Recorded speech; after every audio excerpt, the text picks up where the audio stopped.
I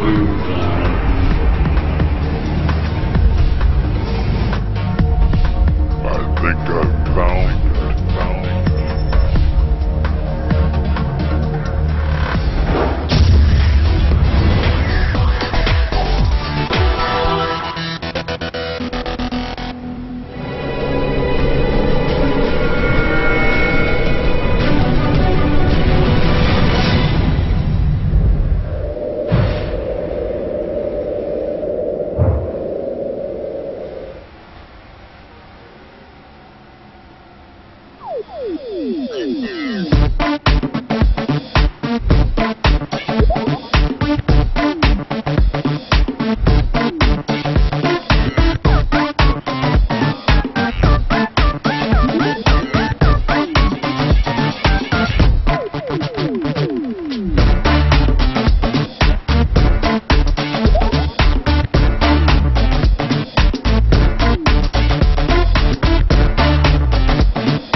Welcome live here to Bristol Motor Speedway here in beautiful Bristol, Tennessee for tonight's running of the Team Citius USA 500 here at Bristol, sponsored by TV Designs. We got the cars up there on the track running through the last little bit of their happy hour and having a good time out there on the track. But what kind of racing are you looking for here tonight, Jay Pop?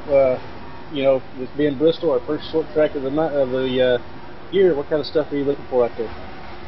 Well, this many cars, we should see, of course, a lot of side-by-side racing and a lot of lap traffic for the leader if it stays green. So this track's just so small, you'll get side-by-side racing almost anywhere on the track. Right you are, and a lot of these guys, you know, we typically run our Thursday night series over here, you know, that Pure Sim series, and these guys get long with quite a few laps out here, kind of get used to their, you know, to their cars and how they may handle and some track conditions. But with that being snowed out this week with the freak snowstorm here that happened in Bristol, you think a lot of these guys have maybe going to have a little more trouble with, you know, per se, that loss of track time, so to speak, on Thursday night? Yeah, it's always good to have that extra track time. So when you can't get that extra track time, this is the first time in a long time that we've had to really do something like that. So these guys don't really have much experience on this track. The only experience they have is what they get in practice now. Right, and a lot of these guys are out there logging quite a few laps here in this last ditch happy hour. I see kind of looking out there on the track right now. It looks like some of these drivers are such as McLucas, you know, who's already logged over 60 laps here in this happy hour, this last practice we're in. Travis McKinney right now is out there under this last practice running the quickest laps, #1 on the leaderboard, but he's up there at 80 laps, followed by Don LaRusso with 89 laps out there on the track tonight. So a lot of these guys trying to fine tune at the last minute. It doesn't surprise me of how many laps that have been run. Of course, like we said, there's not been much track time. Nobody's seen how this track will handle under race conditions, so they're going to get as many laps as they can, get a tie run, get a qualifying run for their qual setup, and just really hope for the best. See, and they'll take it as it comes during the race.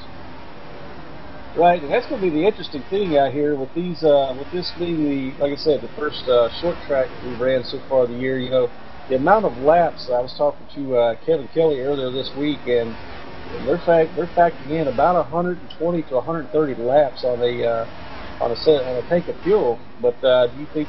What do you think is, as far as your predictions on the tires? Do you think the tires are going to be able to last 120, 130 laps out here? Well, from what we saw last year, a lot of people usually pitted much shorter than that.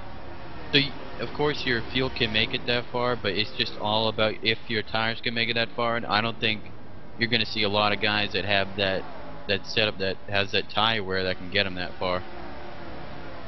Right, and I'm watching a lot of these guys out here as we're running under this last practice here, but a lot of those guys seem to be moving up onto that the high line there. Maybe that's something to preserve tires, possibly.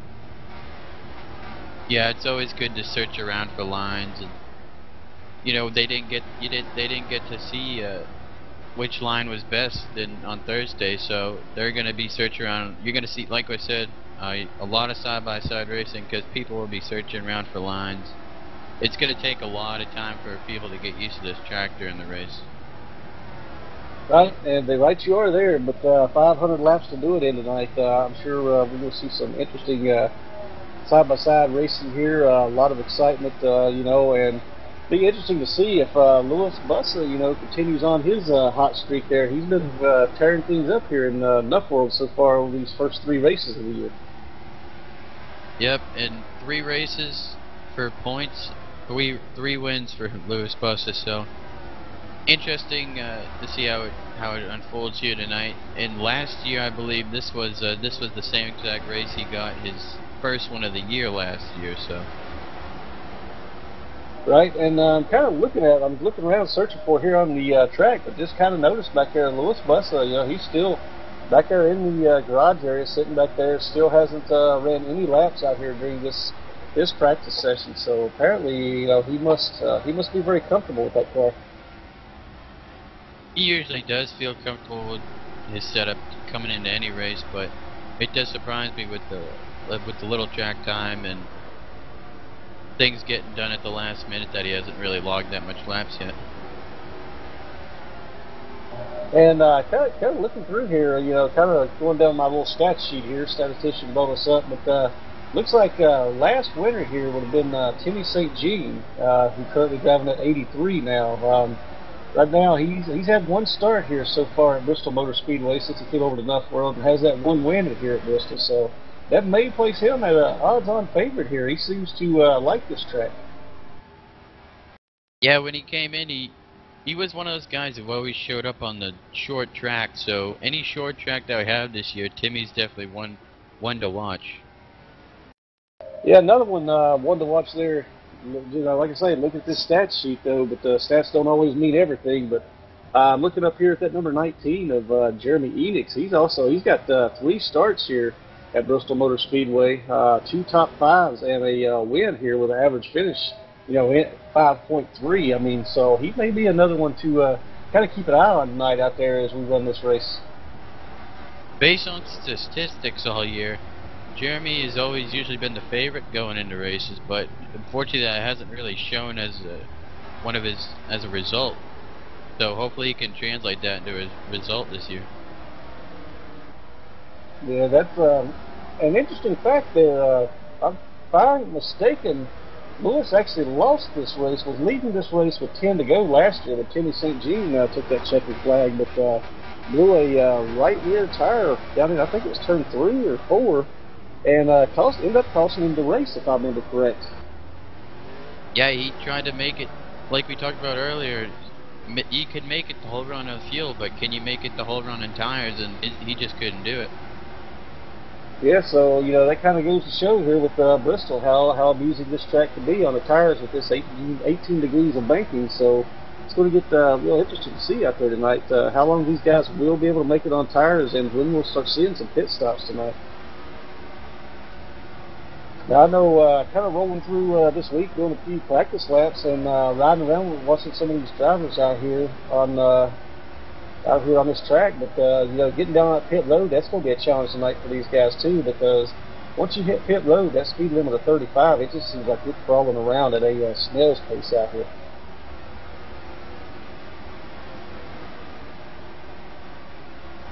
But let's kind of take a look at how these guys are running out here right now, you know, with some of these guys. I'm looking at show the video here, you know, we get a chance once again to drive out here on Bristol Motor Speedway.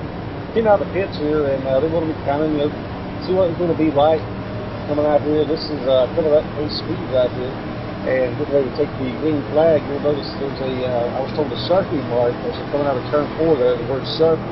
It's about where the restart line is on this track, so, you know, that's where you'll start coming up through the gearbox. And I did notice one thing, coming up through the gearbox, it's real easy to spin the tires on this track. But, you know, it's shifting's going to be a major concern here tonight too, you know, getting on these restarts. But getting off down into turn 1, down into turn 3, you want to, you know, the best way to get that car down in there is take it as low down into the corners as you possibly can. However, sometimes I've noticed even in the short runs that I've had here, you know, getting down those corners, down on the bottom like that, are extremely tough on the tires. It seems like it beats them up, and you can't really run down on the bottom for an extended period of time, as referred to earlier there, J-Fox, you know, so these guys have got to really be able to manage their tires. And, you know, I had a short run out here earlier this week, and, you know, it's nowhere near what these guys will be running here tonight.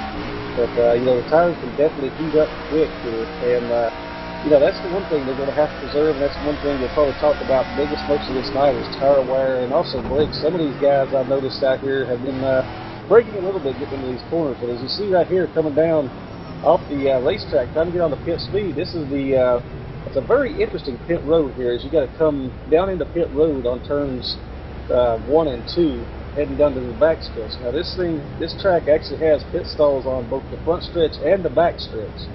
And if you're one of those guys who qualifies, you know, in those top positions, top 20 positions, you're going to be over here on the front stretch. So you're going to have to drive pace speed 35 miles an hour all the way down the back stretch, all the way around to turns 3 and 4 there, back down the front stretch before you ever get to your pit stall. So, you know, you're going to see some guys on the green flag pit stops, you know, maybe lose as much as 3-4 laps, you know, so especially with a 14-15 second pit stop, or, you know, if they got damage even longer, it's going to make for a lot of lost time down here in pit road.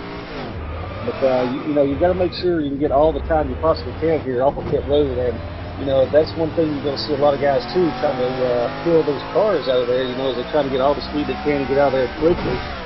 And those guys, you know, will try to pull out of there. They'll cause that rear end to kick around on you. And you may see a few getting really squirrely coming up off of the pit road up there. And as you head down through here, you know, coming down this track, you've always got to try to swing it as low as you can, for as long as the tires are able to hold up and keep them running without overheating that right front. Because that's the one that's going to take a beating here at Bristol Motor Speedway. You want to get it down in as low as you can and try to come up off that corner, you know, arc it back out to the wall so that, you know, you ain't got to pinch that car down and hold it down. So, you know, that's the fun thing and the interesting thing these guys are going to have all night long here. So, you know, just a quick preview, a few laps around here with the old friend Doug Sargent here at NuffWorld. Yeah, like you commented on earlier, Ducey, pit road is going to be a problem if we go into green, losing a bunch of laps. You lose 2 to 3 laps here, going under green flag, pitting under green flag, and if you get a caution at the wrong time, you're stuck 2 or 3 laps down. So it's just a huge problem, and you got to make sure you pit at the right time and you're confident at when you want to go in and pit.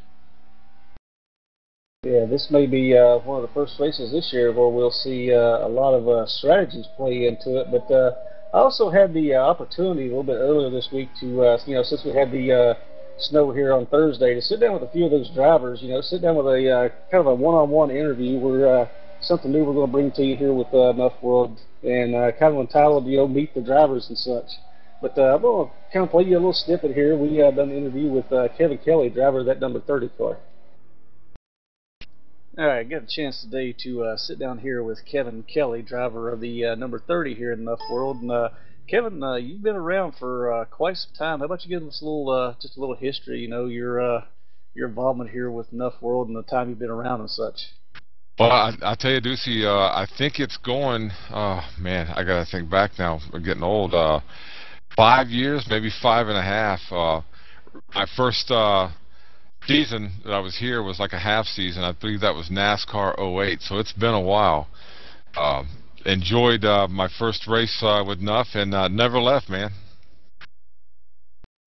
Right, yeah, it's definitely, you've been a veteran here. You've ran here for quite a few years. From my understanding, you've had quite a few.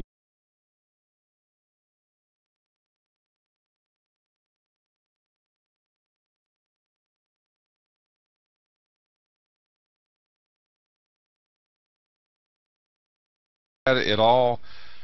Enough is nothing but what I call teamsmanship.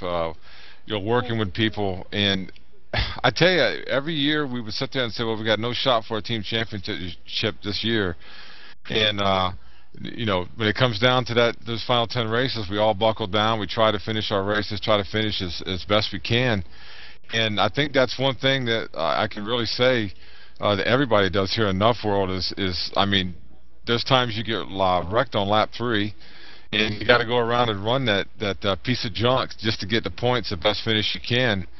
And I think that kind of rubbed off on me to some of my teammates, because I mean I've been wrecked plenty of times and had to finish up, and those points, man, are so valuable.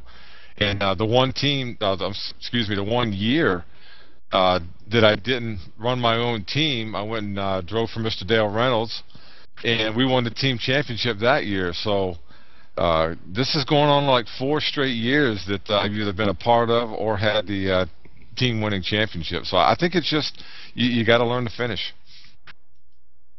Right now, you've had quite a few wins here in, over here with NuffWorld. Not only in the Cup Series here, but also in the Nationwides and the Truck Series when we ran those. What would you say over the 5.5 years you've been here, Kevin? What would you say would probably be the most memorable win you've had here with NuffWorld? Well, they always say your first win is probably your most favorite. I don't think that works for me. I think my favorite one, I got my first win at New Hampshire, but I think my favorite win was at Indianapolis a couple years ago, running down the Gift in 9 laps and beating him at Indy. And Indy was one of those tracks where I just struggled to finish in the top 10, and I happened to hit on the setup just right. I got lucky with some pit stops and took 2 tires, but the way that I was like 20 seconds behind and came back and won that race. So I would say that's got to be my top. The second one was a real close second is probably that Daytona 500 win. I mean, that's Daytona. That's, like sacred ground right there. So I would say it's a toss-up between those two. Now, 2 things I will ask you about, Kevin. One I know is kind of a sore subject with you, but first of all, I'll talk about, you've got Kevin Kelly Jr. out there running with you this year, in that 87 machine. I'm going to ask first, what's it like, racing with your son out there on the track now? Well, Ducey, it's so funny with him being as young as he is and never simmed race before. I'm so impressed with just in 3 races what he's done. And I'll be honest with you, not to put anything bad on him, I didn't think he was going to be as good as he is. Now, some people look at it and say, well, he's averaged about 20th. But when you consider the talent that's here and him trying to stay out of trouble and being his first year, being a rookie here, I think he's done a real good job, and I hope he continues that. Right, yeah, he has looked impressive so far, but now I'm going to ask a question I know everyone is kind of thinking this year. I have a feeling I know what it is, too. Now, that team championship's a great thing and all, but I know you've got your eyes set on that Cup championship. You've had 2 seasons I know of that you came in second place, just barely missed that championship. One, how does that feel? And number 2, what are you doing differently this year to try to make sure you go after it this time?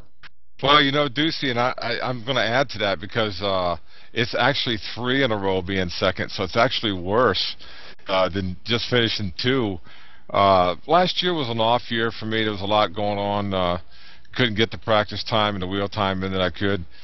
This year I put more wheel time in. I'm actually doing better in the points this year than I was the start of last year. I tell you, practice and wheel time here is everything. And I have just gotten caught into a lot of late race stuff, early race stuff, everything else this year. And again, I can't believe I'm sitting in 11th. I should be further back from that. But this year I think I've gotten more aggressive and not necessarily being more aggressive with my teammates or my fellow drivers or anything. It's just get more aggressive on the setup and get more aggressive myself. I thought that maybe a little bit in that 3-year stretch there that I was kind of the Mark Martin, letting everybody go and racing them back, and it was too late, and I was losing chances to win races and win championships. So if I had to put anything on it, I would say this year I'm just going to get more aggressive with myself and my setups. Right. Well, kind of looking at some stats here, though, Kelly. You got impressive runs here at Bristol Motor Speedway for this weekend. You've got 8 starts here, 5 of those 8, in the top 5 with an average finishing position of 9. So it looks like Bristol is a good track for you. So tell you what, bud, I wish you the best of luck. Thank you for your time here on the interview, and I say good luck at Bristol Motor Speedway this Saturday. Yeah, Bristol's been good to me, Ducey.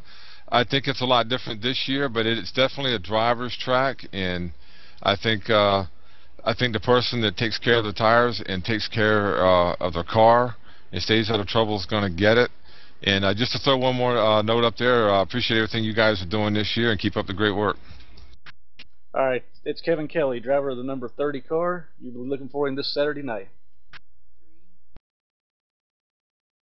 And we're back here at Bristol Motor Speedway with the Team Citius USA 500 tonight, presented by TBsCreativeDesigns.com. But as a little interview, I got the time to sit down with Kevin Kelly earlier this week. Talk to him about some of the things, and you can kind of hear it in his voice and such. With those 3 championships, he kind of let slip through his fingers, coming in second a couple of times. But Kelly is a great guy to sit down with, hang around with. He's really wonderful to talk to, and I want to say again to him, thank you for the time on that interview. But looks like we're about to get wrapped up here with qualifying. Looks like everybody's got their qualifying done now, as everyone should be sitting down for drivers' meeting. And it looks like we're going to have quite a few show up here tonight. Quite a few good racers here. So looks like we got 40 in the field, if I'm showing right, J-Pop. Yeah, it's pretty much the turnout that we've seen all year, and hopefully we have had a little bit of struggles at the first few races, but things get better, and hopefully this will be a really nice race with all these cars in here. Yeah, I seen a name out there a little bit earlier. We haven't seen too much of so far this year. I know it's still early in the season and all, but that number 34 there of Joe DePino is out there tonight. We haven't seen a whole lot of Joe so far this year. He's one of those guys that you'll typically see a lot of times up front too. Yeah, Joe, I believe he had 1 win last year. He won in the chase at Dover, so he's a threat to win. So he could, and Dover is very similar to Bristol, so watch Joe tonight. I think he could do really well. Yeah, Joe is usually runs well at these small tracks. He's one of those racers kind of uses his head throughout the night. Kind of keeps himself out of trouble. Stays in a comfortable area most of the night, and then towards the end seems to make his late race charge and get himself back up there. So that's one of the good things with Joe. And I look forward to seeing what he does out here tonight. Yeah, it'll be very interesting to see what he does. Yeah, looking down through here now, another guy I just had a chance to speak with there late last night. Was kind of talking to him, but I'll tell you, somebody who's really looking forward here to Bristol after having a good run last week was at 99 of Dennis Jenkins. I was talking to him a little bit last night. He's you could tell he was on a different, just everything about him, his whole swagger altogether was different. With that finally being able to get to the end of a race and bring it home in one piece last week there at Las Vegas. So he's definitely running on a bit of a high right now and looking to improve upon that now. Yeah, Turtle's always had some problems. He's always a funny guy. Everybody loves him, but he's always had something that bites him in the butt a lot. So maybe he can turn that luck around tonight. Yeah, maybe he can, but we're talking about talking about earlier. That's going to be the one thing, getting on and off pit road. I see playing a major part with tonight. I know they kind of seen it there in the video when I was playing. We was playing there a little bit earlier when I got to go out and do a few laps around Bristol here. But coming out of pits, if you're down in those first couple, 2 or 3 pit stalls down there, it's real easy to spin the tires there and can cause some major problems. Trying to get on and off pit road with spinning those cars around. Yeah, very dangerous coming off pit road here, especially under green. You want to make sure you come up especially with this banking. You want to come up the right spot. And how tight this track is, you come up the wrong spot, somebody's going to smack you. Yeah, it was kind of interesting. We did see there, with last week, with the whole spin there right in front with Dale Reynolds and Louis Bussey. That was one thing there, but I know we didn't catch it on camera or such, but trying to think of who the driver was. I even posted it on YouTube there. Had a nice little spin there on pit road and was able to completely drive it off of pit road in reverse last week at Vegas. But sometimes, as they say, you kind of got to do what you got to do. But that was definitely an interesting move. So, and tell you, J-Pop, let's go ahead and knock out a quick commercial break here, and then when we get back, we'll continue to talk a little bit about what's about to go on and come forward with the starting grid. But we'll be back after this commercial here from Bristol Motor Speedway, the Team Citius USA 500, presented by TDCreativeDesigns.com. Are you looking to start your own professional internet radio station the easy way? Sam Vibe was specifically designed for you. From the makers of Sam Broadcaster, Sam Vibe takes advantage of the cloud to let you focus on what is important: managing and running your station.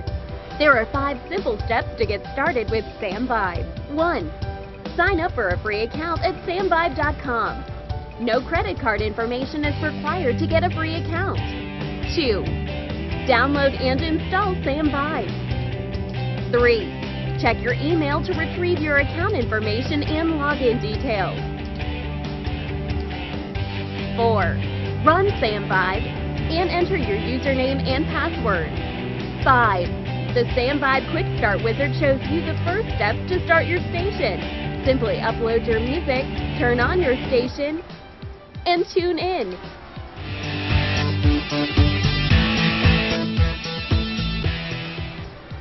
Too easy? Don't worry, Sam Vibe caters for the needs of both novice and professional broadcasters. Sound exciting? Give it a try.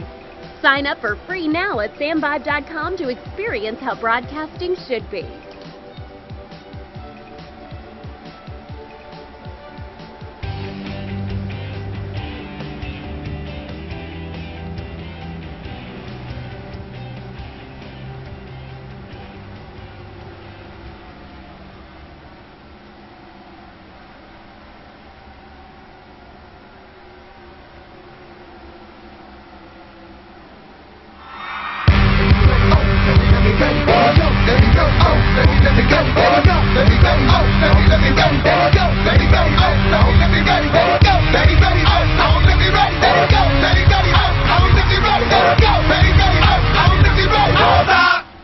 Y'all ain't really ready. Go!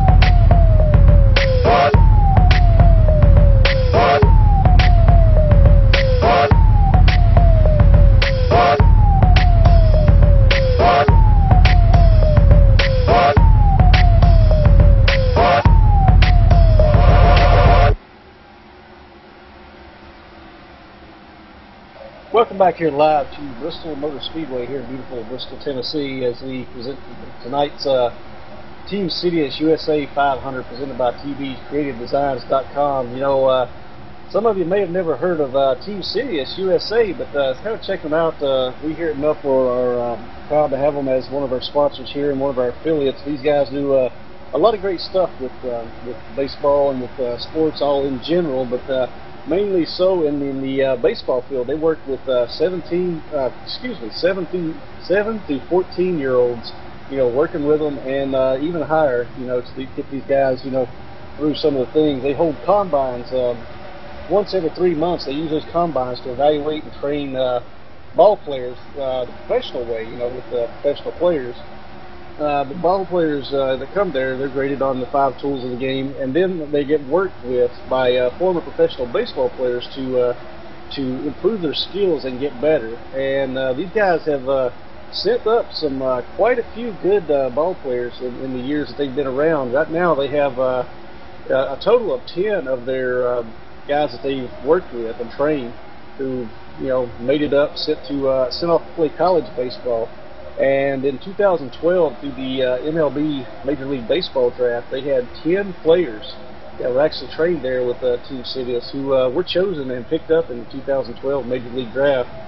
And currently, they have 6 players on the USA Olympic team. So they trained up quite a few guys and got them up there, off to a great start. So that's a great deal, and we're glad to have Team Citius USA here as part of our NuffWORLD affiliates.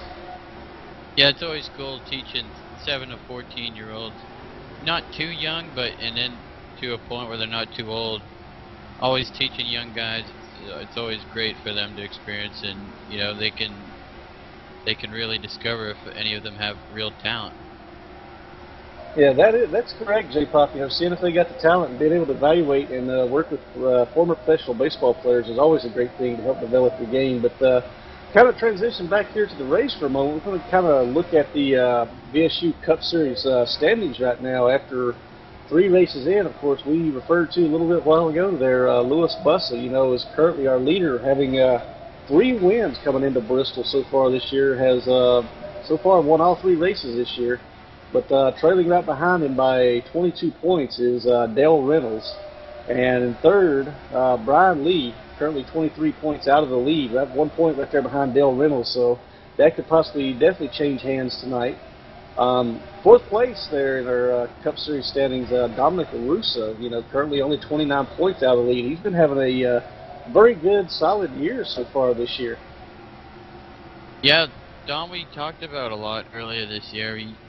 He always snuck into spots where he was always hanging around the front, and he always snuck in at the end to get a really good top 5 or so finish. So he's had really good runs and really consistent. And maybe he can translate all that success and maybe into a win tonight.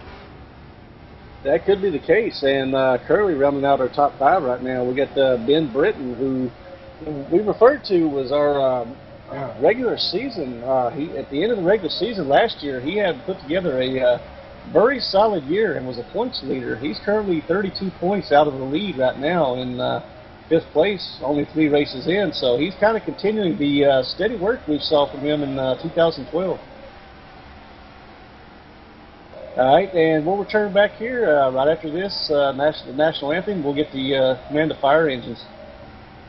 Oh, can you see by the dawn's early light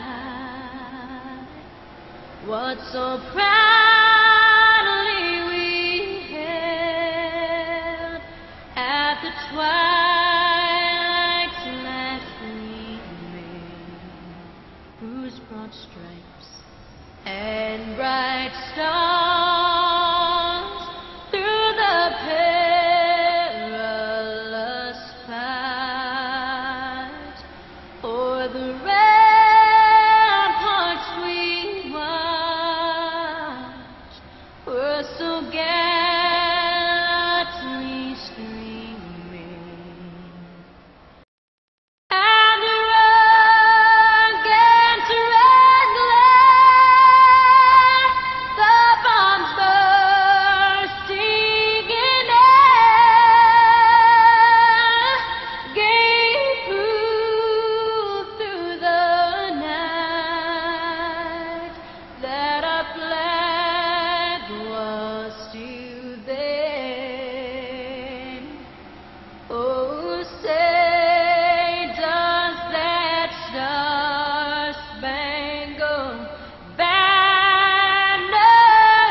Welcome back to Bristol Motor Speedway. Tonight's presentation of Team Citius USA 500 presented by TB'sCreativeDesigns.com. Getting ready to send the cars off here. You know, they're about to get the command, gentlemen, start your engine. So looking forward to some great racing here tonight. You know, a lot of this is going to be some definitely side by side as we go through the field here. Starting off tonight, pole sitter, the number 4 of Dennis Wright. Starting out in second, the number 42 of Travis McKinney. Starting in third position will be the 34 of Ben Britton. Starting in fourth position will be the 03 of Bruce Turner. Starting fifth will be the 40 of Ethan Rondu. Starting sixth will be the 13 of Tony Ball. Starting seventh will be the number 48 of Dominic LaRusso. Starting in eighth will be the 26 of Doc Stout. Starting ninth, the 16 of Brian Lee. Starting 10th, the number 76 of Joshua Biddle. Starting 11th is the 25 of Todd Layton. Starting 12th is the 08 of Danny Gutierrez. Starting 13th is the 33 of Ben Bando. Starting 14th is the 32 of Justin Barden. Starting 15th is the 83 of Timmy St. Jean. Starting 16th is the 11 of Steve Dayal. Starting 17th is the 51 of Nick Ames. Starting 18th is the 24 of Chuck Garcia. Starting 19th is the 35 of Maine. Starting 20th is the 61 of Charles Payne. Starting in the 21st position, Justin McLucas. Starting 22nd, Brandon Lowe's. Starting 23rd, Jerry Hinkle. Starting 24th will be Walt Hamrick. Starting 25th, Mike Houston. Starting 26th, Charles Chapman. Starting 27th, Howard Wildrick. Starting in 28th will be Ed Wilson. Starting in 29th will be John Lawler. And starting 30th will be Danny Baker. Starting 31st is the 87 of Kevin Kelly Jr. Starting 32nd is the 34 Joe DiPino. Starting 33rd is the 3 of Louis Bussa. Starting 34th is the 30 of Kevin Kelly. Starting 35th is the 8 of Christian Vasquez. Starting 36th, the 23 of Frankie Samanto. Starting 37th, the 15 of Darren Benj. And sorry, I have to cut it off, but we're going green here.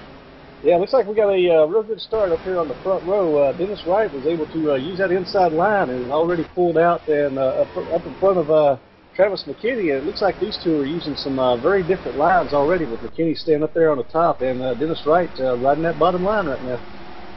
Yeah, McKinney's going to stay on the outside. He's going to make a pass by the 4 on the outside. McKinney's going to lead. Looks like he's going to take a hold of the lead here on the first lap. Yeah, it looked like Travis McKinney. I was kind of watching him out there in those practices in happy hour. It looks like he's got a real good car under him tonight, and it looks like he's real comfortable with that car. So it doesn't surprise me to see him up there in the lead. Qualifying second wasn't a bad run at all tonight either. So I look for big things tonight out of McKinney up there in that number 42. Looks like in third place, the 13 of Tony Ball. He's settled in. He got by the 34 of Ben Britton. He's back in third, and the 48 of Dom LaRusso now, he's making a pass on the 34 for fourth. Yeah, it looks like these guys are having a good battle. They were 3 wide there for just a second between Lee, LaRusso, and Ben Britton there as they come through turns 3 and 4. But a lot of great racing going on throughout the track, as these guys are going to try to make get all the positions they possibly can right now with these fresh tires, because right now is going to be the time that they can start making some moves and doing things they won't be able to do in about another 25 laps. Yeah, it's always good here at Bristol to get the most you can out of the first 5 laps, first 5 or 10 laps or so, because it's going to be difficult to pass you as the race goes on. People searching for lanes, and you want to make sure you get everything you can. Yeah, looking at the number 3 of Louis Bussa, it looks like he had some kind of malfunction. I don't know if he missed a gear or what, but it looks like the engine gave out on him, and he's already blown the engine and headed off to, well, he put it back behind the wall in the garage area. So a very early exit tonight for Louis Bussa, who's been on a tear here in NuffWORLD, winning the last 3 races. So unfortunate not break tonight for Bussa with a blown engine, only 6 laps into the race. Well, for the first time this year in a points race, we'll see a guy go to victory lane that is not Louis Bussa. So it's turning out to be a good night for everybody else in the field.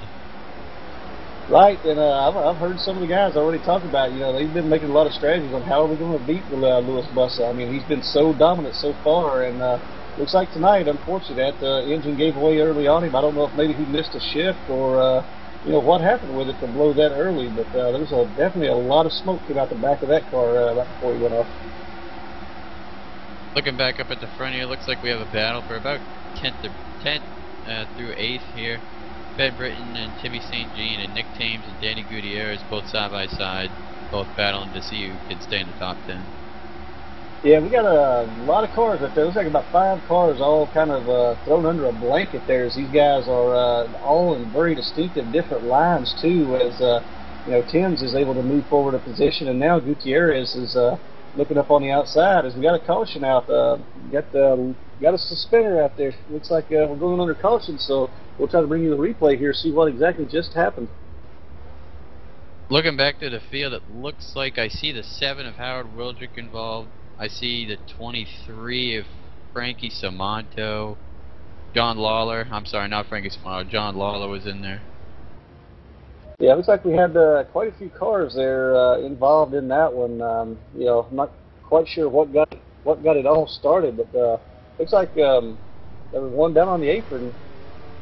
Looks like the 32 of Barden was the initial start of that as he came off of turns 2 there. Looks like he came up just a little bit, got a little loose and got a tap from behind. Looks like just a small tap from the 18 and looped it around there. As he was going off the track, you know, he kind of banged that inside wall and several others come through and trying to check up and get out of the way. A lot of other cars got involved.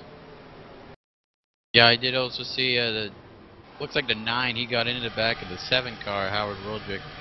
Those two also collided back there, so, you know, everybody getting involved, trying to check up. Yeah, that's the one thing about when you have a car spin or get loose or even check up the smallest little bit here at Bristol. This is a small half-mile track, and a lot of times it's really hard to see what's going on in front of you and make that quick split-second move to get out of the way. But you know, quite a few cars getting involved in that one. Well, with that first caution, it'll be interesting to see if we see any cars come down pit road for the first time, as we've only run 13 laps. Yeah, I'm hearing right now, looking at things, look like Steve Dio, Jerry Hinkle, Joshua Biddle, and even Jerry Hinkle are looking at getting down pit road. So they may be looking to put some fresh rubber on there, hoping, you know, if this goes green, they'll have the fresher tires. As Tony Ball and Dominic Caruso also head down pit road. Yeah, we see a lot of mixed guys. A lot of these guys were in the top 10, hoping that a lot of these guys would get followers behind them. So we'll see a lot of mixing of positions here. Yeah, this will be quite a mix-up on positions when you start getting on pit road here at Bristol, because it's, like I said earlier, it's at 35 mile an hour. It's just, you know, when you're a driver out there and you're coming around this track, I mean, you make such speed out here on this small half-mile track, but that 35 down the pit lane just seems like you're, you know, I mean, you almost feel like the car isn't even driving. It's, you know, they ain't even running, so to speak. But looks like Travis McKinney and Dennis Wright both have decided to stay out with only 15 laps, keep that track position they got up there in that number 1, number 2 position. And looks like they're committed to staying out there and going to, you know, see how these tires do go and see how they work with a few guys behind them on some fresher tires. But seen quite a few guys, you know, who decided to stay out there and kind of pick up some track position, with one of them being the number 26, Doc Stout, has moved himself up to 3rd position by staying out, along with Timmy St. Jean at 83, who's staying out, moving up into 4th. So those guys will pick up a lot of track position, which is a valuable thing here at Bristol. Yeah, I'm looking back here. I believe the 13 of Tony Ball, he was the first one to get off of pit road there through that cycle. So looks like he's lining up about 14th position right here. So we'll have 13 cars that have stayed out. Yeah, interesting little thing there. You know, as they run right now with Lewis Bussell going out early here tonight, you know, that moves him out of the number 1 spot there in the points. Also, you know, I know we're only 4 races into the year, but looks like we're going to have ourselves a new point leader too here tonight. So, you know, that'll be another thing, bit of a shake-up here. Yeah, it just shows that anything can happen, and, you know, no lead is safe pretty much here.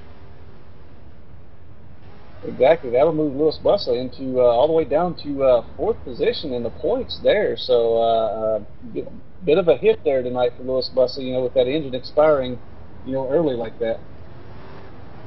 That also does show that he is not the only one that has been super consistent. There are people right there that have finished right behind him, right on his tail, and put themselves in position to take that points lead away. That they are. I mean, a lot of guys, you know, are definitely chomping at the bit to get that points position and, you know, try to lead quite a bit of it this year. So, you know, it looks like we're coming out to turns 3 and 4 here, getting ready to come up to the restart as everything is double file here. We got the green flag in the air, and Travis McKinney gets a real good jump getting up through there, and he's got a good restart, him and Timmy St. Jean. Looks like Dennis Wright may have been napping there just a little bit, as St. Jean and the number 4, Dennis Wright, have some contact there coming off of 2. Looks like everybody got up through there okay, but definitely allowed McKinney to get a little jump out there. Yeah, McKinney comes back with the same start he had last time, gets out front early, gets a nice little bit comfortable of a lead. and looks like the first 2 or 3 cars so have settled in, and it looks like we have another caution bout on the racetrack. Yeah, it looks like we got ourselves another caution out there. We'll kind of dig through the field here, kind of see who might have been involved in that one. So, showing quite a few slow cars here as we look back through the field. I'm looking back here. I see the 08 at Danny Gutierrez. He is slow. I'm not sure if he was in the wreck or not, but he is slow. It looks like he has some damage on his car. Yeah, Danny was definitely involved in that one. So unfortunate event there for Gutierrez. You know, he was looking to have himself a good night here, but unfortunately, getting caught up in some stuff a little early there. It looks like as he was coming off of pit road there, coming out of turn 2, as he merged up on the track, looks like Joshua Biddle was right there, and they just kind of handled each other, and caused Gutierrez to loop it around right there on, and unfortunate incident there for Danny Gutierrez.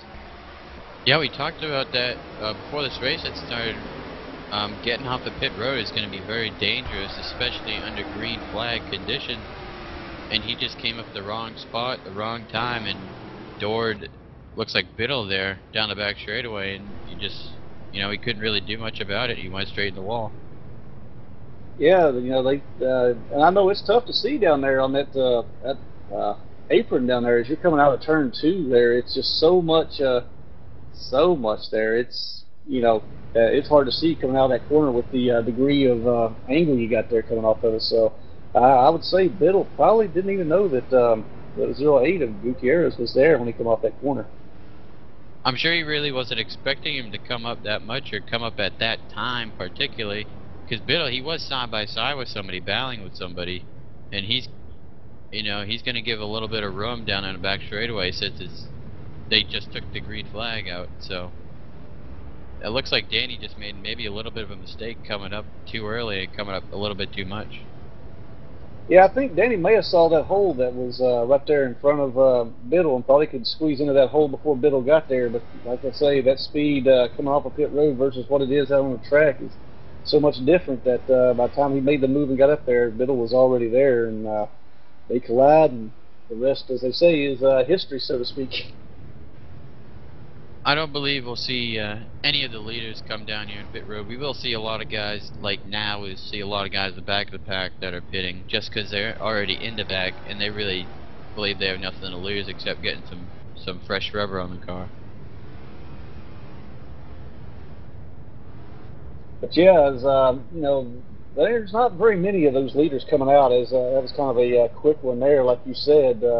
But Timmy St. Jean has moved himself, and well, he's down on the pit road, so that's going to make a big difference. But looks like McKinney, Wright, Rondu, and Nick Timms all stayed out. And another guy that's been benefiting so far from these cautions is number 24 of Chuck Garcia, who's moved himself now up into the 6th position after starting quite a ways back. So he's been able to stay out and gain some valuable track positions already early part of this race. And I guess he's hoping, if he can get up there and get in, those top 10 or so, he can kind of stay out of the mess of what may be still to come. Yeah, I believe he was one of those few cars who stayed out on the first caution when a lot of the cars pit that were in the lead. So he gained a lot of spots just by staying out, and he's got almost equal rubber on that car, so it's not really that much of a huge gamble to stay out. Yeah, at this point, there's not a lot of gamble. I mean, we're 24 laps into this when you factor in the caution laps and the ability to get those tires cooled down, But I tell you, the lucky benefactor there on that one was the number 9 of Mike Houston getting the lucky dog there. So that should put big Mike Houston, back up on the lead lap. So that's a good break for him. I think we should put in an award for most lucky dogs in the year, and I think Mike Houston would win that. He gets many lucky dogs, and that's just because he hangs in there at the right spots. And we talked about him a lot at Daytona. I mean, I know it's early to get a lucky dog this early, but I think we'll see him hanging around a lot this race, getting a lot of lucky dogs tonight. Yeah, J-Pop, you were sitting there mentioning that. I was thinking the same thing about Mike Houston. We talked about it quite a bit. At one point, was like 40th position, and then, you know, got a lot of lucky dogs there at Daytona and was able to salvage a real good finish out of that race. Yeah, so he'll be here all night, no matter how much damage he has. But coming out of turn 4, it looks like we're gonna get ready to take the green as the green does come out here. Yeah, and once again, Travis McKinney up there on that high side, he seems to be able to get a real good restart up there on that high side, and he's moved out, and now Nick Timms in the 51 gets around to number 4 of Dennis Wright, you know, moves himself into the 2nd position, but already Travis McKinney is kind of, looked like he shot out of the cannon there once again on that restart. Yeah, we talked about people searching for lines during in the pre-race, and looks like McKinney, he was searching around. Looks like he found something on the high side that he really liked, especially on the starts.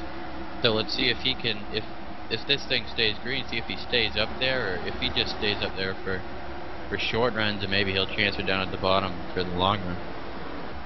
Yeah, it's definitely, McKinney's definitely enjoying that highline up there. As I haven't seen him move off of it, not any at all throughout this race so far. And it seems to be working real well for him as he's moved out now to about a 1.2 second lead over Nick Timms back there in the 2nd place. So it's definitely a fast way around this track for McKinney, that's for sure.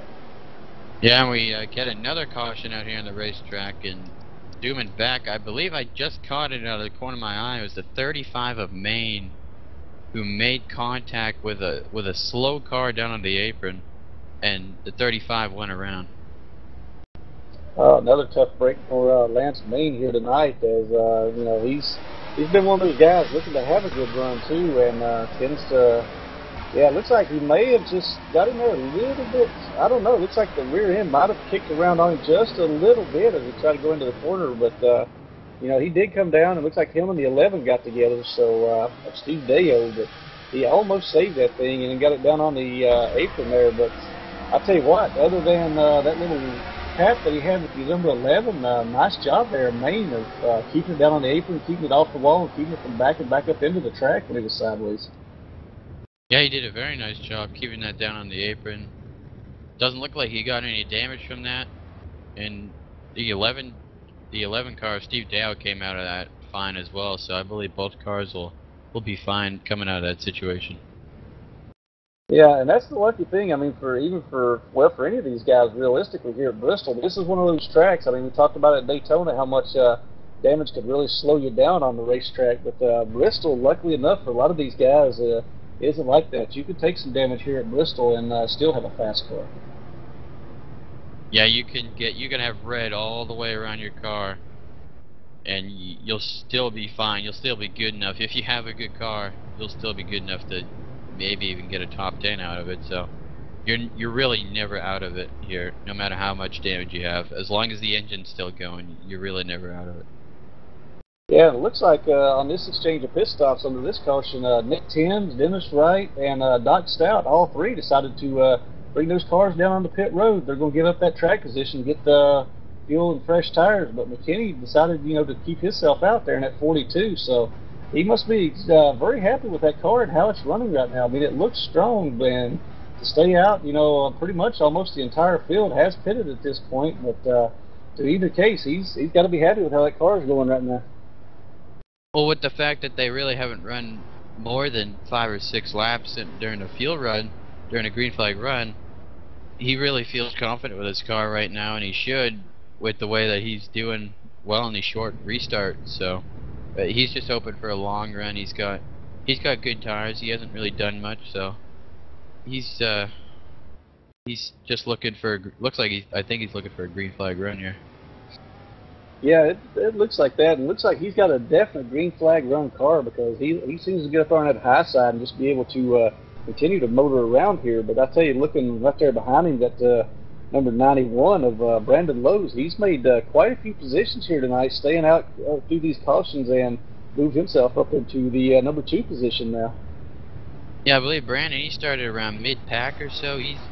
I believe he pitted at least once, and he with a lot of these cars pitting, he stayed out a bunch of times, and he's got up there to 2nd. So see what type of car he has.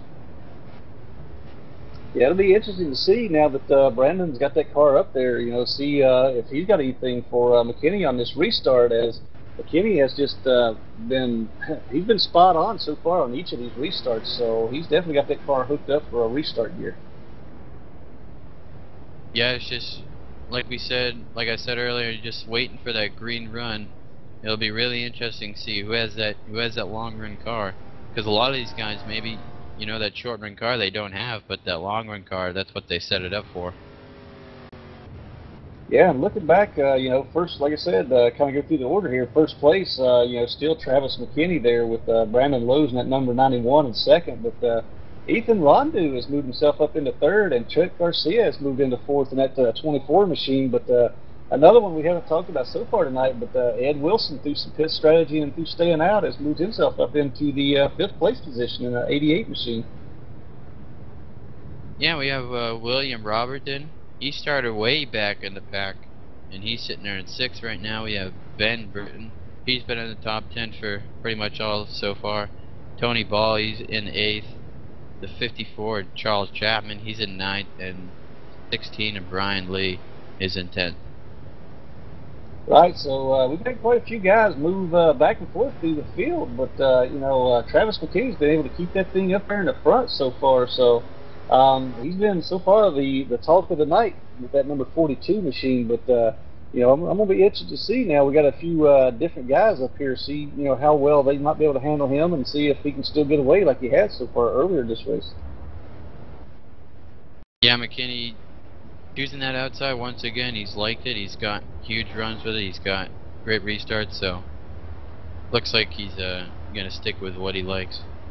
Yeah, it looks like the green flag is in the air there, and once again, McKinney gets a real good restart up there. But looks like Lowe's was able to hang with him down there on the inside on that restart. But coming off of turn two here, looks like Lowe's got a little slick there, a little loose coming off of the corner there on two, and allows McKinney to shoot it on up into first place and get away. And now Lowe's is being challenged back there for the second place position by Chuck Garcia. But looks like Lowe's was able to save that thing very nicely as he got real loose off the turn two there. I'm not entirely sure what happened there, but that entire outside behind McKinney just had a huge checkup, and you know, it looks like they recovered well, but you know, I'm not really sure what happened there. If somebody like Chuck spun his tires or something. Yeah, it was very interesting. But right now, our second place machine, Lowe's, was able to hang on to that second place with third place back there, Chuck Garcia, right now in that 24 machine. And currently running fourth, Ethan Rondu having himself a good run here at Bristol, fighting a battle right now for fourth through sixth, as Chapman and Robinson both look to go under him and are able to make the pass, moves Rondu back to the sixth place position. But Ed Wilson still running back there strong in seventh up on that high line also. But looks like we got a tire blown there, the number 13 of Tony Ball, as he's heading down pit road. So tough break under green flag conditions like this for Tony Ball to lose a tire. Looking way back here, about 15th or about 20th, there's great battle going on. They just went through going 3 wide last time around. So these guys are really battling hard here in the about mid-pack. Yeah, these guys are the ones who are, you know, they're really looking to try to make as many positions as they can under these fresh tires, as most of these guys have pitted, as number 99 of Dennis Jenkins goes under the 76 of Josh Biddle there, takes over the 13th position right behind Kevin Kelly, who's in 12th. So looks like Dennis Jenkins is looking to try to, you know, capitalize on that good run he had last week. I look right there down on the bottom, the 8 of Christian Vasquez. He just gained about 3 spots in one corner. As a checkup on the outside, he just flew right up there on the inside and just, oh, and the 99 gets in the wall. But they saved it. Yeah, I was about to say, that was a real nice save there by the 99 as we continue green. Very nice job of Dennis Jenkins there to save that and keep it from running over anybody or, you know, getting in any trouble there. So we stay green. Very nice job of Dennis Jenkins. The 99 bounced right off the wall and caught, looks like the quarter panel of the 8, and they both just stayed straight. I don't know how they did it, but they did a really good job. Yeah, and I'm looking right in front of Jenkins there right now. Ed Wilson, you know, I think we started somewhere up in the 6th position, I think it was. He's dropped now back to 13th position. He's running that inside line, but a lot of these guys seem to be opting right now for this outside line here in this two-wide racing, and it seems like they're able to make the move up on the outside. I believe the outside is the preferred line if you want to go as fast as you possibly can, but it just depends on if your car likes the outside and if you can save your tires on the outside during the full course of the run. Yeah, it looks like Jenkins, whoa, looks like Lawler in the 64, the number 40 of Ethan Rondu had a little meeting there, so to speak, but both were able to recover and keep going, as that was a very tense moment for those two. That 40, Ethan Rondu did a great job of saving that car, keeping it straight. He's going to lose a lot of positions, but he did a really good job. But yeah, a lot of these guys, and there's a lot of good hard racing going on back here in about mid-pack or so. 11th on back, there's a lot of good racing going on, especially in that pack right there we were just looking at with Ed Wilson, Todd Layton, Joshua Biddle, Doc Stout, Charles Payne. A lot of these guys are, even Stephen Dio, and there comes Dennis Wright up into it as Dio got a little squirrely coming off of the corner there, but was able to catch that thing and keep it going straight. Yeah, these guys just still battling side by side, 2 by 2 by 2, just through about 30 or so cars here, so it's really good racing. Yeah, this is the kind of racing you'd come to expect here at Bristol as things will start getting a green flag run going now, and these guys are starting to sort through positions. As it looked like Doc Stout was looking to push it through wide on John Lawler and Charles Payne there, but thought better of it, backed out of it, and they all escaped away on that one. But in the meantime, while we're kind of looking at things back there, just kind of an update. Travis McKinney's still up there holding off, running the number 1 position. Got about a 1.6 second lead now on Charles. Got a 1.6 second lead as he passes under Ethan Rondu now at number 40 to put the number 40 a lap down as he loses his first lap of the night with just having an incident with Lawler there down on the back stretch. Yeah, it's unfortunate at 40. He was running good. He was around top 10 or so, top 15. He just got in one incident, and it cost him a lot of spots, and now he's falling a lap down. But he can still recover from this. It's very early in the race. That it is, but I'm looking at the number 2 position there, that 54 of Charles Chapman. He's moved himself up into second. He's having himself a real good run here tonight. So Charles Chapman seems to be real happy with the car and real happy with things here at Bristol. As we got ourselves another caution here out on the track. Gotta have to try to find out who that may have been on. I was kind of looking up there in the front a little bit. Looks like may have happened in the mid to the rear of the field. I'm being told it involved the 64 of John Lawler there. As I'm looking back to here, it looks like Lawler may have just kind of got sideways there, coming off of the corner, got loose again, kept it down on the apron, kept it from sliding up onto the track. So he was able to keep that thing off the track and keep it out of everybody's way, and nobody gets any more damage than what they had already. Yeah, it's just a simple cell spin off the corner. He went down to the apron, so I'm not sure why there was a caution there, but yeah, I'm not sure on that one either, unless maybe he left some debris on the track. But very nice job on that of Lawler, keeping that thing down on the apron, keeping from backing it up on the track too. Real good car control by John Lawler there. With that caution, that'll close everybody up, and this time we should see most everybody come down pit road with a nice 20-lap run or so. So we should see a lot of cars come down pit road. Yeah, but looks like Travis McKinney, as he drives by pit road once again, does not elect to come back in, nor does Chapman or Ben Britton. So top 3 have decided to stay out, at least for the moment. So very interesting call on McKinney. I really thought he might have gone in this time. Yeah, that's a long time out on tires. He hasn't pitted in about 60 laps, so that'll be a that'll be an interesting move for a lot of these guys. See how their tires are. Yeah, this will be about the time to run now. We'll start seeing some of these guys, especially like McKinney, who I think he may be the only car out here who hasn't been down pit road so far for fresh tires and fuel. As he starts peeling off now, looks like he's going to move it on down pit road here and entering in on the back stretch. So looks like he has decided to come down and take 4 fresh tires. Yeah, we see pretty much everybody come down pit road right now. Not a surprise that we see most of these cars come down pit road. There looks like there's a few cars that may have stayed out, but more than 90% of the field is coming down. Yeah, and at this point of the race, most of these guys, with the exception of Travis McKinney up there first, most of these guys have got at least 20, 30 laps, after that green flag run on these tires. So, it's not going to hurt at this point coming in, getting some fresh tires and getting back out there. Maybe even the best thing in the long run, so to speak. But looks like Travis McKinney was able to get on pit road and had no issues getting on the pit road, and looks like as long as all goes well with his pit stop there, should be able to maintain his lead. As he had a close call there with the number 4 of Dennis Wright, as Wright was trying to pull into his pit stall as McKinney was coming out, and that causes a big a big jam up there coming off of pit road, but Wright wasn't able to pit because of that either, so that's going to be interesting to see how that plays out. Yeah, that means the 4, he's going to have to come down again.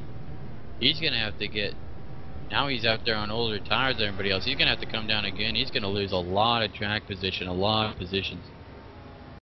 Yeah, it'll be interesting to see if Wright, though, just decides to stay out there, because he did pit before that last green flag run. I think he was running in 2nd or 3rd at that point. Did pit during the last caution, so with all that happening, he may have just decided to stay out there and run on those tires rather than coming down pit lane again and giving up all that track position, which is so valuable here.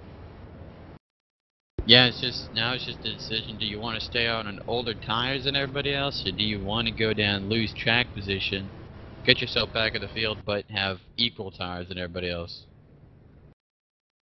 Yeah, looks like at least for this time by, he decided to stay out there. So looks like Wright's going to go ahead and take the gamble and see how this pays off for him. And it's a worthy gamble, I would think, but I'm not the driver in this case.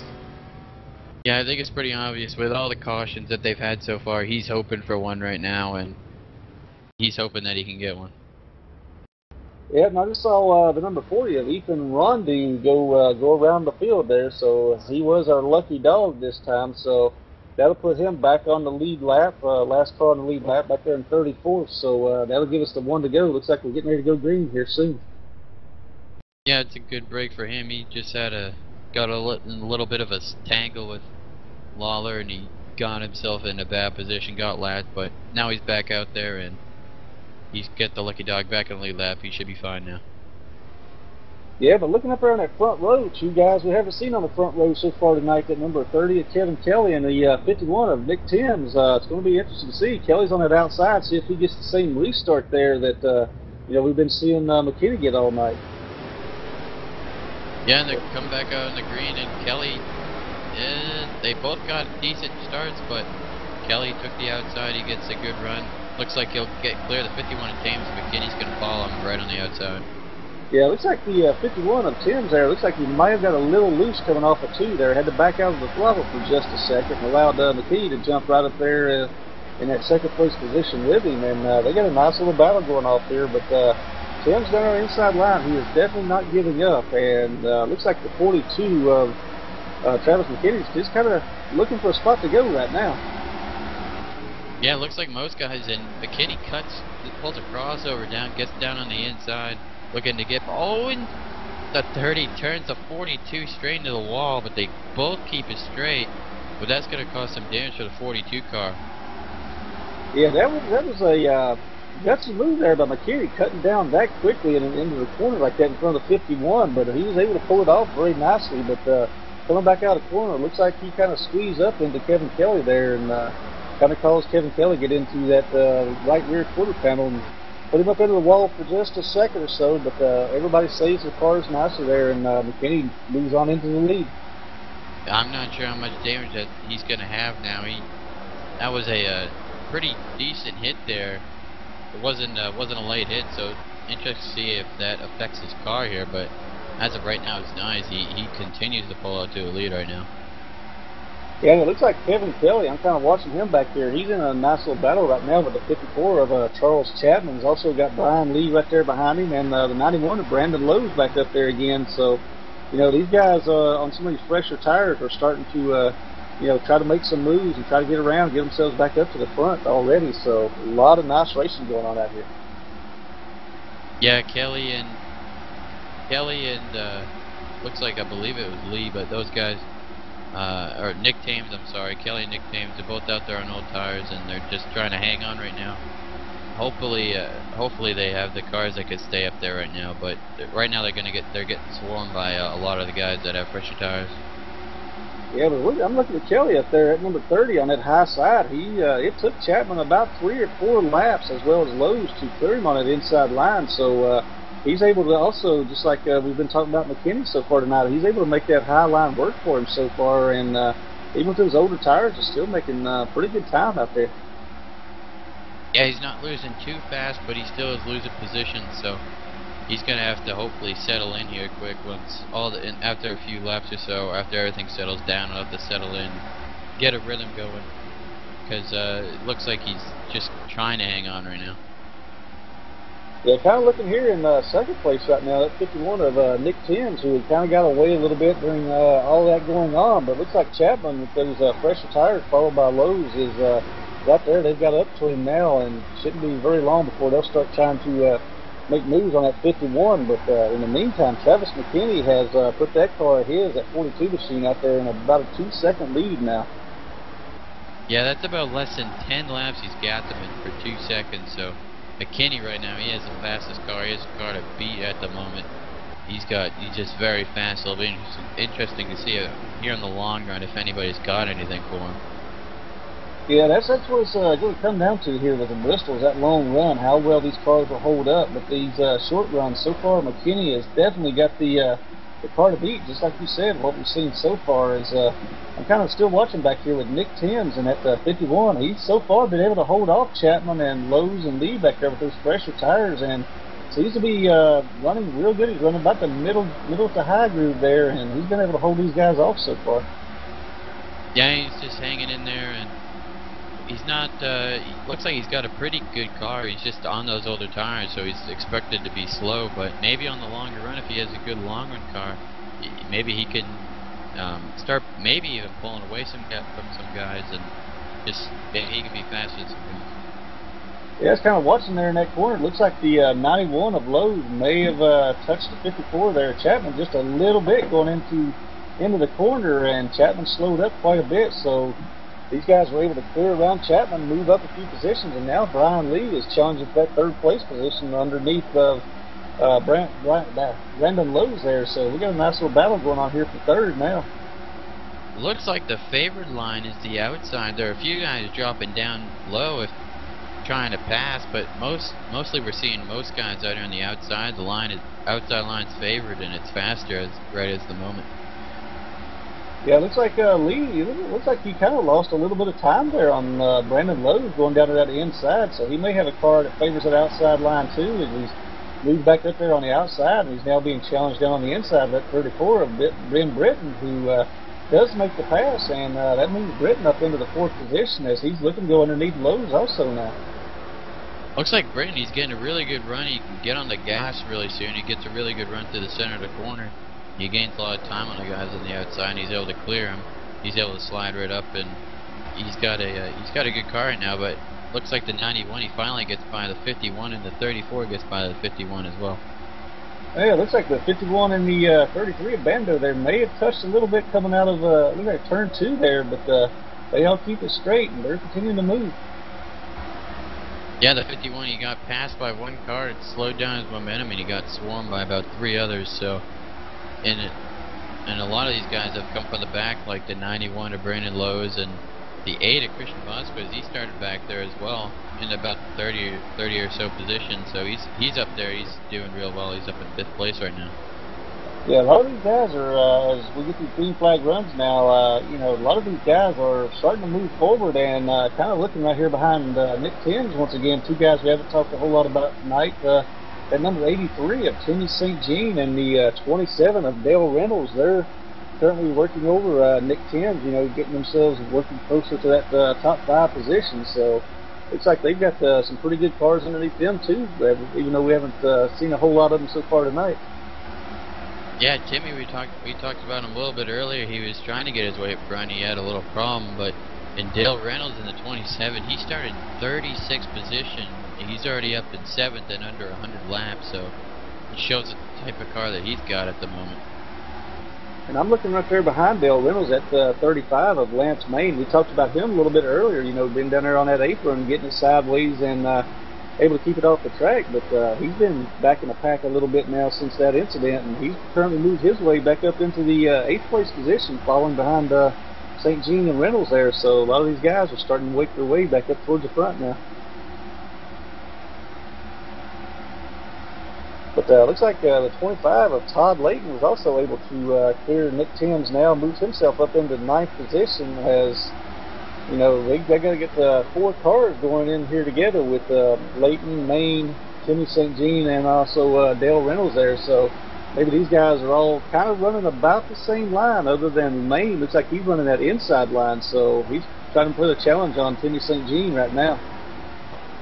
It looks like there's a battle for 2nd place as the 33 of Ben Bando. He gets by the 34 of Ben Britton. And the 8 of Christian Vasquez is trying to follow right in the 33's track, trying to get into the 34. All of these guys have gotten by the 91 of Brandon Lewis. Yeah, I think as all these guys are saying to themselves right now, they've got to get up there while these tires are fresh, kind of get themselves sorted out and try to make a run on Travis McKinney, who's, you know, just kind of run away with this thing. You know, he's up there in front and just hasn't looked back since he got in that lead. Yeah, he's 2.8 seconds in front of a 2nd place Ben Bando, but we should see that start to drop significantly as we see McKinney here coming through a lot of lap traffic. Yeah, right now he's currently working over that number 87 of Kevin Kelly Jr. as well as Justin Barden at number 32 machine. He's going down to that bottom line, so looks like his car might not be handling that bottom line as well as it was working a little bit earlier, you know, up there on the tops. As looking at the times here, Ben Bando cut over a second off that lead right there just in that lap itself. Yeah, that lap traffic is a huge factor, and not surprised that Bando would be up there in 2nd. Bando, he has a fast car today, so we should see Bando's going to get up there. He's going to challenge for the lead pretty soon here. Yeah, it looks like McKinney, now that he's cleared that lap traffic, has moved back up on that outside line, coming up on Jerry Hinkle here. Is you know, Hinkle's kind of running that same line he is, so he's going to have to take it back down on the bottom again and keep that car moving through the field right now with all this lap traffic. As this is the part of, you know, the long green flags we talked about, you know, that can play into the favor of some of these guys a little further behind him. Yeah, we look back at look back here about 17th or so. Looks like there's a nice battle here. The 76 of Joshua Biddle, the 5 of Mick Lucas here. These guys battling really a little bit of the only battling for position we see on track. Yeah, I'm looking right there behind where you just talked about that 18 of Walt Hamrick. We haven't talked a whole lot about him tonight, but he's having a pretty solid run right now. Been able to stay on the lead lap. Looks like the car is making some pretty good times overall. Currently running in 20th. Doesn't look like he's pushing the car too much at this point. Just kind of taking his time out there, logging some laps and waiting a little closer to the end to make a run with that car maybe. Yeah, he's come from the back. He's been sitting there. He hasn't really gone up to the front yet. He could get up there. Looks like he's got a okay car right now. He could still early in the race, so he could still get up there. Yeah, but I'm kind of looking back up front here at our leader once again, Travis McKinney, as he hits, he looks like he's hit a wall here, so to speak. You know, a lot of lap traffic. Ed Wilson's running that inside line. Jerry Hinkle's running outside line, as well as you know, that 40 of Ethan Rondu, and it's just causing havoc on Travis McKinney, trying to find a spot to pass and try to get under as Ed Wilson moves up into the high line now. So, you know, he's trying to get through some of this lap traffic. He's looking like he's having some trouble with lap traffic so far tonight, as Bando has really closed that gap a lot. Yeah, Bando and Christian, both those guys both those guys have really gained a lot of time. Bano's started to gap himself from the 8 at Christian right now, and Bano's coming for Travis right now.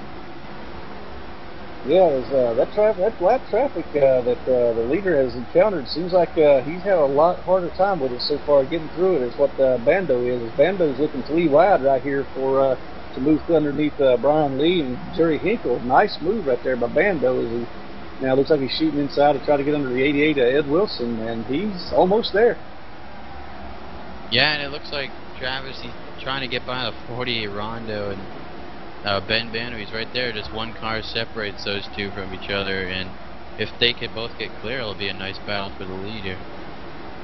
Yeah, this lap traffic has definitely not played into the favor of Travis McKinney, who had almost a 3-second lead not even 10 laps ago, and now Bando is less than 4/10 behind him, as now Bando is the one trying to find a way around as Wilson's running that high line and the 40 of Ethan Rondu's running that inside line.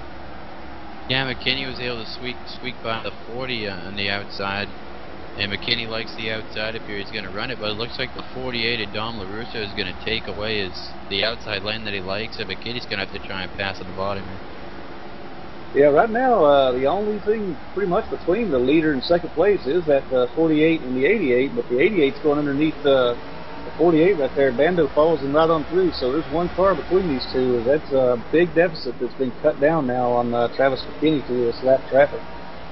Yeah, these guys are really starting to pull away from the rest of the field. I see Christian, he was about a second behind Travis, and now Travis, he saw that Ben Bando was catching him real fast, and he started to pick up the pace. And about third place, Christian, he's about just a little bit over 2 seconds behind now. Yeah, it looks like Travis McKinney is starting to pull away just a little bit here during the last lap and a half, but now Bando has been able to clear that 88 of Ed Wilson as they're working over to number 4 Dennis Wright here, but looks like Bando is definitely coming from McKinney and kind of watching his car. He seems to be able to run good on the high side and the low side, so that'll be a big advantage for him as this race continues on. Yeah, if we look back here in about 4th and 5th, the 27 of Dale Reynolds and the 35 of Lance Main, these guys have been working their way through the field. They started outside the top 10. They're now up to 4th and 5th, and these guys are making some headway as they're starting to come up on the catch the leaders. Yeah, but one of the things I'm kind of looking back just a little bit further back, that 51, we talked about him at the very beginning of this run, staying out there on those older tires. That 51 of Nick Timms, he's been able to kind of stabilize there in 11th place position, so it looks like those not going in and getting tires in that last caution might not have been a bad decision for the 51. He's able to gain a lot of track position and so far been able to hold down the 11th place position pretty well.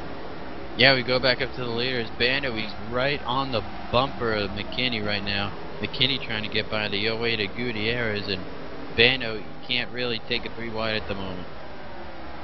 Yeah, we got a real nice battle shaping up here for the lead. If they ever get into a position where that lap traffic isn't going to be a factor, as Bando seems to be able to, as we got a caution out on the speedway, that's going to shake things back up once again. Just as things were starting to heat up for the lead there, we get a caution on the racetrack. That was our longest green flag run of the day, but as we look back here through the field trying to figure out who was the cause of the caution. Yeah, we had a very nice green flag run going on right there as, just had a battle for the lead starting to shape up. So it was definitely looking to get interesting with Bando and Travis McKinney both there, as they were both having very good runs. Looking back here, it kind of looks like Timmy St. Jean may have just had a little issue there, kind of got up into the wall and was trying to keep it up on the wall, kind of out of everybody's way. Might have been a right front tire for him up there in the wall. He just had nowhere he could go. He couldn't get back down the track as all these cars were, spread out so big or so long. So it looks like caution may have been called because Timmy just couldn't get off that wall and get down the pit road.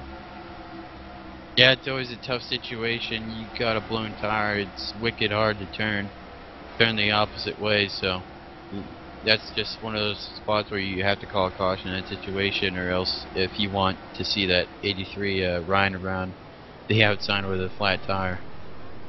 Yeah, because spread out as this field was, it would have he could have rode around a good 10, 20 laps and still not been able to get to that inside to make it down pit lane. So the officials making a very good call there after they gave a lot of time for Timmy to try to get down and just figured out he couldn't, throwing the caution on that. So definitely will be some cleanup on that, because I'm sure he left some body parts of that car laying down there on the track. Well, that being our longest green flag run of the day, we have our leaders coming down pit road. McKinney, Bando, and pretty much everybody else behind him on the lead lap. Yeah, it looks like all these guys, as Bando pulls off into his stall here, Travis McKinney still got that much longer drive, having that second pit stall down there as he gets into his pit stall now as the lap down traffic goes around. So Ben Britton pulls in right behind him. So it's going to be interesting to see this race off of pit road here, see how things turn out here. So, you know, Bando looks like McKinney is definitely going to beat Bando off, so they'll go out just like it came in. But a big gainer there was Christian Vasquez, who comes out the third car off of pit lane. Yeah, Christian picks up about 2 positions up there. It's a good pit stop for him. He had a good car that last run, and he just kind of fell off a little bit as Bando and Travis started to pick it up as they started battling for the lead.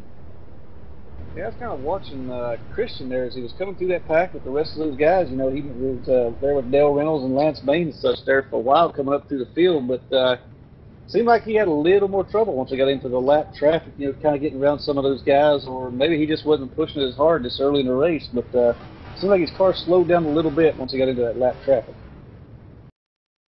Yeah, looking through the field here, we got a 42 of Travis McKinney. He's still out front leading. The 33 of Ben Bando in second. Third is the 8 of Christian Vasquez. In fourth place is the 27 of Dale Reynolds, and in fifth right now is the 35 of Lance Main.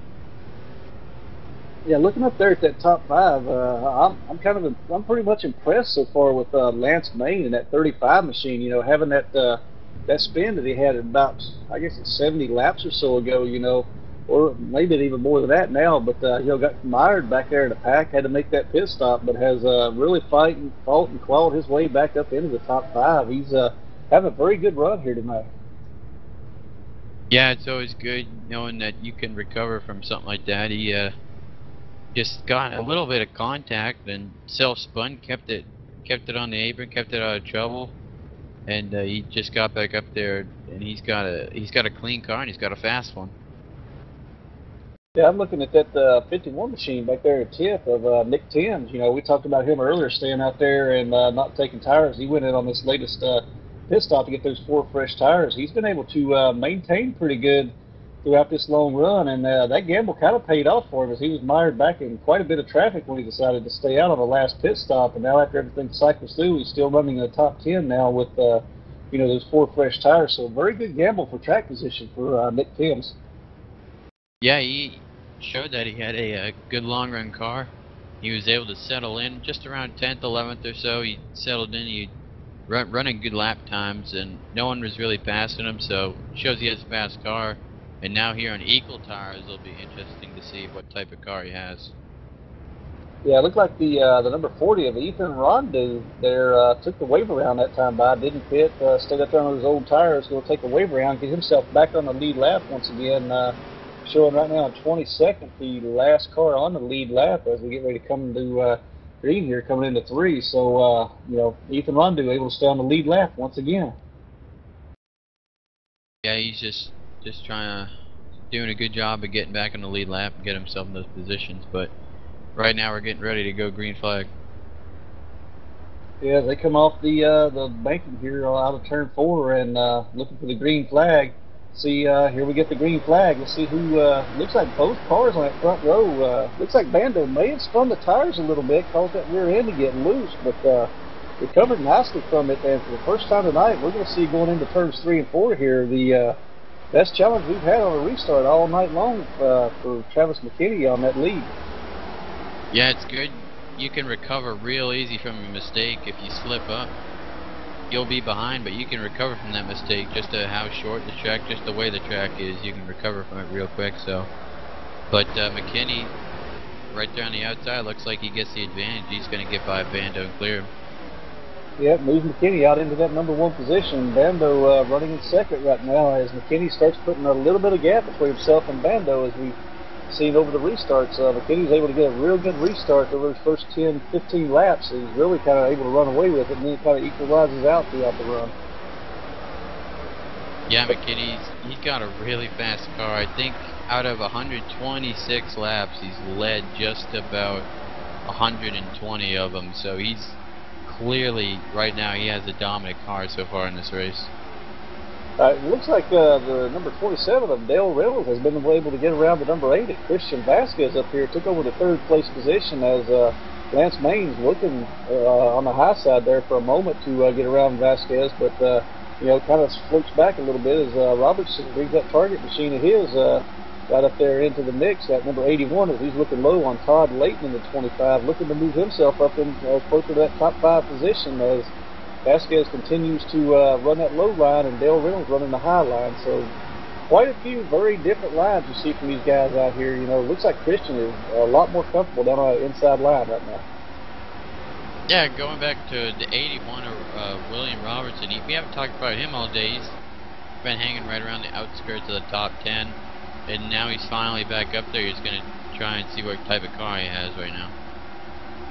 Yeah, looking as we were talking about him there, the 51 of Timms, Nick Timms there was able to move around him on the outside there to push himself up into the 7th place. And Ben Britton, once again, has moved up into the top 10 there. That 34 machine moved himself into 9th. And another guy we haven't talked a whole lot about right now, running in 10th place at number 15 of Darren Binge, you know, is having a very solid run here at Bristol Motor Speedway. Yeah, he's doing very good. He hasn't really been able to get up front yet, but he's still hanging around there with Frankie Simano right behind him. Yeah, and it looks like Dale Reynolds was able to get around Ben Bando there to take over the number 2 position. So Dale Reynolds moving through the field right now as Lance Main, that 35 up on the high side, looks like he's going to clear Vasquez right here, and he's going after Bando too as we go down into 3 and 4. So, you know, it might be kind of a wonder maybe if those tires may have heated up a little too quickly on Bando. He's had to back off some. Yeah, the 27 and 35, they were making a lot of headway on that last run. Near the end of that last run, they were starting to catch those 2 leaders, and looks like right now these 2 are really fast cars. See if they can run down McKinney here. Yeah, the Lance Main 35 moves up in front of Ben Bando in the 33, takes over the 3rd place position now as everything kind of sorts its way through. So, you know, good shake-up there. A lot of nice green flag racing going on. But in the meantime, with all this going on, Travis McKinney having that wide open track, hasn't hit any lap down traffic yet, has got about a 2.5 second lead over 2nd place Dale Reynolds right now, and continue to, you know, to open that gap even more. Yeah, it looks like McKinney likes the outside as well as the 27 and the 35. Those 2, they like running the outside, but like Ben Bando and Christian, both those guys, they're hanging down there on the inside, and they're staying true to that inside. So it'll be interesting to see if that inside or outside, which one's better on tire wear for your car. Yeah, and looking around here right behind Bando here, the 51 of Nick Timms and the 81 of William Robinson, they're making their way through the pack now as they come up on Christian Vasquez. You see the 51 there of Nick Timms took it 3 wide there to get around Ethan Rondeau, and the number 8 of Vasquez takes over that number 5 position from Vasquez. So Timms is on the move for sure. So it looks like he's definitely happy with that car tonight. Yeah, he's finally out here on equal tires with these guys, and he's liking that outside as well. He's having really good runs here through the corners, so he's battling for 4th spot with Ben Bando right now. Yeah, it looks like he's going to clear Bando here, going off into turns 3 and 4. But you know, setting sights, next car in front of him there is at the number 81 of William Robinson, who we've talked about having a real good run. But excuse me, I'm sorry, that 35 of Lance Main, who's been having a real good run. But the 81 of William Robinson looks like he's challenging Bando now for that position. So a lot of these guys running up on the high line in the early part of this. Seems like things are working out real good on that high line. Yeah, it looks like the start of this run, the outside is the favored line. As an 81, he might have scraped the wall up there just a little bit. He slows him down. Bando's able to get back around the 81, but as right now here on the start of the run, the outside is more favored. and I'm just still interested to see on a long run if people like transfer down to the bottom, depending on how their car's starting to handle. Yeah, it looked like the 81 there, as he was trying to get in there and make that pass on Bando, may have just drove it in a little too hard and fast there. And like you said, he did look like got into the wall, got a little kiss up there, and was able to back it back down and regain his composure. And is currently right now fighting with the number 34 of Ben Britton for the for that number 6 position. Yeah, Britton, he's still in the top 10 after all these laps. He's been hanging around there, top 10 all day. Hasn't really gotten to the lead yet, but he's just been right there in the middle of the top 10 all day. Yeah, that's one of the things. I mean, we talked about it during Daytona too. Ben Britton, I mean, had a real good year last year, leading the points going into the chase there. I mean, he's really good. I mean, he stays. You know, consistency has been his key all the way through 2012, and you know, like you said, he's hanging around here all night long tonight, keeping his car in a good position. So, you know, look for big things here throughout 2013 for Ben Britton. Yeah, he's always got a good car. He'll always show up at the end of races every week. That's for sure. And like I say, that consistency will pay off for him. Even though he didn't have the chase he definitely wanted last year, you know, he had a good year out of 2012 and looking to capitalize and build on it here, you know, in 2013. So, as he clears Robertson there and moves himself into the 6th place position, he's setting sights now on Ben Bando, who's starting to slip back a little bit. Has dropped back to the 5th place position now, so that'll be the next car in line for Britton to get around. Yeah, Bando, he was looking under that.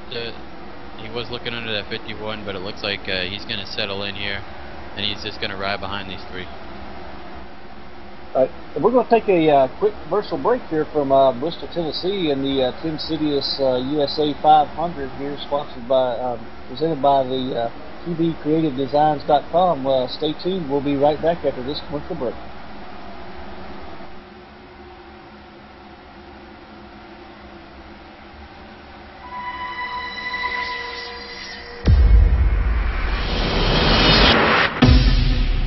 Link engaged. Welcome to TeamSpeak, advanced voice communication software for any platform. TeamSpeak allows groups of people to communicate and share information with anyone via the internet or through private networks. Using your Windows, Mac or Linux-based computer, all you need is a headset with microphone, and in minutes you can be chatting with others in real time, using our crystal clear voice technology.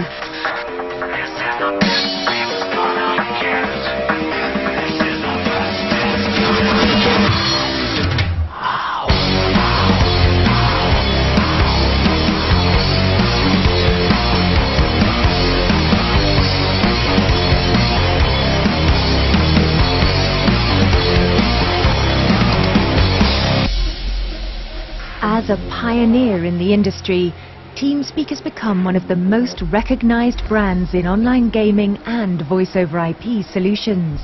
TeamSpeak features include a customizable toolbar, a clickable server icon and support for channel icons, custom graphics and BB code-enabled info panes, detailed user info and support for uploading avatars, firewall-friendly file transfer, tabbed public and private text chat with logging, custom skins, themes and sound packs, and much more.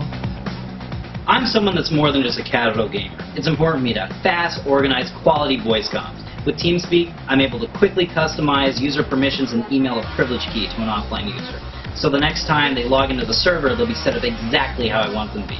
TeamSpeak also lets us do file transfers, assign player rank, insignia, upload avatars, or create custom skins. For me, there's no better choice out there than TeamSpeak. TeamSpeak is free to use for non-commercial entities. Low-cost professional hosting is also available through our global network of authorized TeamSpeak host providers. For online gaming titles, social networks, government, military, or simulator projects, TeamSpeak also offers a software development kit. The TeamSpeak SDK allows developers to integrate our technology directly into their existing product or service. So no matter which game you're playing or with whom you wish to communicate, TeamSpeak has you covered. TeamSpeak. Flexible, powerful, crystal clear voice communication on any platform.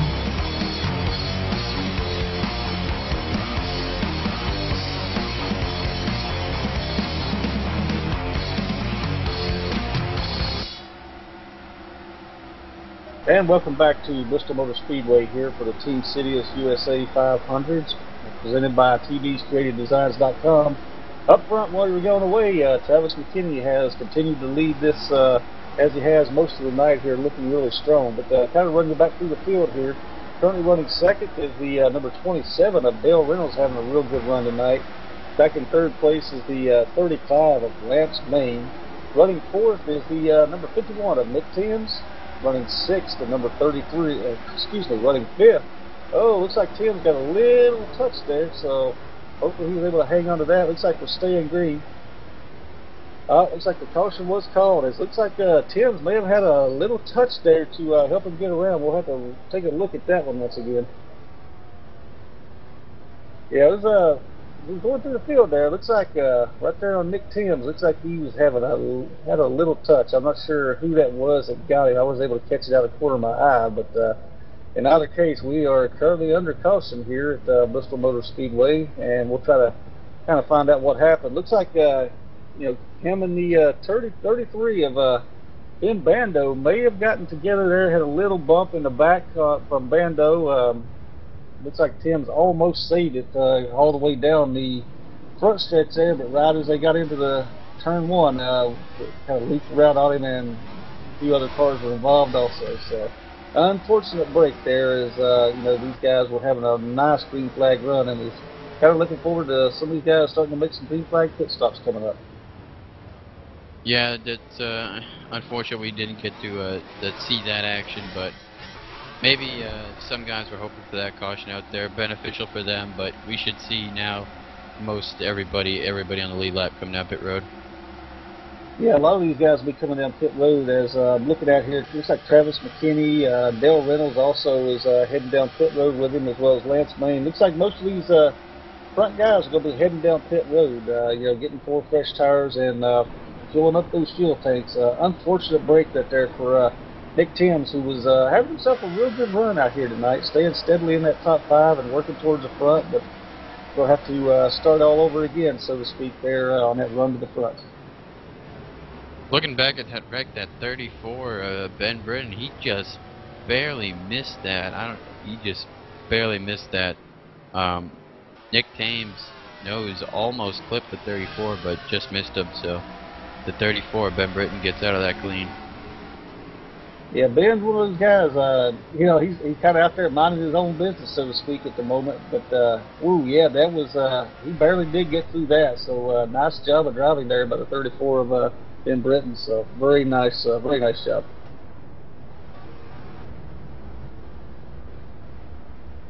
But looks like with the race off pit road here, looks like Travis McKinney, Dale Reynolds, Lance Main, Ben Bando, they came off about the same spots that they were in as they went in, other than Ben Britton's going to move up into the number 5 position, but moving into number 6, 15 of Darren Binge.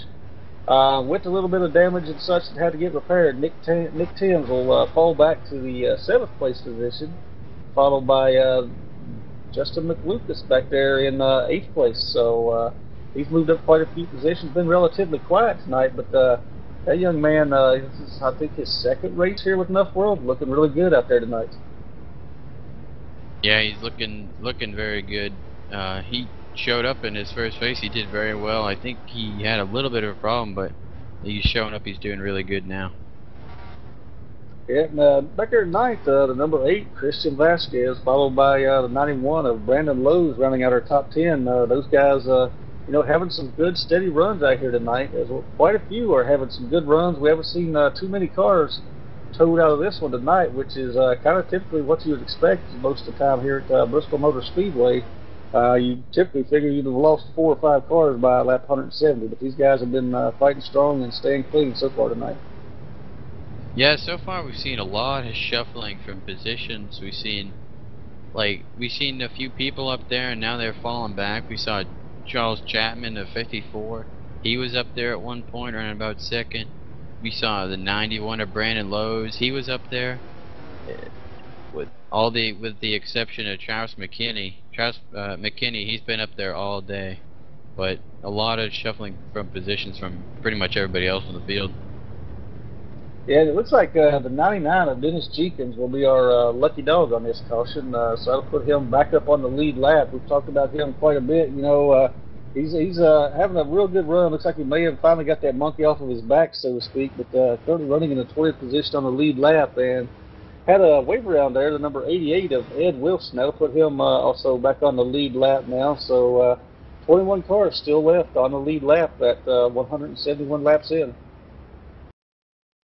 To give you an update here, we have about 5 cars that have officially DNF'd and out of this race. The 64 of John Lawler, the 13 of Tony Ball, the 7 of Howard Wildrick, the 03 of Bruce Turner, and of course the 3 of Louis Bussa.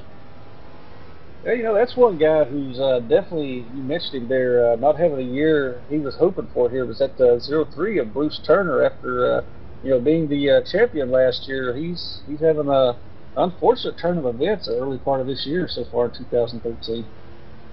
Yeah, he's had good runs all year. He's been up front all year, but he really hasn't been able to get a good result out of it as we go back green flag here at Bristol. Yeah, I'm not sure exactly what happened with that restart. McKinney got a real good restart, and Bando also on that outside line, but it looks like Dale Reynolds just maybe, I don't know, he may have been laying back there, just wasn't in the right gear or whatever, but did not get a real good takeoff there. Yeah, we saw Dale, he started making his passes, and he was doing really good on the outside, and he started here on the inside. I don't think he likes that inside, so he's really not. I don't think he's going to get a good run here. He's going to wait and see if he can get a hole up to the outside lane. Yeah, looking back here, that number 15 of Darren Benz just took over 3rd place from Dale Reynolds. Looks like he's definitely got a strong car now, and he's up there towards the front, and looks like he's trying to get up there and maybe challenge McKinney here in the next few laps, you know, for that number 1 position as he's moving up alongside Ben Bando there on the outside now, challenging for 2nd.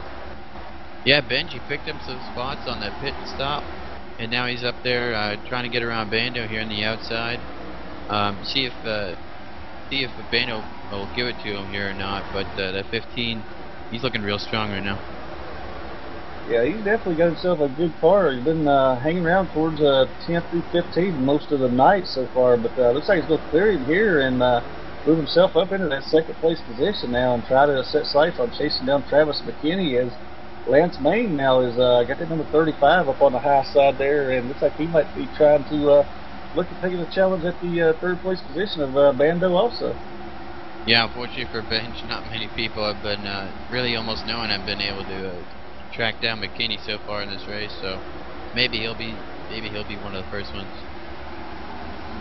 Yeah, maybe so. So far though, with 178 laps in so far, really about the only real challenge so far that McKinney's had was when he got into that lap traffic, and Bando was able to get there with him just before the caution here about 70 or so laps ago, but that's really, outside of that, McKinney has kind of just run away with this thing.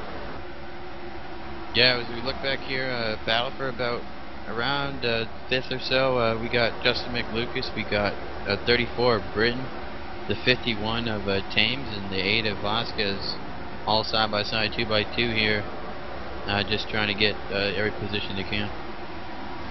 Yeah, still early in the run on these tires, you know, like you said, try to get every position you can, but you know, that's one of the things about it. You got to get all the positions you can, but be smart about it at the same time. And you know, Britton seems like he's down there on the inside line. He seems to like that line, as does Vasquez. So they're down there where they like it. And Lucas is putting up a real good fight up there on that outside line with Tim's right there behind him too, as the 80 Christian Vasquez has now moved up into that outside line. But then, just as I say, that goes back to the bottom once again. Yeah, that 8, the 34, and also the 33 of Ben Bando, all these guys, they're really a little bit. There are a few cars that like to stay down on the inside, like to run that inside lane. Most everybody else we see, they're trying to make passes and they're running their runs on the outside. These guys are trying to do it all on the inside. Yeah, I was kind of looking at that smoke trail there. Looks like the 48 of Dominic LaRusso. Looks like he had himself a blew a tire out there, but was able to get out of the way and keep that car pointed in the right direction. So very good job of getting out of the way there with 48 with that blown tire. Yeah, we saw the 83 at Timmy St. Jean. He had that same situation. He had a blown tire. He wasn't able to get down to the bottom of that 48. He just squeezed down there in front of the 15 of Benj. So he did a good job of getting that down. But that's also unfortunate for the 48 as well. With the good run that he's had so far this year, he's not looking that way today.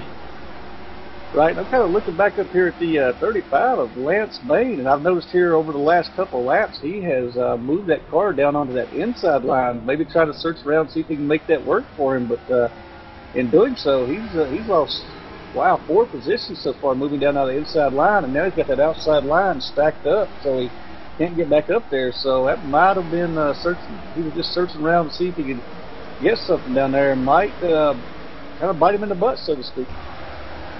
Yeah, he was running good, and now just maybe that slight little change to his line or whatever, he just can't get it going down on the inside. It looks like his car likes it on the outside a little better.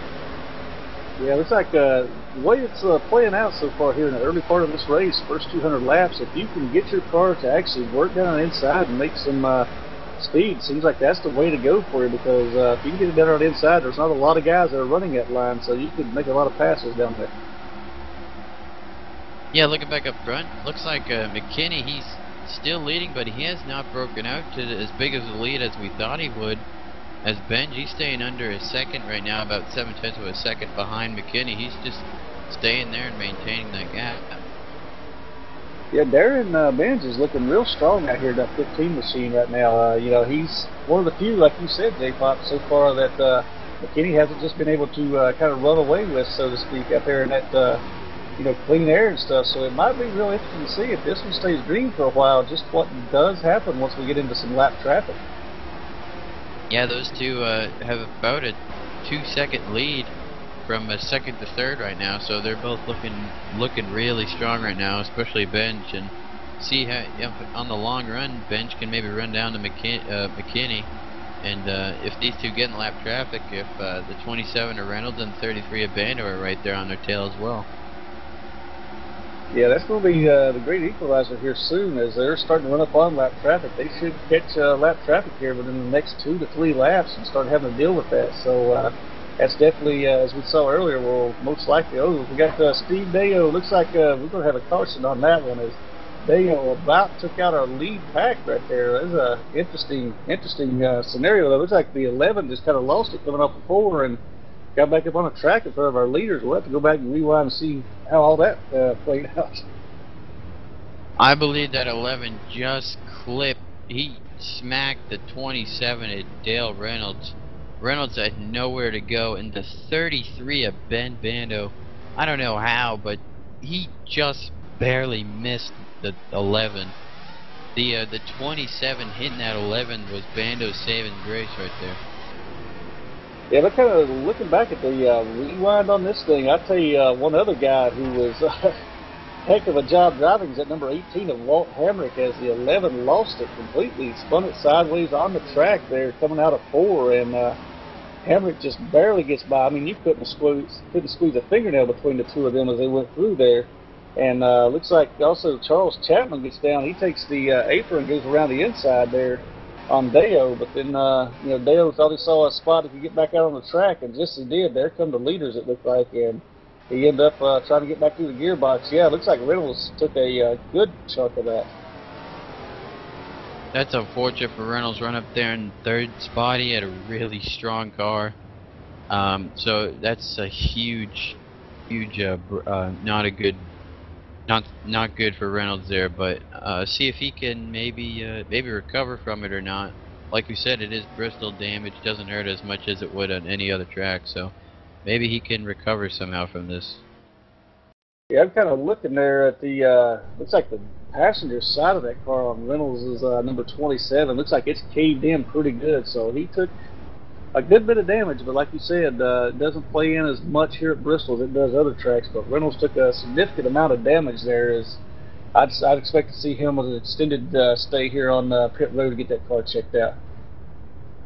With that caution, we see most all the leaders coming down pit road here. Yeah, most of them that long trip down pit road, so to speak, you know, all the way down that back stretch and then back to the front stretch. So, you know, this is the time of the race where these guys are really just, you know, thinking to themselves, how long is this pit road? And it's kind of looking at McKinney here. He's got some passenger door damage there, too, from that incident we talked about earlier. Looks like the crew really hasn't worked too much on that. It's still banged in pretty good right now. And looks like in the race off of pit road, we got ourselves a new leader here. The number 25 of Todd Layton is able to pick up quite a few positions. Yeah, Todd Layton, he comes out of pit road first and beats Travis McKinney off of pit road there. But looks like we have one car who stayed out, and that's the 54, Charles Chapman. Yeah, Chapman takes the lead there, staying out under caution as the only car. Now, that's another guy I had a chance to sit down with and kind of talk with for a little bit this week. We'll kind of play a clip, you know, from what we got a chance to sit down with him in the interview this week.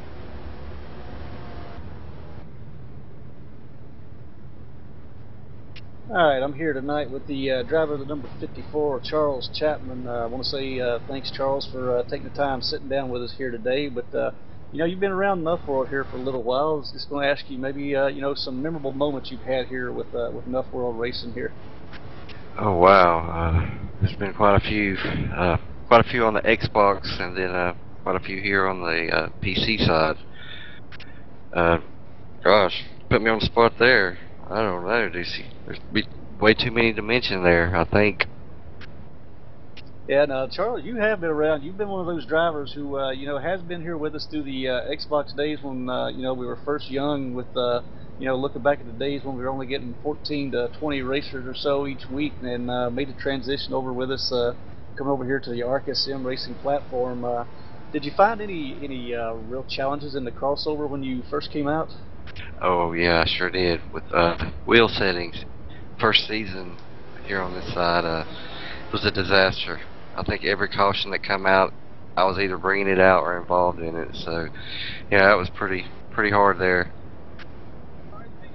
All right, now looking forward, you know, to this week here at Bristol Motor Speedway. You know, I know you've had some success and had some luck here at Bristol. You've actually got some pretty good stats here. Are you looking forward to Bristol, and what are you looking forward to for, say, the most here with Bristol this week?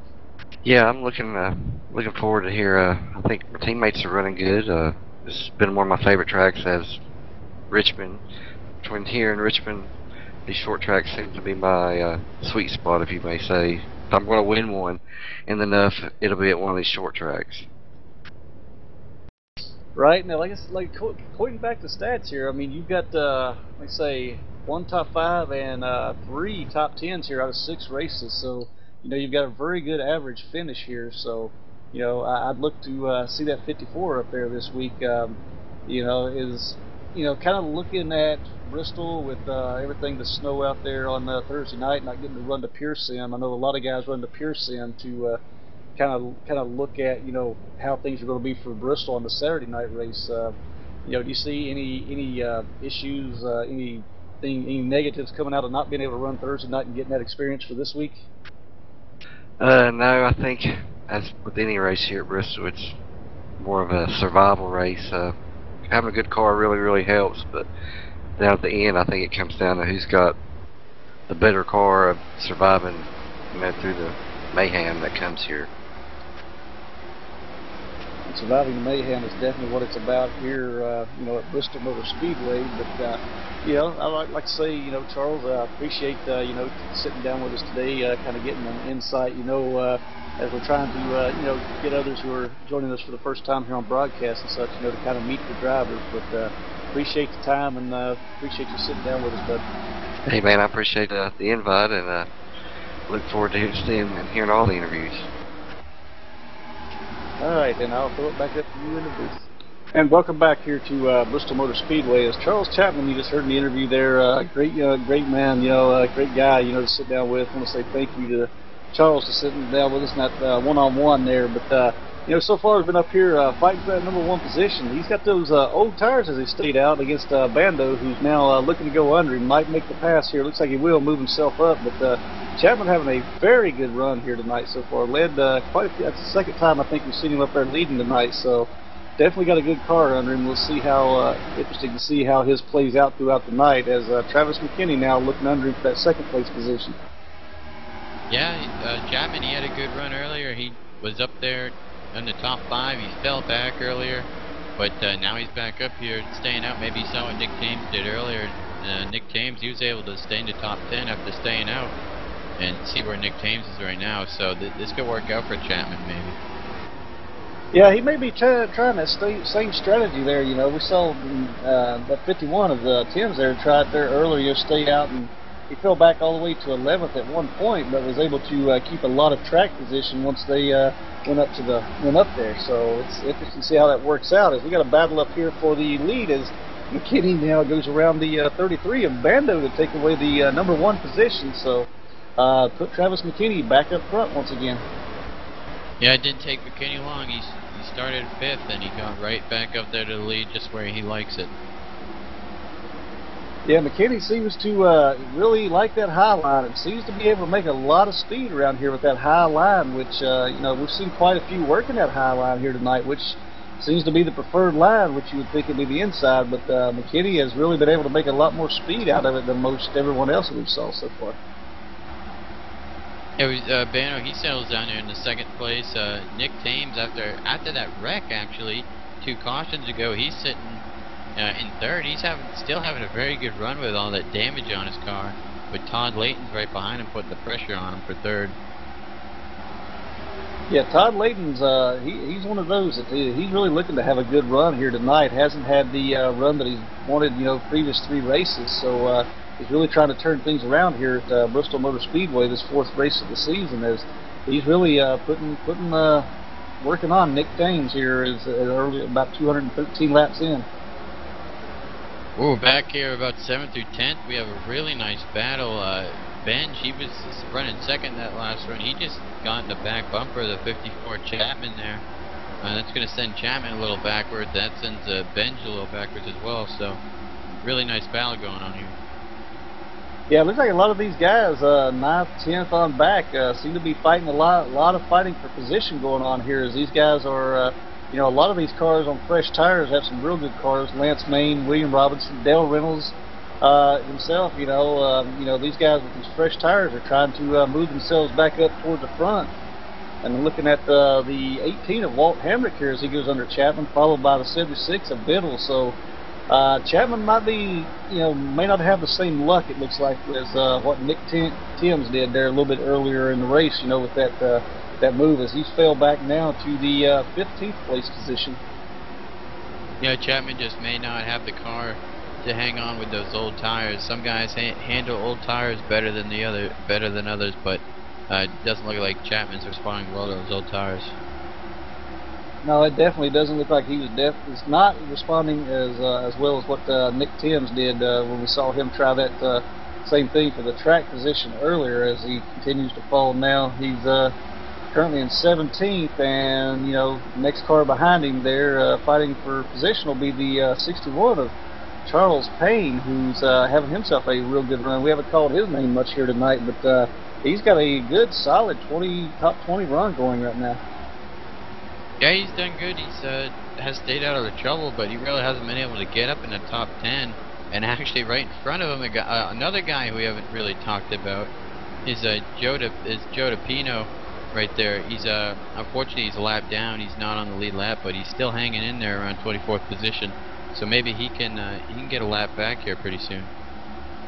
Yeah, Joe's one of those guys. He'll hang around, though, just like we talked about with Mike Houston. He's one of those guys who'll hang around, and no matter how bad the car is at that moment with some damage or stuff, he'll stick around here to the end, and usually salvages a pretty decent position, even out of a bad race car. If we look at look back here, battle for about 21st, the 20th. Some guys we haven't really talked about. Jerry Hinkle, and the 88 at Ed Wilson. These guys right on the brink of the lead lap here. The last cars on the lead lap, having a nice battle, just pretty much trying to stay on the lead lap. Yeah, I was kind of looking, a little further back there, that number 32 of Justin Barden. I know we've talked the previous 3 races quite a bit about Barden. He's had a real good start to the 2013 season, but kind of got himself into a little trouble here early in the race here at Bristol, and has been trying to dig out of it pretty much about all night, unfortunately for him. Not having the run that he was definitely looking to get here and continue on with what he's been doing so far in 2013, but definitely still out here, still fighting it out, still gutting it out, and currently running 23rd position, so he can still salvage a very good run out of tonight. Yeah, Barney is the first car 1 lap down, so another caution comes out, I believe. Well, he'll be the lucky dog.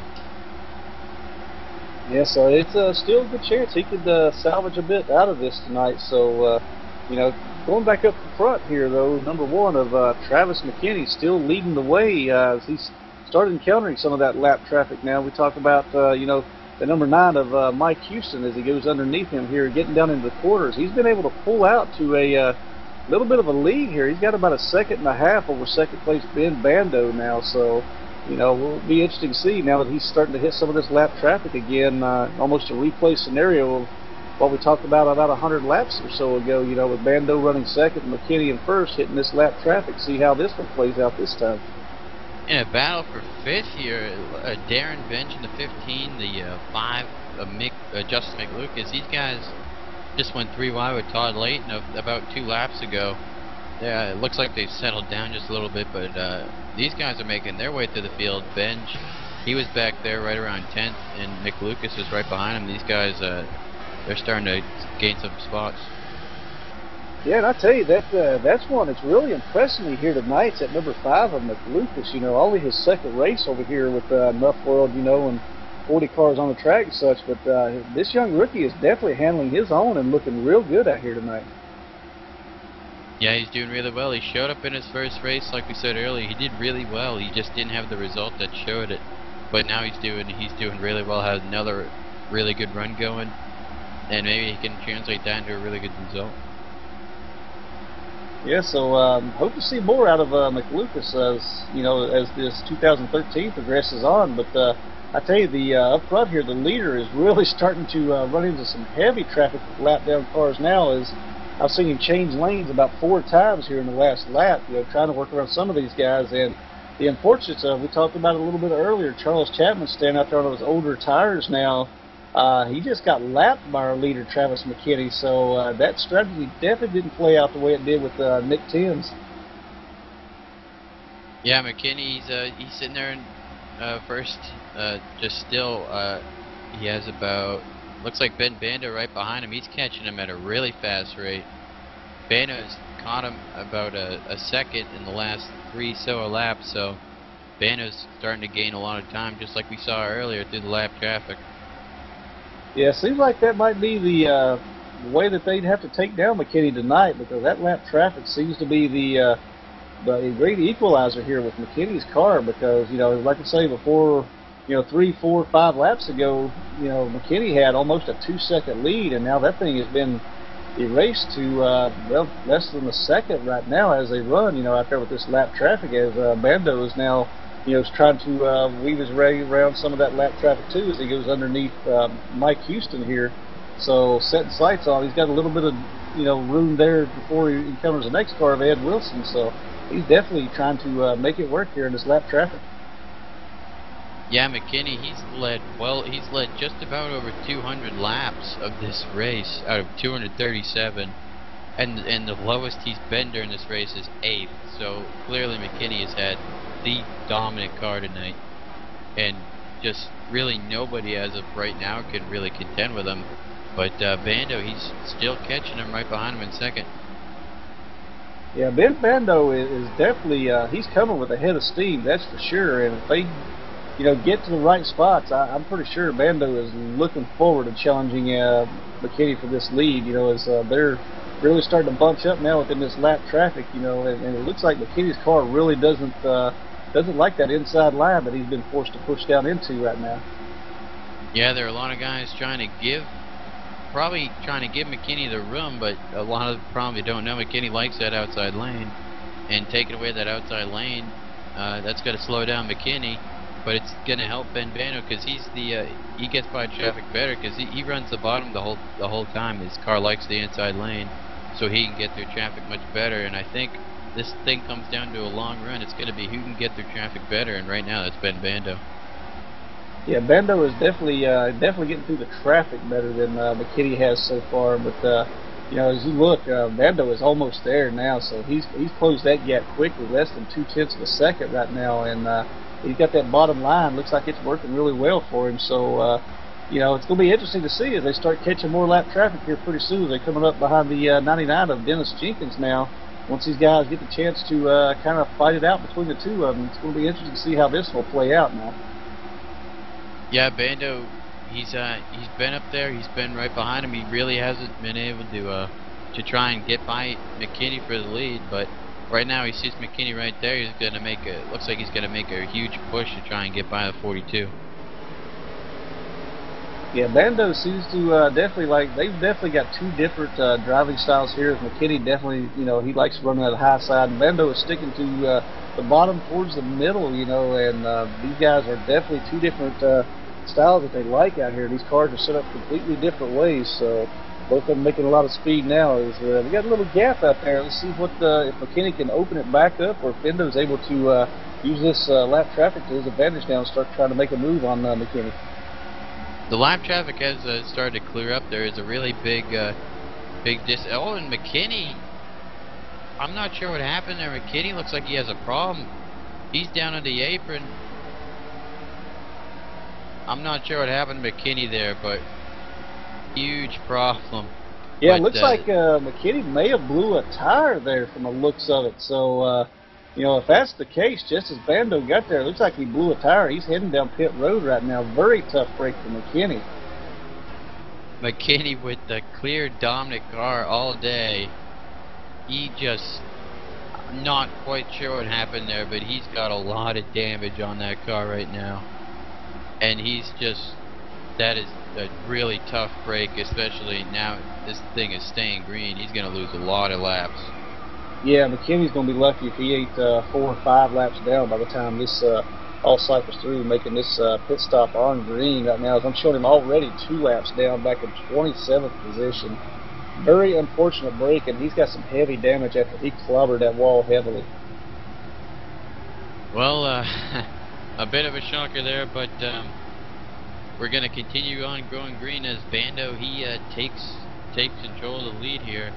He's got about 1.3 seconds over second place Darren Benj at the moment. Man, wow, that's you know, if you're Travis McKinney sitting in that car right now, what are you thinking to yourself about that? You know, that is definitely not the way we were looking to see this battle for the lead play out for sure. Yeah, that's it's, you know, some things you just can't do anything about. I think that was one of those situations McKinney he couldn't really do anything about that. But that's of course good news to pretty much everybody else in the field. So especially Ben Bando right now as he has the lead. But see if Darren Benj, he had a fast car earlier. See if Darren Benj can't run down Ben Bando here. Yeah, that makes me wonder, though. You know, we had McKinney always running that top line, really likes that top line, and when he started catching all that traffic, had to kind of dive it down a few times, use that inside line. I wonder if that maybe just heated up the tires too much and caused that right front tire failure. That may have had a lot to do with it. Yeah, I think this, you want to be good here in the long run, you're going to have to migrate down to the inside. The outside is fine with no lap traffic, but you're going to get the majority of lap traffic. They're all running on the outside. That's the favorable line, and you're going to have to be able to migrate down to the bottom and pass all those cars. So whoever gets through traffic the best, whoever runs that bottom the best, if it stays on the long run, is who's going to win this race. And right now, that's Ben Bando. Yeah, I'm kind of watching the ticker here. You brought up that interesting point earlier about Benj, having a real good car there earlier tonight. I was kind of watching the ticker here as we click down, as both of these cars, Bando and Benj, are both in traffic right now. Looks like Benj has knocked off about 0.3 of a second on Bando, so he might be making towards a run to the front.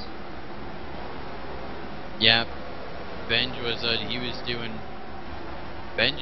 was running real fast with McKinney in the lead, but Bando, he's in lap traffic now. That's going to cause Benj to maybe catch some right now. Yeah, but very interesting fact there is even with all that damage and such, and Travis McKinney going quite a few laps down in that whole incident, but look at the lap times after he got it back out on the track. Crew looks like they were able to fix that car back up. It kind of goes to a testament about how damage really doesn't play into effect as much here as it does at other tracks. But previous to that caution coming out, Travis McKinney was running a 16.2 average lap, and over the last 5 laps has averaged between 16.2 and 16.3 here. Those are very good laps, especially for what he just went through with that car. So he's still got a very fast car right now, but like we said, a huge problem there. He's 3 laps down, so what's he gonna do 3 laps down? Yeah, I'm kind of watching, keeping my eye here on Darren Benj in that number 15. Now that right now he's having a lot of trouble with lap down cars, as he's lost over a second to the leader now again, as he came up behind the run up on Dennis Jenkins, the Walt Hamrick in the 18, and also 48 of Dom LaRusso, and had nowhere he could go. Kind of had to slow everything down there until he could finally get around all 3 of those in a safe position, and he's lost about close to 1.5 seconds on the leader in the last 2 laps because of that. Yeah, it'll be interesting to see when pit stops come around here. For if we stay green, we run about 60 or so laps green, I believe. So it's gonna shape up good here, and maybe in the next 30 laps we'll see guys start coming down pit road, maybe even sooner than that. Oh, looks like we got a big mess here right in front of our leaders. I'm not sure quite what happened there, but a lot of guys checking up and such. A lot of these tires are starting to give way on some of these cars. That is the second time that Ben Bando has missed a huge wreck by inches right in front of him. That is a great job by Ben Bando to get around that and miss that. Yeah, but it looks like they were coming off. Looks like they're coming off the corner here. The 24 was coming out of the corner right beside Ethan Rondu in the 40 machine, and looks like the 40 may have tagged the wall a little bit, and he bounced back down, got into the 24 of Garcia, and as Garcia was trying to save it, looped it back around. Right there coming into the corner, slid back up on the tracks, and Christian Vasquez clobbered him heavily. Quite a few cars involved in that one. Jerry Hinkle, Christian Vasquez, Chuck Garcia. Just to name a few. There was a few others right there, and Kevin Kelly really was a guy that got through. I don't know how he got through that, to be honest with you, diving down to the inside, as well as Ben Bando, who almost became part of that one. That's a great job by both of those guys, but also unfortunate for those guys who are involved. All those guys were running really well. Around the top 10 or so they're having good runs, but just an unfortunate thing that sometimes you can't do anything about with this small a track. Yeah, and it looks like Vasquez is he's running around out there as a second car in line right now, but he's got a blown tire on that machine right now, showing a lap down. So that's a very unfortunate thing for him. Or right at the tail end of the lead lap anyway, and he's going to have to go in and get that body pulled away from the tire and try to get that stuff fixed up. Yep, with that caution, we see we will pretty much see everybody come down pit road here. Maybe a few guys staying out that had problems under green and were able to get down pit road, so we might see a few of those guys stay out, but everybody on the lead lap will probably come down and pit. Well, surprisingly enough, looks like Darren Benj and that 15 machine, as well as the 51 of Nick Timms, have decided to stay out on the track right now. That is a very, very interesting. Not sure if that was maybe confusion, or if it's just they want to stay out, or what's the deal there? Yeah, I was about to say, I'm not sure I quite agree with that call right there of staying out at this point in the race. Because they've got a lot of green flag laps on these tires now at this point, and you know, we just saw what happened to Chapman, and he only had about 30 laps or so on his tires when he was in the lead, and we watched him go a lap down in that exchange. So, you know, these guys have got a lot more laps than what Chapman had on those tires, so I'm not quite sure I agree with the call this time. There may have been some miscommunication maybe with the leader, or if the pits were open or not, but if these guys come down, I'm not so sure staying out's the right option. I don't think they would. Yeah, I think these guys are smarter than that to stay out. Yeah, and it looks like at this point, it looks like Chuck Garcia has pulled the number 24 machine back behind the wall. I know he got hammered real hard there by both Vasquez and Hinkle with a lot of damage to that car. So it may be more than the crew was able to repair there on pit road and has put it back in the garage area. So unfortunately, the 24 of Chuck Garcia will add to our latest list, you know, of guys out of the race right now, as well as Joe DePino, who's also gone out, as well as Timmy St. Jean here in the last 50 laps. So unfortunate for those guys. Yeah, that's recorded 8 cars that have DNF today here at Bristol. So a fairly good number of cars still on the track, especially for a track like Bristol.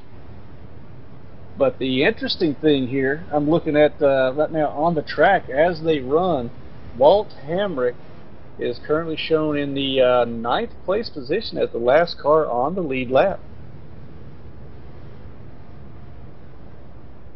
That may be an incorrect. Looks like we're going to have a few wave rounds here, so you know, it'll be interesting to see on the, once everything gets sorted out what we've got actually left on the lead lap, because these guys, you know, with Bando and also with McKinney, they were passing a lot of cars out there on that long green flag there. Yeah, they did pass many cars, but I'm not so sure it was that many cars, but there could be a scoring error or something. We'll have to see if it sorts itself out here, but as of right now that we're sure of, we have Benj leading us down to the green flag with Nick Thames in second. Yeah, it looks like quite a few cars. The scoring monitors may be off up here, so looks like some of the Nuff admins and some of the guys up in the control towers up there are doing some work on that right now. Looks like we had some problems there, so looks like they'll wave off the green here as they get this figured out and fixed. Gonna run you through the field here. We have 15 of Darren Benj up in first, the 51 Nick Thames in second, 34 Ben Britton in third, fourth is a 35 of Maine, and in fifth we had a 27 of Reynolds.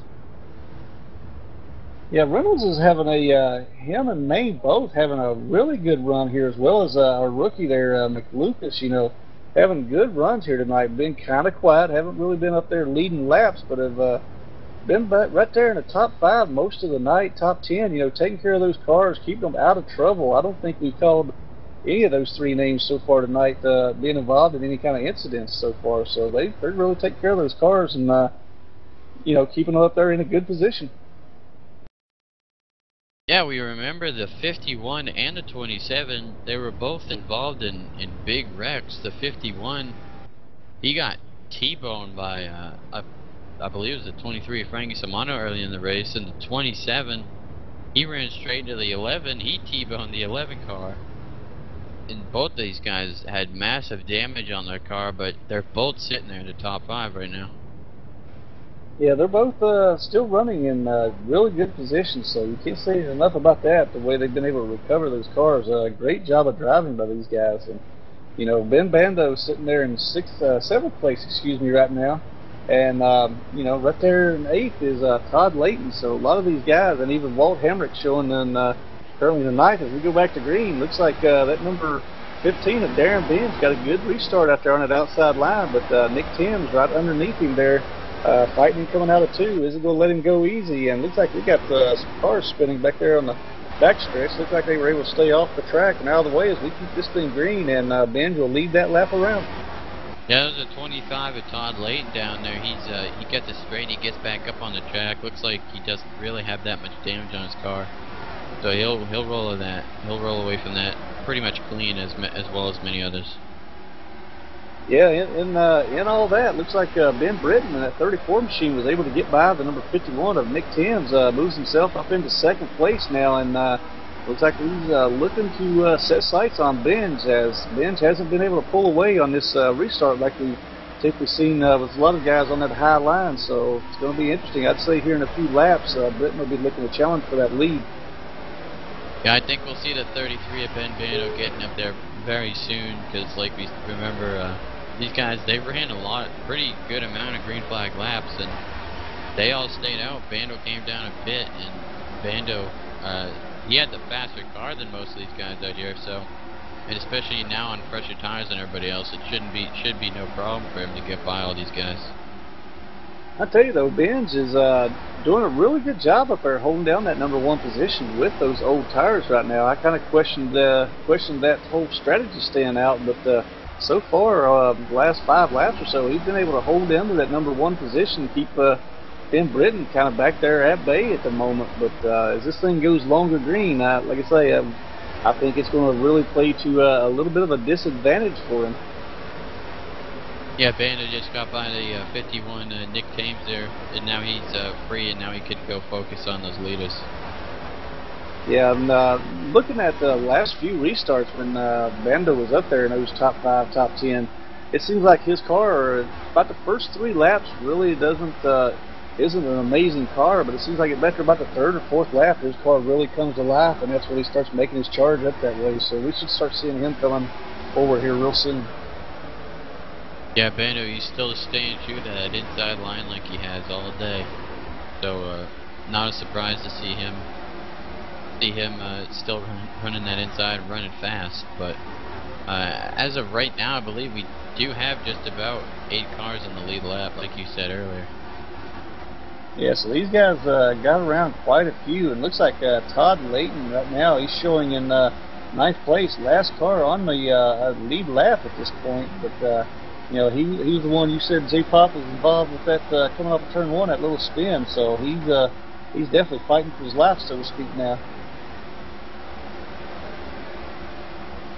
But looking back up here in the front, you know, Benj has been able to hold off Ben Britton over the last 10, 15 laps here since this restart, and Bando hasn't per se been able to pull away from Nick Timms so far in that 3rd place position, and right now it's about a 2.5 second gap from the 1st place car all the way back to that 3rd place car. So Benj may have known a little more about what that car could and couldn't do, I guess, than we did, and the crew chief, I guess we shouldn't have questioned that call. It might have been the right one after all at this point in the race.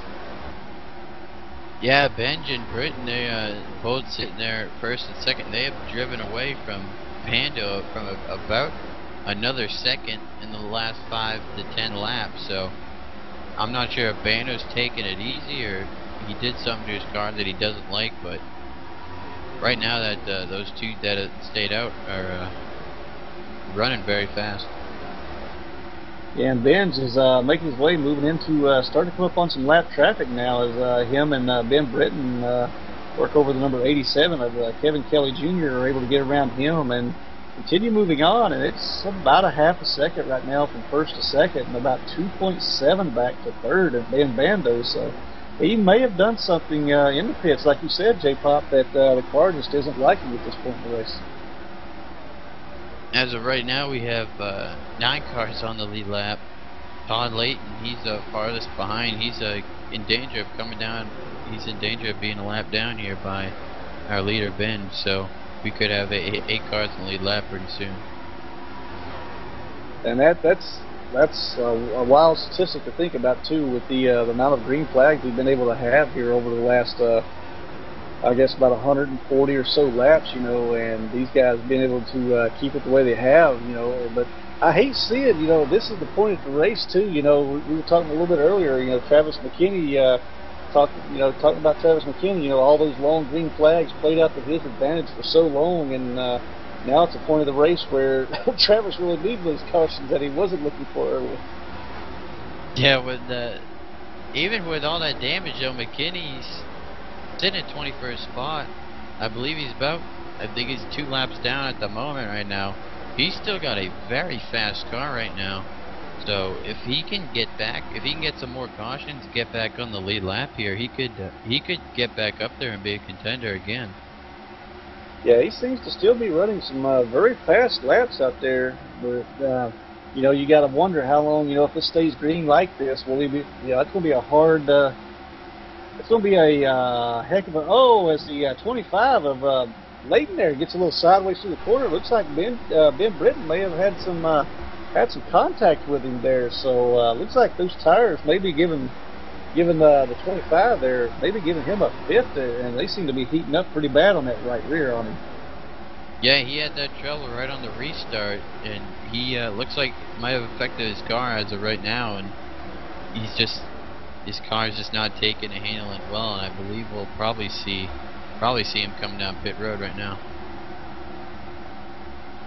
Yeah, he's definitely not having what he had earlier. You know, he was having a good run there earlier, but you know, that's one of the things too, J-Pop. When you get that car sideways like that, you don't bring out a caution and you try to get back on the track. You heated up that tire so much, it takes about 15, 20 laps to get it really cooled back down here at Bristol.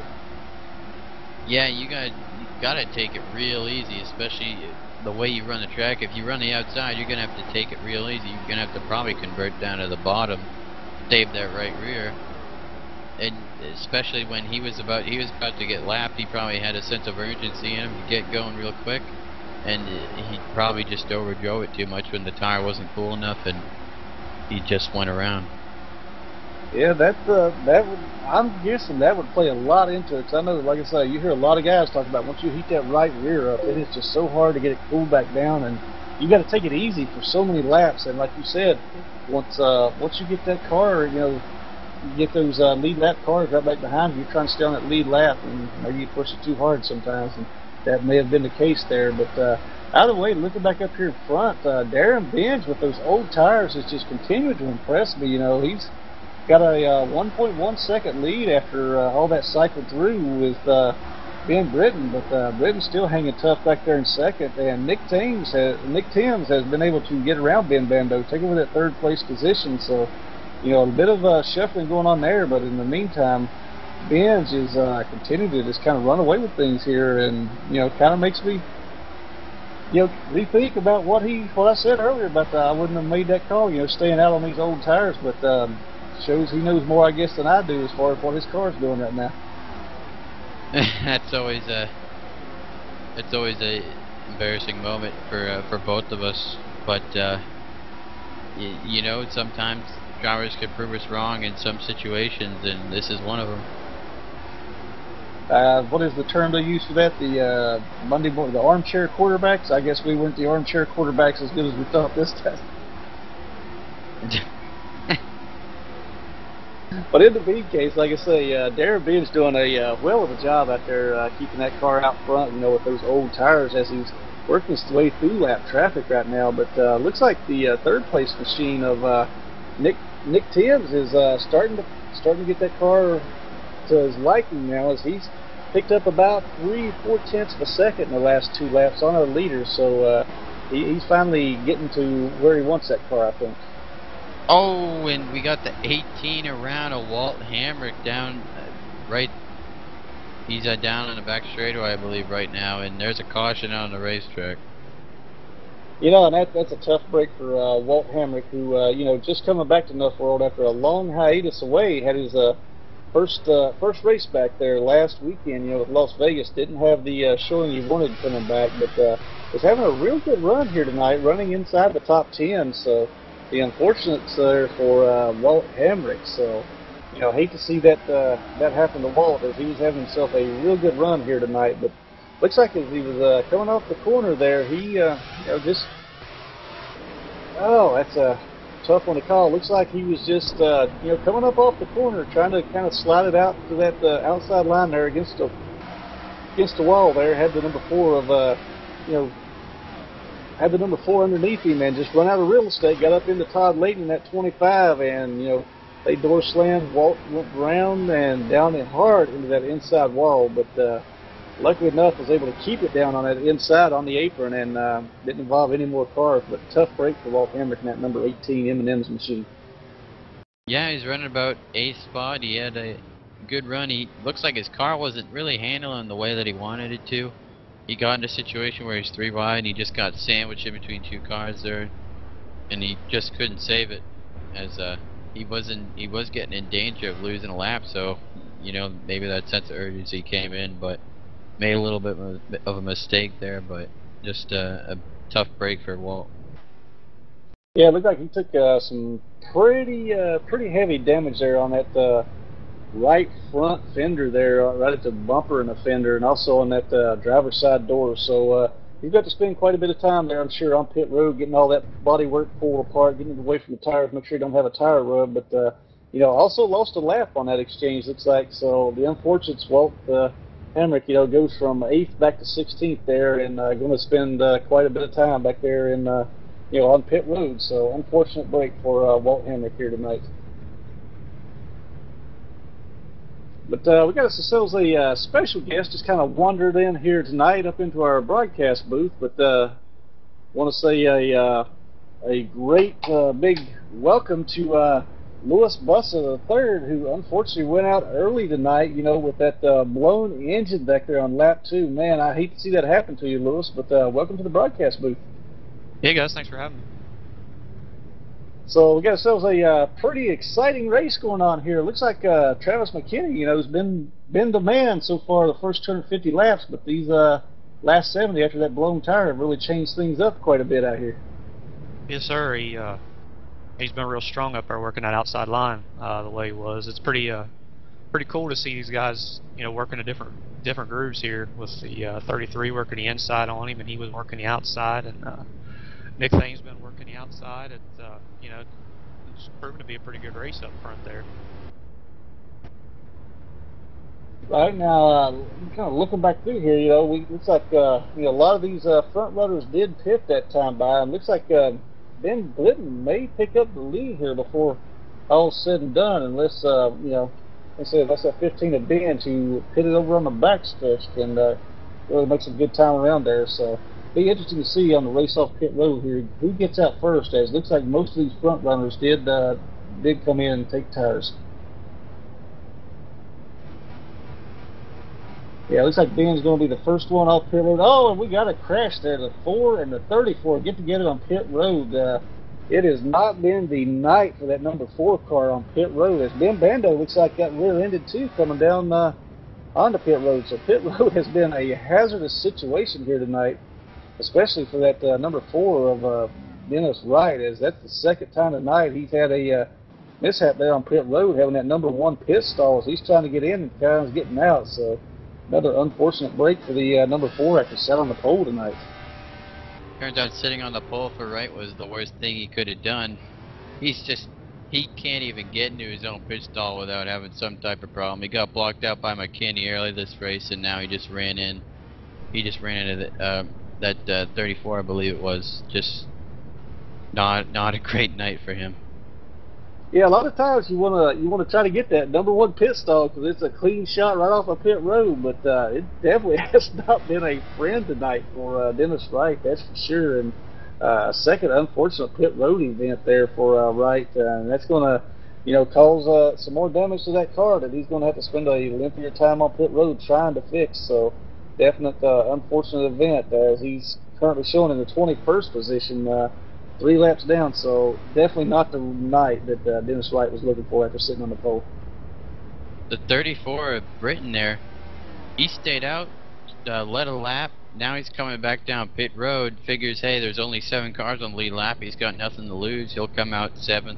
He'll restart 7th. So just nothing to lose for him right now to come down pit road, get a lap led for Ben Britton. Yeah, the interesting thing is going to be, though, we got those 3 cars, so that might be something to look at, too. 3 cars looks like stayed out. We're going to take the wave around. Looks like it'll be Chapman, Layton, and Biddle taking that wave around, so that'll give us probably 3 more cars, I think it is, all on the lead lap. So, you know, that might be something to kind of take a look at, too, as we start getting a few more cars on the lead lap. Now, Lewis, give me kind of a perspective here, the few laps you did get to run before that engine let go tonight. How abrasive is this track on tires? It's really rough, man. That concrete, you know, it really heats them up. Really heats them up quick. You know, and there's more grip on the outside, but the grip, it just seems like, you know, you can carry so much more momentum up there that, from what I was able to tell, it really felt like it was killing the right front up there. So I was trying to concentrate on getting the car to handle on the inside, assuming everybody would run the outside. So I was hoping maybe we could get a run there so I could see what the car would do against everybody else. But, you know, we couldn't. But, you know, it's just, this track just, it's rough on them, man. And that's going to be one of the big keys about it. We get into a long green flag run here. Who can take care of them and who can't. Right, and the green flag flies here. We head off into turn 1. Looks like Bando down the inside, and also the number 15 of Bandit. Both had a real good run as they side by side down there, and it looks like we got the 16 around. We got a caution back out on the track there, so and amongst all that, had some good side by side up here in the front, but the 16 winds up, you know, bringing out the caution there, the unfortunate thing. So we'll have to kind of take a look at what happened there with the 16 of Brian Lee. Yeah, there was a big, not really a big mess, only a few cars involved, but many guys back there missing that, doing a great job of getting around that wreck. There's only 3 or 4 cars involved in that. Yeah, it looks like, kind of looking at some of the cars involved here, another unfortunate break. We talk about 2 guys that having some pretty good runs out here so far tonight, but that 42 of Travis McKinney involved in that one, and also the number 18 of Walt Hamrick, who we talked about earlier, running in the top 10 there when that last caution came out. McKinney really hit the 16 of Lee pretty hard there. They were, you know, T-boning, so to speak, and then a little bit later coming through there, the cars of Brian Lee's just spinning around. Samato hits him, he gets into Barden, and then, you know, with all the smoke going on, Walt Hamrick couldn't see nothing and gets into him also. So quite a few cars involved there, but wow, what an interesting, looks like the rear end just kind of broke loose on Brian Lee right there all by himself. Yeah, just trying to get every position he can right there. Just obviously didn't go the way that he expected it to. He'd probably just gotten the gas a little too early, tail end when it went around. I'll tell you, looking at that replay too, another one who got through there and looked like he was going to be part of that one again was that number 30 of Kevin Kelly. He's had a rabbit's foot in his pocket or something tonight. I tell you what. Yeah, there are a few guys out there that have been able to get around some wrecks that we really can't believe they got around, but that just shows you got luck on your side tonight, and you better take advantage of that. All right, we're going to take a quick commercial break here from Bristol Motor Speedway, and we'll be back live here in just a few minutes with live action here from, like I say, Bristol Motor Speedway and the Team Citius USA 500, presented by TVsCreativeDesigns.com. Stay tuned. Are you looking to start your own professional internet radio station the easy way? Sam Vibe was specifically designed for you. From the makers of Sam Broadcaster, Sam Vibe takes advantage of the cloud to let you focus on what is important: managing and running your station. There are 5 simple steps to get started with Sam Vibe. 1. Sign up for a free account at samvibe.com. No credit card information is required to get a free account. 2. Download and install Sam Vibe. 3. Check your email to retrieve your account information and login details. 4. Run Sam Vibe and enter your username and password. 5. The Sam Vibe Quick Start Wizard shows you the first steps to start your station. Simply upload your music, turn on your station, and tune in.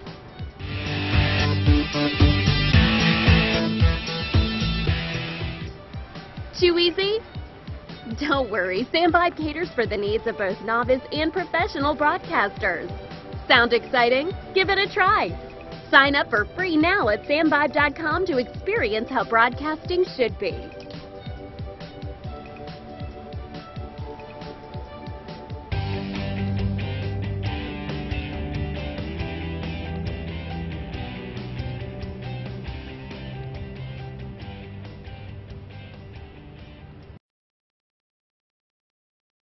Yeah.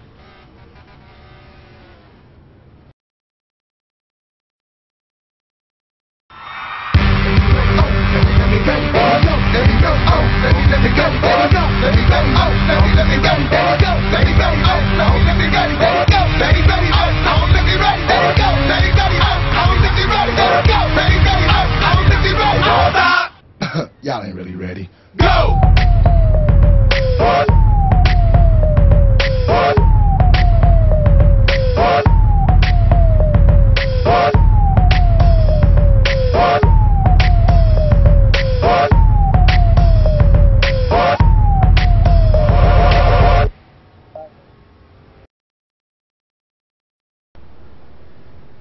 Welcome back here to Bristol Motor Speedway. Live presentation tonight of the Team Citius USA 500 presented by CreativeDesigns.com. We've got Louis Buss have been kind of monitoring the radio there of Ben Bando. Says you know, some changes going on with that car. Is that correct there, Louis? Yeah, I'm hearing he's reporting that the car's kind of tight in the center, so as we're going green here, his last adjustment there was to try to free it up some, so we'll see whether the car comes back to him on the run or not. Yeah, as we go off into turn one here, it looks like Ben's up there on that high side and Bando's side by side once again. Ben seems to prefer that high side, just as we saw Travis McKinney do there earlier. And looks like he's going to clear Bando getting off into turn one here. And a lot of these guys are just kind of following suit too, trying to get on that high line and get what they can out of these fresh tires. Tell you what, McLucas, he's still hanging around there. He's up in third. He looks like he's gonna try and make a move on Bando here. McLucas, he could be a player in this for the win here at the end. Yeah, looks like we just had a couple more cars there, you know, on that restart. Looks like, you know, had some troubles. I don't know if driveline failed or exactly what, but kind of looks like they just kind of quit going there for a little bit. But looks like Nick Timms, and Josh Biddle have now put those cars behind the wall to kind of join that growing list tonight of cars with the DNFs. So there have been some mechanical issues with those two cars also. Yeah, Nick, he had a good run going. He had a good run going, got wrecked, and then had another good run going. But it looks like he just couldn't recover from this one, or whatever happened to him. And he's unfortunately DNF'd along with Biddle, who had a solid run going. Biddle was staying out of trouble. He was mid-pack all night, but looks like Biddle just had a problem he couldn't recover from as well. Yeah, and kind of looking back here, I'm telling you, another one, that third place car, that number 5 of Lucas, I tell you, he just continues to impress me right now. Brand new rookie here, second race over here in NuffWORLD, and you know, currently running in third, staying out of trouble, and ran a very smart race all night. Tell you what, this young man, he come to play tonight. Yeah, he's done very well. He kept that car off the wall. I don't really see much damage on that car at all. It looks like he's going to go after Bando here. And like I said, I think McLucas, he could become a real player here at the end. Yeah, he's definitely looking really good out here tonight. And he's one of those guys, too. Looks like he's running that high line a lot. And he just doesn't have the momentum just yet, you know, as he's getting that car wound up here on that outside line to get around Bando. But I'm sure this young man, you know, second race here, like I say, brand new to Nuff. I'm sure he's happy and content at this juncture of the race to be running up there in that third place position, following along behind Bando as they try to run down Darren Benz up there in that number 1 position.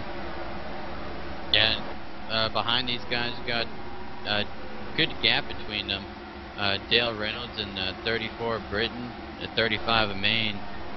These guys have been running good all day, just haven't really been able to get up to the lead yet. Yeah, looking back here, 4th and 5th, they're right behind Lucas, Dale Reynolds and Ben Britton. Britton involved in, you know, within that last incident out there, but looks like they've stayed solid in the top 5 most of the night too, as well as Lance Main back there in at number 35. But kind of a surprise one we're seeing here right now. One has been quiet. We haven't talked a whole lot about tonight. Running 7th back here, that number 23 of Frankie Samato, who's you know, been having a good, solid run and stayed quiet tonight. Yeah, Frankie, I think he got in a little bit of a trouble early in the race. He's sitting there running 7th on the lead lap. He's done a very good job of recovering, and sitting here on the lead lap, he's, like I said, just done a tremendous job sitting in 7th spot. Maybe he has something to get up here in the top 5 soon. Yeah, it wouldn't surprise me. And Frankie, one of those guys who came here last year and just had a rash of bad luck there for a little while. You know, led quite a few races, had a lot of good runs, and just wasn't able to. Seems like circumstances beyond his control. He just wasn't able to get the win last year, and so far 2013 has not been the start of the season that he had wanted. But you know, looking to recover from it and bounce back now, I'm sure. Yeah, coming around, we have still only have 8 cars on the lead lap, with the last car on the lead lap being the 91 of Brandon Lowe's, and the first car 1 lap down is the 08 of Danny Gutierrez. Yeah, I was just about to talk about Brandon Lowe's there. You know, to bring him up, you know, that he was up there in you know, running for the front there for quite a bit tonight, but has, you know, been overall relatively quiet, and he worked his way hard tonight. Get back up into that top 10 and has that car running solidly right now in 8th place, doing a great job tonight. Yeah, we go back to 29th position, the 87 of Kevin Kelly Jr. Looks like he had a tire failure, and he just wasn't able. He was able to get it down, get down pit road.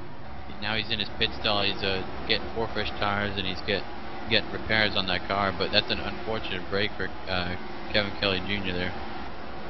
Yeah, unfortunate break there for Kevin Kelly Jr. tonight. He's, I'm sure, looking for a much better run than what he's had here at Bristol. But you know, he's definitely having a rough time with it tonight, getting everything together. And looks like we got another car heading down pit road here with another blown tire. Yeah, it's the 18 of Walt Hamrick. He's able to get down pit road as well. So luckily, these guys with blown tires able to get down pit road cleanly and cut in front of people cleanly. So no caution, everybody stays green. But that could be something to watch. Maybe some of these leaders, if not their tires, they could blow maybe if this thing stays green.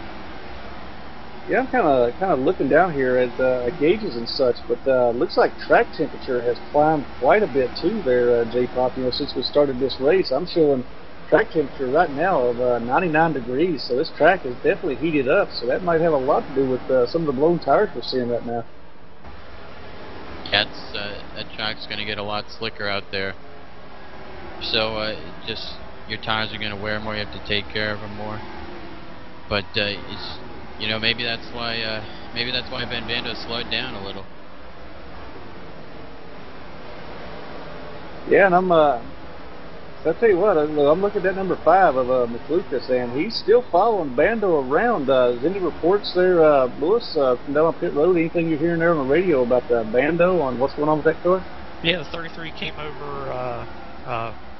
over his radio there, talked to crew chief, said the last adjustments helped him out a whole lot. So he's hoping he can get a long run here and see whether he can get back up there and get to the lead, because the 15 is setting a great pace right now.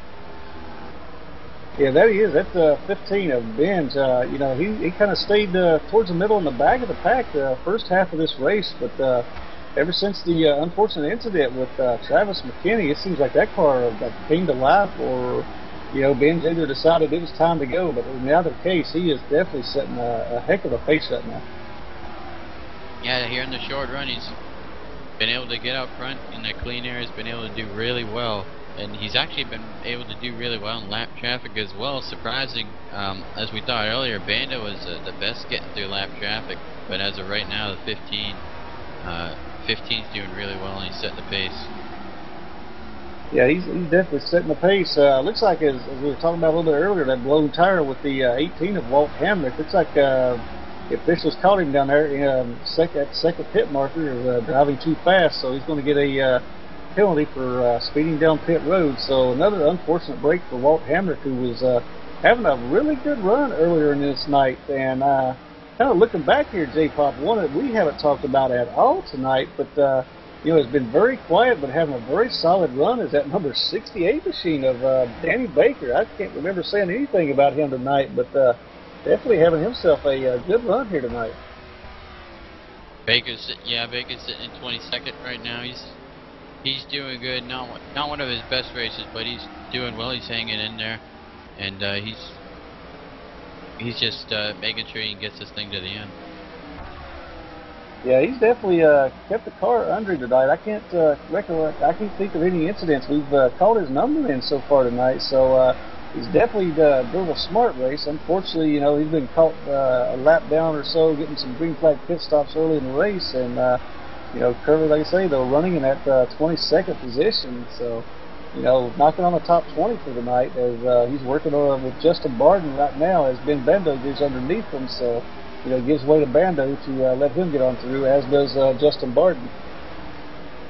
Looking back at 4 through 6, the 27 of Dale Reynolds, the 34 of Ben Britt, and the 35 of Lance Main. All of these guys, just since the green flag has dropped, these guys have been nose to tail, and they haven't been able to gain anything on the front guys, the front three, but nobody's been able to catch these two behind them. So these guys are running at their little own pace right now, all nose to tail.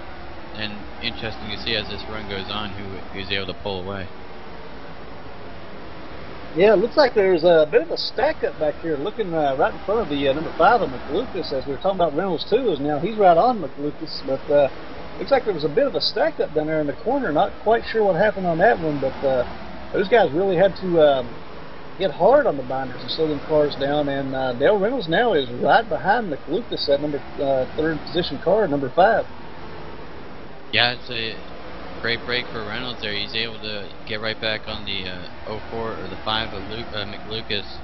But McLucas, he's able to recover very nicely. Gets around the lap cars pretty easily now. And he looks like he's going to gap Reynolds just a little bit. Yeah, McLucas has definitely got a good car here tonight. So you know, he should be able to salvage a good position, a good finish out of this. But looks like as we're looking up here at Bando now, talking a little bit earlier about his radio communication with his crew chief about the car was working a lot better. He's starting to close that gap now on Darren Benj. Yeah, Bando, he's been doing it slowly but steadily, so might take a little time. But Bando right now, he is running down Benj a few tenths at a time.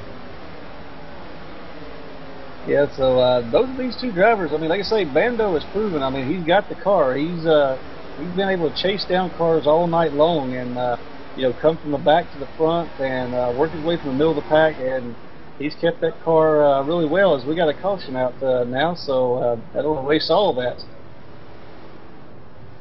Yeah, it looks like it was the number 40 there of Ethan Rondu. Kind of look back here, see if we can kind of figure out what happened with Ethan, but. Either way, the caution is back out here once again. Looks like he and Frankie Samato, looks like you know, Rondu decided to come down just a little bit, and Samato had a huge run on him and just kind of got him in that back left corner, which sent Rondu into the outside wall right in front of traffic there, and had to call the caution. Yeah, the 40 just tapped the wall exiting the corner, slowed his pace down right in front of the 23 of Samano. And Samano had nowhere to go but plow right into the back of the 40. Sent the 40 spinning. Yeah, I'll tell you, two guys that this does not work out in the favor of is that 15 of Benj and the 33 of Ben Bando, as these guys were starting to look at possibly the next few laps, you know, maybe having a bit of a battle there. Bando was starting to make up time on them, but you know, these guys are hating to see these cautions come out. I believe Benj does like to keep. He looks like he prefers his car is much better on the short run. Still really haven't seen his car much on the long run yet, but as of the short run so far, he has the fastest car as of right now. Yeah, he's definitely got a good car underneath him. It's been good on the short runs.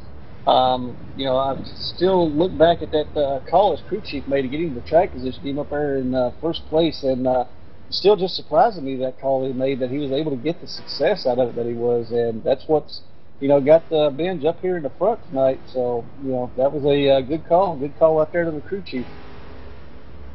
Looks like we should see the leaders now, all 8 of them, sorry, on the lead lap coming down pit road. so we should see all these guys. Maybe one guy staying out to lead a lap, but most everybody coming down pit road here. But now here's a question. I'll kind of throw this one over to Lewis. But if you're out there racing right now and you're one of those cars a lap or maybe even 2 laps down, you know, knowing you've only got about 30, maybe 40 laps on these tires, do you stay out, try to take the wave around now that you know the front runners have went in and you can get that wave around, or do you go ahead and get new tires here? At this point in the race, I'd probably be. I mean, now it's about time to you know, start taking your chances. We saw earlier that some guys were able to hang out up there on old tires, so you know, I don't think it'd be a terrible idea as long as your car can handle well. I mean, if your car's not handling real well, then I mean, that's not going to help you out too much. But you know, if you can get it done and get a quick caution, that'd help you out a ton. Yeah, it looks like the 15 that time had an extended stay on pit road. I'm not sure quite what happened there, but also the 33, also, they both lost a lot of time on pit road as Dale Reynolds comes out #1 car off of pit road. So he had a real good pit stop, followed by Ben Britton, and then the number 15 of Benj comes out in 3rd position. So very lengthy pit stops for the 2 leaders. So very interesting to see what they may have changed on these cars on this run that's coming up. Yeah, usually long pit stops means you made some type of change to your car. So if they did, it'll be interesting to see, like you said, what those changes do to their car. Yeah, I tell you, another one that had a very long pit stop out there on pit road that time was the number 5 of McLucas. That young man, he dropped from 3rd to 8th right there on that exchange through the pits. So something definitely went on with a few of those cars, lengthy pit stops on pit road. 44. Yeah, and it looks like the number 40 car there of Ethan Rondu. Looks like that last incident, that last head-on hit in the pit wall, looks like it might have been just too much, as he's had a rough night out here at Bristol. Looks like they've taken that car, you know, pushed it off a pit road, moved it back into the garage area, and might be calling it a night on that car. I'm not sure quite what happened. We'll have to try to find out if it was an engine or something. Yeah, he had a rough night all night. He started very well up at the top 10. He had a tough break there with an incident with a 64, I believe it was, and he really wasn't able to recover from that, as he was stuck back in traffic, and he just wasn't able to keep on the lead lap, and gotten a few more wrecks, and that just pretty much finished him off here for the night. Yeah, and I hate to see stuff like that happen to with Ethan. You know, a lot of times, you know, it's just one of those deals.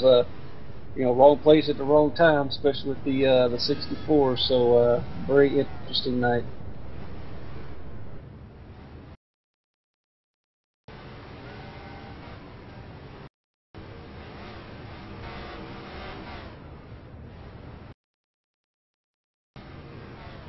Yeah, it looks like we had some action going on out there in pit road. Not sure what car that was. We were just kind of looking at, but very interesting. Looks like Doc Stout right there coming off of pit road. Just a little too much throttle. Loops that car right around right there in pit road. Slams the inside wall, and it's not hard to do here at Bristol. You gotta, you know, pit road isn't all that wide, and then you got so much torque in these cars because you got to get so much speed out of them. That's not a hard thing to do, but unfortunate break there for Doc Stout.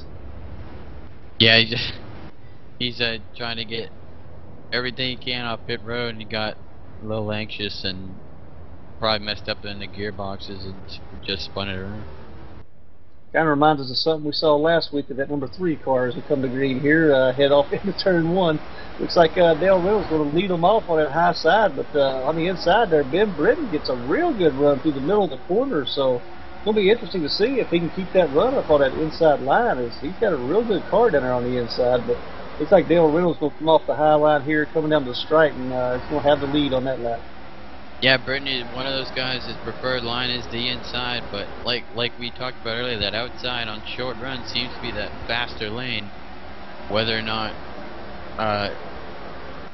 you're on the inside or not, the outside's the faster lane on the short runs, and really that inside doesn't get going until you're getting on the long run. So if you want, if this thing comes down to a short run, you're gonna have to see some of those guys running down on the inside. They're gonna have to migrate to that outside, which is the faster lane on the short runs. Yeah, it looks like coming into the corner right there, it looks like Ben's got a heck of a run coming up on Dale Reynolds coming into the corner there on the high side, and really kind of had to back out of it quite a bit. So it's going to be interesting to see now if Reynolds is able to hold off Ben, who's been able to get out here to front these last 100 or so laps and just kind of just have his way, so to speak. I believe if Ben just get out in front, get behind at 27, he's going to take off. So at 27, I think he's going to do everything he can to keep that 15 behind him. Yes, I'm looking back here at the number 33 there, Ben Bando. Looks like he was making a run there on Lance Main to try to get that fourth place position, as he's getting a lot of heat from the 91 of Brandon Lowe's right there behind him, you know, really trying to challenge you for that number 5 position. But a lot of tight racing going on back here in this little group right now with the top 5. Yeah, that 15, he's trying to get under that 27. He really can't clear him. He clears him through the center, but the 27 comes right back off the corner, and the 27 is not letting the 15 clear him out of the corner. He's going to do it this time. And seeing that happen, looked like Britton in that 34 machine was going to look around. Dale Reynolds moves down to the inside. Looks like he's going to try to take that position back, but I don't think he's going to have enough coming here off the corner, as Britton is watching all this from behind him at 34, and looked like he was about to make a move on Reynolds there for a second or so. Yeah, I think with Reynolds, that car being as damaged as it is, it just doesn't have as much speed as it did earlier in the race. So it's just unfortunate, but maybe in the long run he'll be able to catch up. But as of right now, Benj, with the dominant car, he's looking to gap these guys behind him.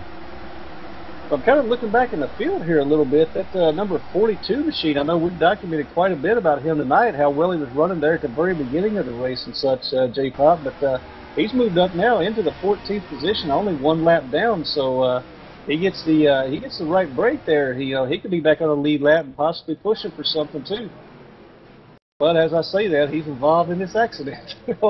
Comes through at the last minute and gets 2 nice hits there. And we got another caution out on the speedway here. Unfortunately for Travis, we had to jinx him there, but it looks like he had nowhere to go with that 81 just coming off the top of the racetrack, right in front of the 42. Nowhere for the 42 to go off the corner. Yeah, unfortunately for just like you said, unfortunately for Travis there, it looks like he just had nowhere to go, like you said, trying to come through there, tried to clear it. Looks like he's going through the middle, and then the car moves, and there he is. But yeah, it kind of looks like everything in that was kind of brought on by the 88. Had a heck of a run coming into the corner there, and got into the 81 of Robertson, and kind of sent him around right in front of all the other cars, and that's where all the turmoil began, is once that 81 got around up there in the corner. So a lot of these guys just know where to go. You know, that'll collect up. Looks like the 18 of Walt Hamrick gets collected in that. And also, like we talked about with the 42, looks like Christian Vasquez makes an aggressive move down onto the apron there to not be involved in that one. So good move on his part. Danny Baker's able to wave around. Looks like Mike Houston may have caught a little bit of that, but overall, nice piece of driving there by Vasquez especially. Yeah, it looks like all the cars on the lead lap, they're coming down at pit road. Looks like Frankie Simano, he stayed out just to lead one lap, but he's coming down pit road now. But all the lead lap cars down pit road, it looks like Brandon Lowe's will win the race off pit road.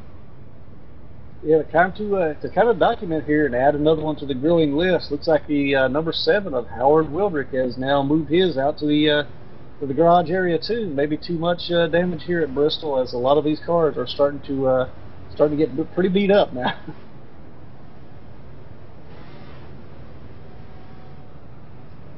But looks like we got roughly 28 cars still left here, with the last car still running is Kevin Kelly at number 87. Kevin Kelly Jr.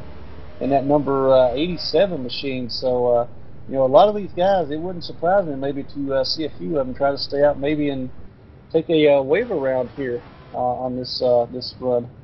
Yeah, we did not run that many laps that time, so there should be we should see a lot of guys stay out and get a wave around. So we should see a lot more cars back on the lead lap coming to green this time by. Yeah, 'cause I see you right now showing currently leaders. Brandon Lowe's in that number 91 machine, but there's a lot of cars up there in front of him. So it looks like quite a few are going to try to take that wave around and get themselves back into a good position. As we currently have right now, we're back up to 13 cars on the lead lap. So quite a few new cars on the lead lap this time by. Caution is a huge break for all those guys. With obviously with not that many runs, they're going to get back on the lead lap, and we'll see. Now we'll have a lot more players in this race. Yeah, but while we're under this caution, let's take a quick commercial break here, kind of step away from Bristol Motor Speedway and the Team Citius USA 500 presented by TBsCreativeDesigns.com. We'll see you back here in just a couple moments after this commercial break.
Welcome back to Bristol Motor Speedway and Green Flag Racing here. We got a bit of a stack up back here towards the back, you know, with the at Bristol, but off to the run, Brendan Lowe's leads him down to the stripe as we head off into one. He's still getting pushed by looks like Dale Reynolds down there on the inside. So these guys are really trying to get themselves sorted out here as Lowe's will lead that lap coming across the stripe. It looks like most everybody's going to go out on the high side here.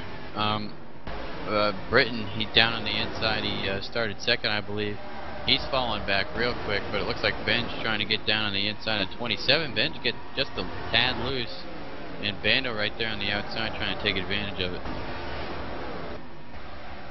You know, it's kind of interesting looking at Ben's too down on the inside. We really haven't seen him use that line very much tonight, so maybe he's trying to find a new way around here. Yeah, Benji looks like he's getting a little loose down there off the corner, trying to hold it down on the bottom. He couldn't really do that great of a job of passing.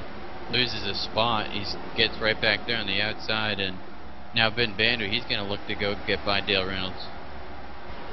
Yeah, Bando's starting to make some moves. Looks like he's trying to look underneath Dale Reynolds there as coming down the straight. So he gets right back behind him here, but he's definitely trying to make a move on that 27 of Dale Reynolds and get close up to that front and set his sights on Brandon Lowe's. Yeah, Banner, he goes down, trying to should clear the 27 here in a matter of a lap or so, and Ben should follow him. Ben is going to stay to the outside right here. Surprised Ben shouldn't go down the inside and follow Bando down there. Yeah, I believe Ben may have heated those tires up maybe just a little bit down on the inside on those 2 laps when he was down there, and you know, he's trying to maybe cool him off now, but he's going to try to make the move underneath as he goes underneath Dale Reynolds, gets up alongside of him as they head down the front stretch here as a drag race into turn 1. Looks like he should get him coming off of turn 2 here, and moves up to that outside, and he does. He clears and gets in the 3rd position. So, you know, now these front, well, 2nd and 3rd players are going to set their sights on that number 1 position with Brandon Lowe's. Now, Benji really hasn't been back here for the last 100 laps or so while he was out front leading. He hasn't really been back here. He's usually been out front in the clean air, so see if his car handles any different running back a little bit in traffic than out front in clean air. Yeah, looking at Benj and Bando here, looks like Benj may not be as quick as he was a little bit earlier. I don't know if he may have made some adjustments on that pit stop to the car or what, but he just doesn't seem to be getting the speed he was getting earlier, as he's about a 1.2 seconds or so off the leader right now, but looks like he's starting to work over Bando, trying to take away that 2nd place position. Yeah, moving back to 14th, even after that wreck. The 42, Travis McKinney, I believe he is the first car 1 lap down. Gets a caution out here. He'll be your lucky dog, I believe. That is a huge break for McKinney as he continues to stay in there and really just not give up. Yeah, that's what it's all about right now for McKinney, is trying to survive.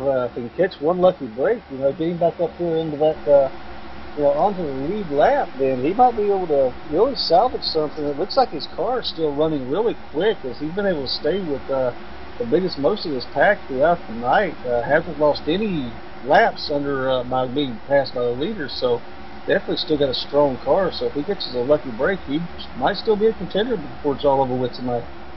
Yeah, he's gotten in numerous wrecks with all that damage. His first wreck was the worst, and he got in, I believe, 2 others, and he's still running very competitive lap times.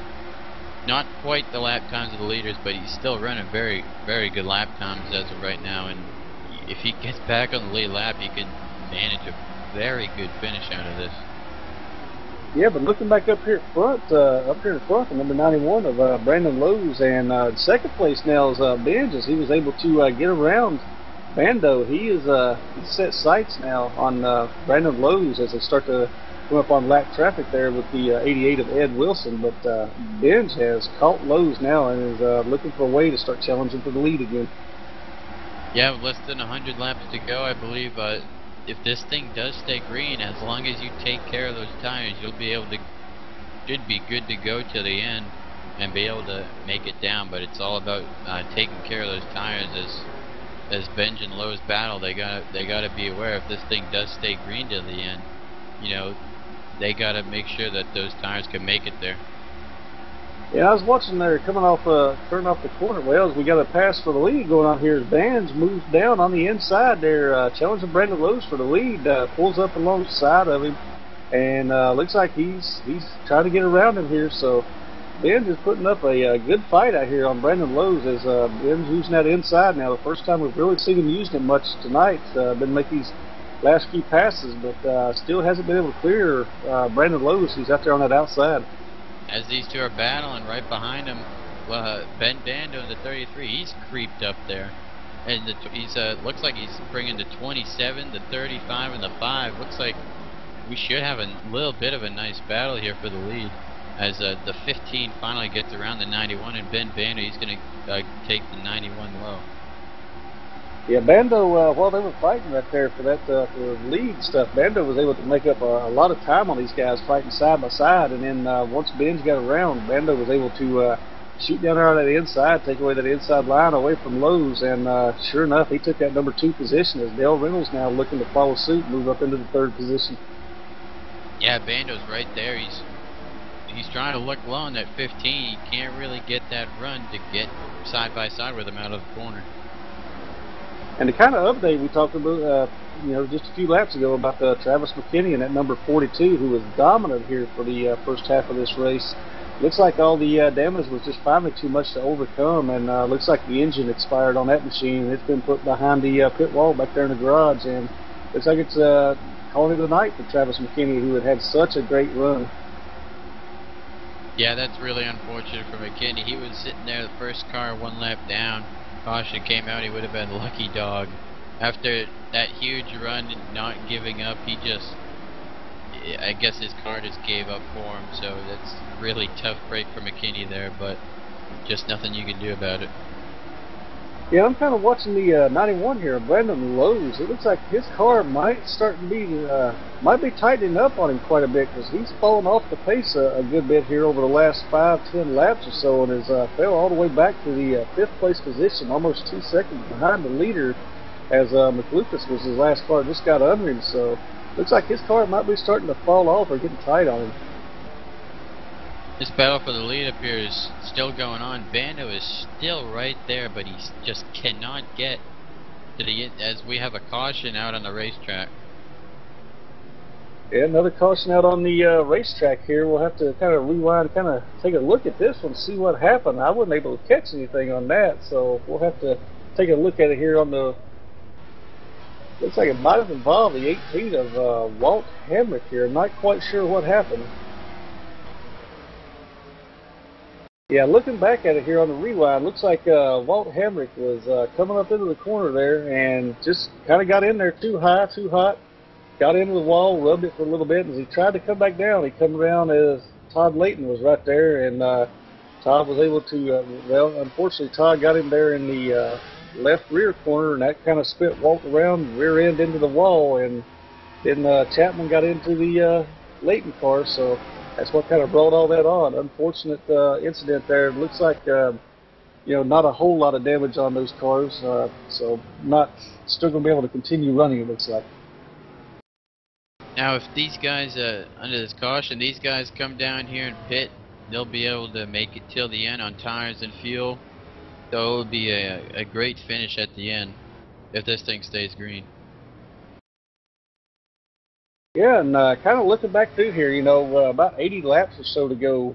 Lewis, are you hearing anything on the radio from that number 33 machine about any strategies he might be employing, or you know, if any changes he might want to make to the car? I think the strategy right now might be just to go.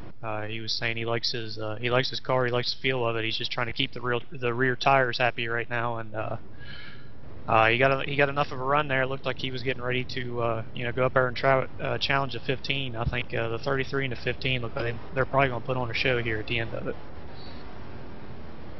Right. It looks like the 15 may have had another pretty limpy pit stop there. Not quite sure what happened with him, but by the way, Benz looks like is going to be about the 4th car off of pit road out of that lead pack. So once again, lost a few positions on pit road. Not sure what's going on with his pit stops. Ben just cannot seem to get a good pit stop. His crew just does not want to change those tires fast enough, but he's going to slip back to 5th after coming in the leader. And Kevin Kelly, he'll drop down, he'll come down pit road, so it'll be Ben Bando taking over the lead. Now I wonder with Benj, now he's the only one out of that lead pack that was pitted right there who has a pit box over on the back side of pit road, over on 3 and 4. I wonder if that's having any effect on how he's able to get in and out with the car still rolling down pit road, you know, when he's trying to come out. It could be, if he is one of those only guys back there, that could be one of the big issues, but he's just, he's gonna have to fix that. If, you know, if we have a few more pit stops, if we have 1 or 2 more pit stops, if this thing doesn't stay green till the end, he's gonna have to fix that, or that pit strategy could be what loses him the race.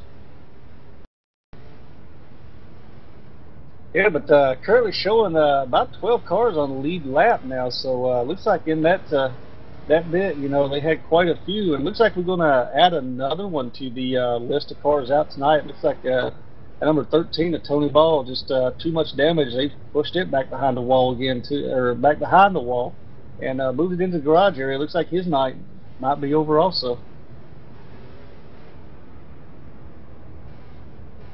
But anyway, to kind of recap, kind of look through your top 5 right now after the little shake-up there on pit road. Coming out number 1 car right now, the 33 of Ben Bando, leading them down to the green this time. Number 35 of Lance Main moves up into 2nd place. The third place machine, Dale Reynolds, looks like he picked up a spot or two on pit road, number 27. Fourth place, of course, number 15 of Benj, and coming out in fifth is that number 91 of Brandon Lowe's, followed by Ben Britton, the 34, the 5 car of McLucas. Once again, that rookie is turning a lot of heads here tonight.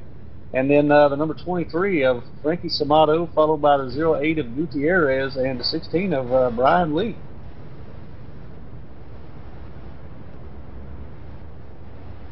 But let me ask you this, Lewis. I mean, you won the last 3 races, so you know, at this point in the race, you got just over 75 laps left to go. If you're out here running about 5th or 6th right now, what is your strategy to get to the end right now? Get to the end would be strategy number 1. You know, it's the 15, the 15 and the 33. They look real strong right now, so you know, you may have to. You know, you had one more shot here to make a great change at it and see if maybe you can run with them. So we'll see whether the 27 or the 34 may have anything for the 33 to 15 here. That kind of brings to an interesting question. Something we had talked about, you know, during the pre-race show tonight, Lewis, was you know, you were out front and had a heck of a lead here last year with about 10 laps to go, and that left rear tire, you know, let go on you, cause you get into the wall. You know, what is the strategy as far as at this point to try to maybe make it on all to the end? Make it to the end. That would have helped me out a whole lot. I think I fell about 8 laps short here the last time we were here. So that was just driver ignorance there. Crew chief tried to bring me in, and I said I wanted to wait it out. So that one was on me. All right, so tire conservation is definitely going to be a key here with the last 75 or so as we go green here, back to green flag racing. At number 33 of Bando got a good jump up there on top, but Lance Main was also able to keep with him, but looks like Bando pulled away a little bit here heading into turn 3, and Benj will be able to clear Dale Reynolds, lose himself into the 3rd spot. So looks like the top 4 got themselves a pretty good jump on that start there, got shot out and moved themselves up there, kind of got a little gap. Looks like the 91 of Lowe's, he's gonna exit this race with 75 to go. That's unfortunate. He had a great top 10 run going, and just an unfortunate situation for him. And I believe that puts about 13 or so cars that have been DNF for this race tonight. Yeah, we've got quite a few. Looks like I'm not sure if Lowe's or what might have happened to him. He may have over-revved that engine there on the restart. We've seen that happen with a few cars tonight, and just you know, that engine let go on him, because these engines do take a lot of abuse here on this track with the high RPMs that you're constantly running and the speeds that you got to run. Looks like we got a caution out here on the speedway, so we'll get the line back up and do this one once again. It looks like. Yeah, not sure who that one might have been on right there. Kind of look at our rewind here, kind of get an idea of who that one may have come down on. Looks like it was a 08 of Danny Gutierrez as they come out of the corner there. Looks like the rear end just kind of got a little squirrely on him, got a little loose, and Barden nowhere to go, couldn't check up in time. Gives him just a little touch there that sent him on around, spun him down onto the apron.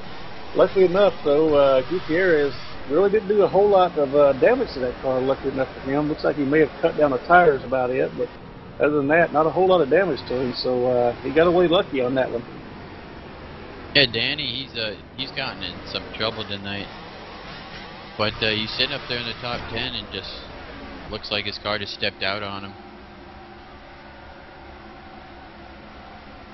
Yeah, it'll be interesting to see here, you know, how many guys with 70 laps, if we'll have any takers at all down here on pit road as we come up, like I say, 69 laps or so. By the time we go back, we'll be about 65 laps left in the race, and you know, they've only got just a couple of laps on these tires, so it'll be interesting to see if we have any takers down pit road this time. With only 12 cars on the lead lap, I think it is safe for the leaders to come down and pit.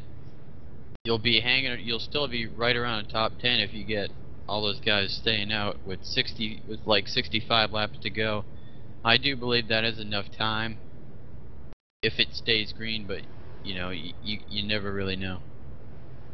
Yeah, it looks like cars are coming down. Bando and Maine look like they were going to come down, but then faked out. But Dale Reynolds does come down. He decides to hit pit road and get some tires. Now, let me ask you, Lewis, you know, at this point in the race, you know, if you're Dale Reynolds, is that a smart decision or a bad decision, you know, going down and getting 4 fresh tires like that, you know, knowing you only got a few laps on these tires? I like that decision, to be honest with you. This concrete surface is real abrasive on the tire, you know. Just a couple extra laps newer tire for the 27 could be what he needs. We were talking about what the top 5 could do to run with the 33 and the 15 here. So, we'll have to wait it out and see if maybe we get a long green flag run here. I think the 27 could be a player here. Yeah, and looking at down pit road, there was a few that actually decided to come down pit road there. Dale Reynolds himself, of course, Frankie Samato followed him down, as did Danny Gutierrez. So we had at least 3 takers there for pit road. Also, Brian Lee decided to come in. So now your top 10, you're going to have at least 4 with those brand new fresh tires on. So that could play out to be a big advantage here towards the end before it's over with.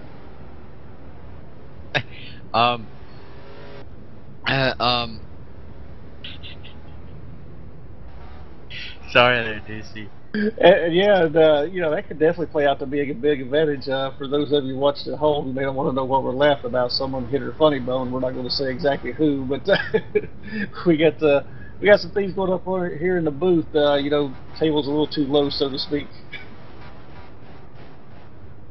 But yeah, it'll be interesting to see this restart. Looks like Bando has been choosing that outside line on the restart here the last couple of times. So we'll see if he sticks to that outside line, which will put him right there with Benj on the restart. As Benj is running, well, no, Benj will be on that inside line running third. So Benj has not had a whole lot of luck with that inside lane so far tonight. As that car looks like it's really been set to run up on the outside, so it'll be interesting to see if he's able to make any headway, and he's going to have Ben Britton right there beside him, looking to pounce on that if the opportunity arises.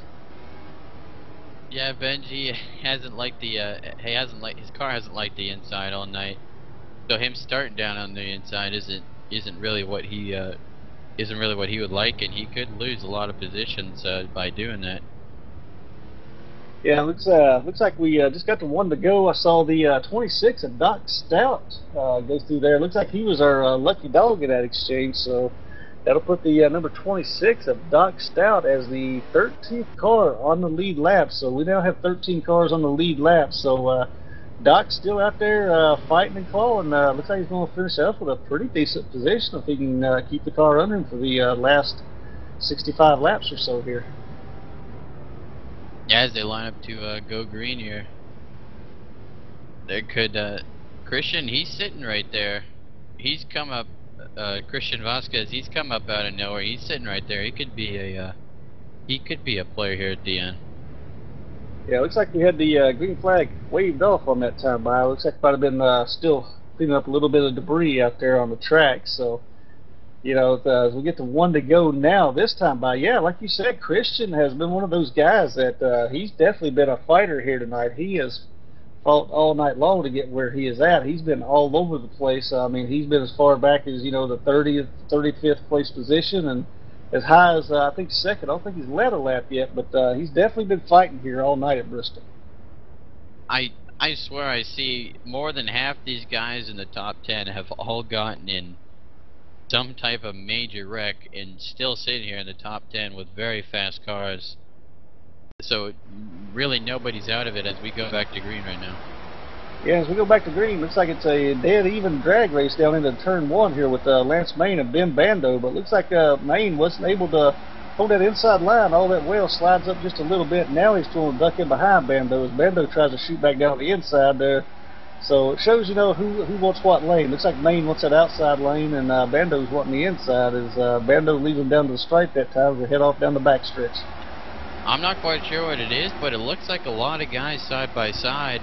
When you're down on that inside, you get loose out of the corners. I've seen it from a few cars out of the last 10 or so laps. I'm not sure if that's a change in the track or change in their setup or what, but that could be a problem for if they're trying to pass. Yeah, if those cars are getting loose down on the inside, just like you say, J-Pop, that's definitely going to cause havoc, you know, when you try to go underneath somebody to make that pass, because that rear end starts coming around, and you've definitely got to get back out of the throttle, and you ain't making no passes if you get your foot in the throttle, that's for sure. Boehner, he's going to drop right down to the inside. Looks like he's still the only car that likes that inside. Ben Britton, he's sitting there in 30. He's right behind Maine, and Bench, like he said, started third. He got passed on the outside. Looks like he's trying to settle in right now. And I'll tell you, I'm looking back here in 7th place, somebody we haven't talked a whole lot about, but we had that pre-race interview with him there. Number 30, Kevin Kelly, running solidly right now in the 8th place position. You know, that's one of those guys who we haven't talked about a lot tonight, but has definitely been able to solidify himself a good finishing position here so far. But looking back through the pack here, I'm kind of looking down on pit road. Looks like Walt Hamrick just went down pit road and made a hard left turn down into the garage area. Looks like his engine may have expired tonight too in that number 18 Camry. So unfortunate event tonight for Walt Hamrick as his second race back here in NuffWorld after a year off. So hope to see Walt back here next week. But an unfortunate event for him tonight is yeah, we saw him up there and running in the front 10 there for a little while, but I've been having some bad luck these last 150 laps or so. Yeah, that'll put 14 cars that have DNF'd out of this race, so that number continues to climb as the laps continue to go on. But we have a nice 4-car battle up here for the lead, as the top 4 have kind of separated themselves from the rest of the pack, and they're having a nice battle for the lead right now.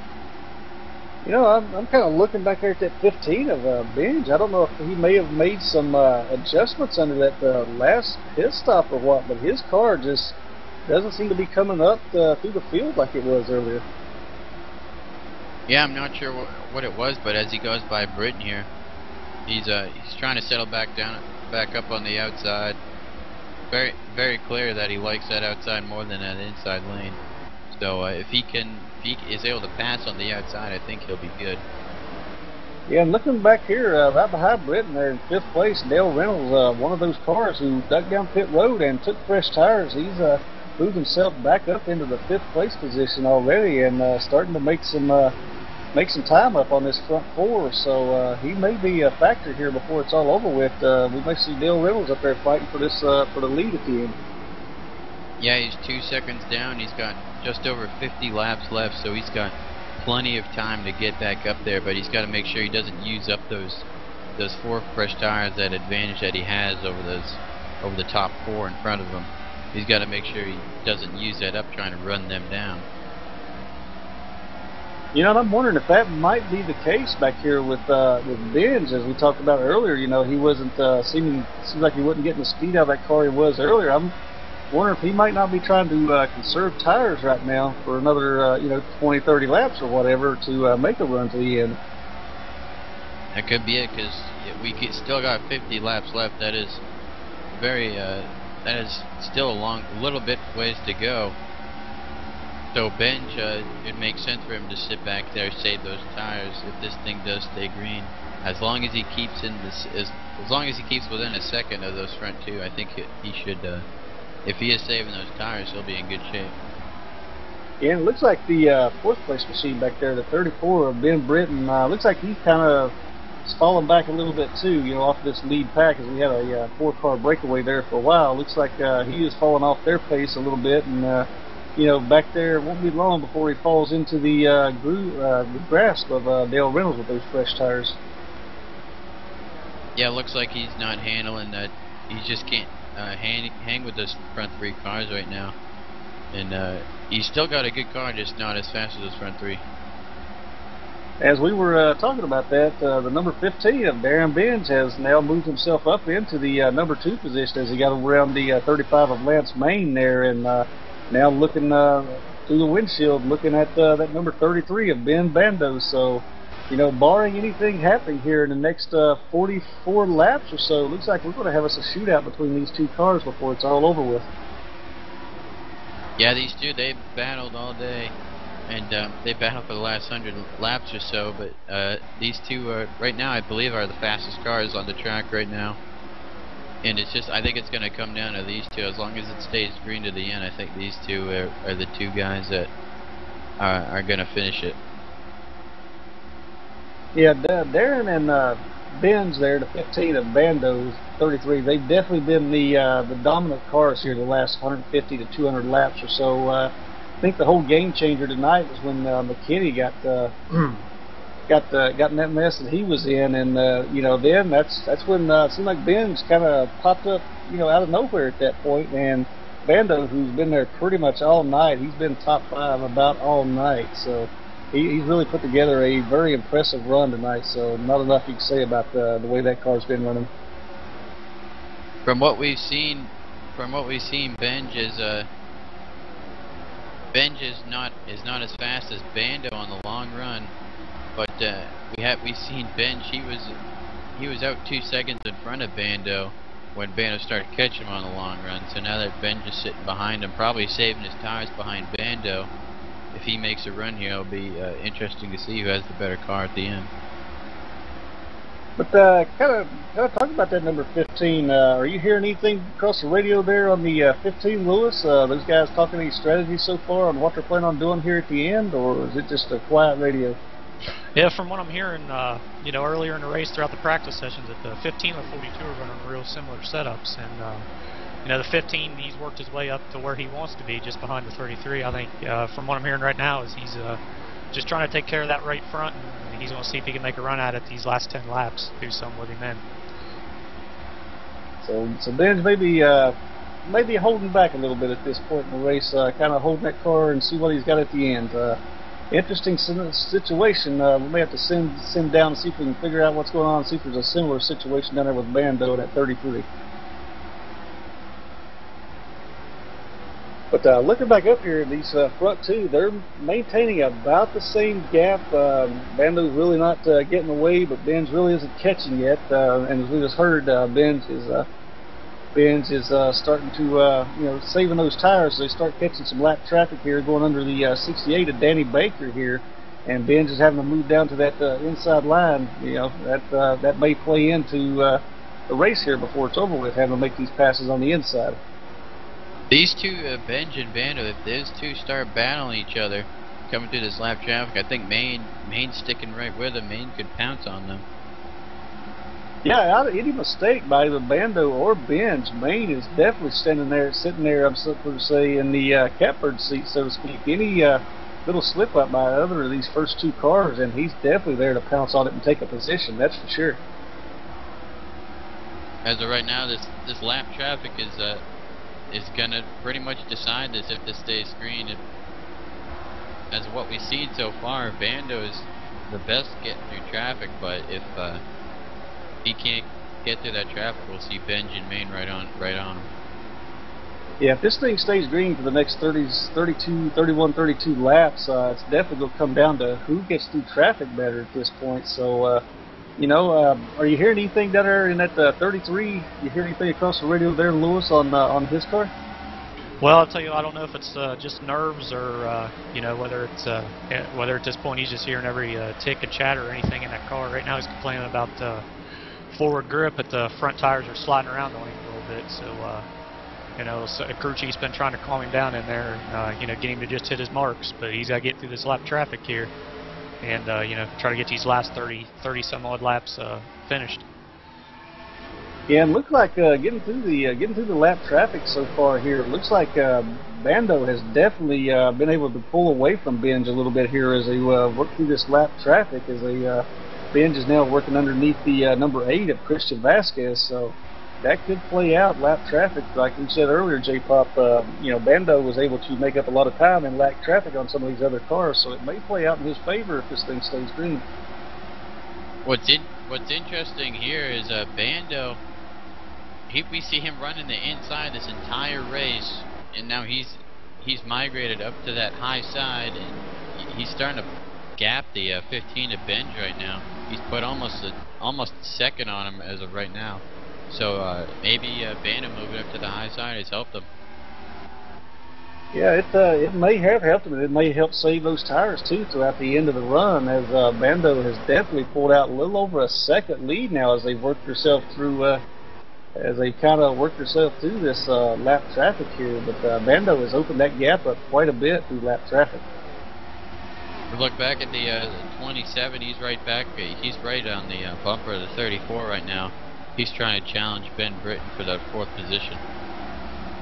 Yeah, and then right now they're in a tough spot to try to pass each other and battle for position, because they're right in the middle of all that lap traffic. We just saw the leaders go through a little bit earlier as Britton was able to pull out just a little bit over Reynolds there, as Reynolds got held up a little more by the lap traffic. But looks like Reynolds just made a lot of that back up, so won't be long. We'll have a nice battle going on here for the 3rd place position.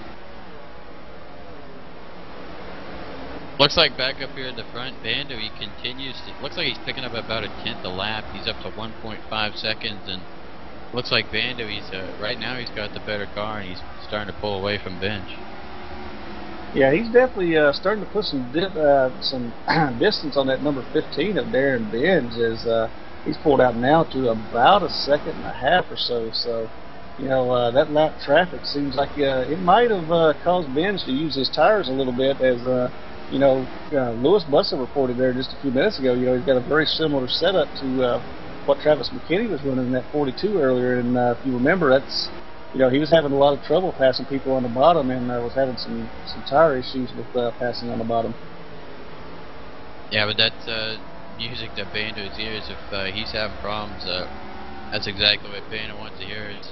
Bando really has relatively clear traffic in front of him. He doesn't have much, few cars, all single filed out. There's no big pack of lap cars, so looks relatively clear for Bando.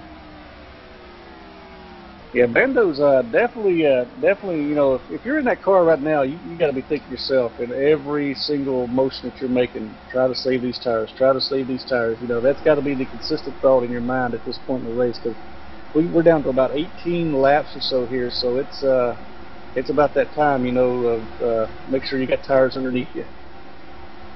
Yeah, there will be a point about 15 to 10 to go where you got to give up the fact that saving tires. You just got to make sure you get that thing to the end as fast as possible. So there will be a point where he's going to have to stop worrying about those tires. Yeah, to add to the growing list there, it looks like the 11 of Steve Deo has moved down pit road, taking a hard left down into the garage area. So looks like he got the end of the day for him.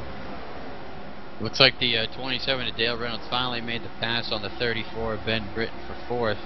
So that'll move Dale Reynolds up to the 4th position and Ben Britton back to 5th.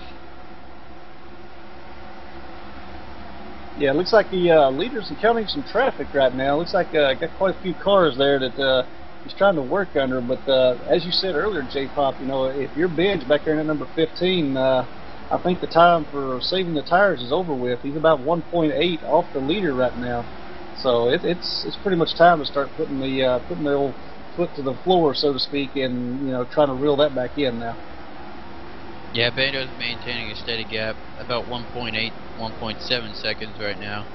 It doesn't look like Benj is catching him at all right now with about 12 to go. Yeah, and Dale Reynolds, he has moved into the 3rd position, and he's starting to catch up to that 3rd place position. Of Lance Main in at 35, so Dale Reynolds may still be challenging for the 3rd before this is all over with. But I just don't think at this point in the race he's going to have enough time left, so to speak, with the laps winding down quickly to get up there and challenge for the lead now.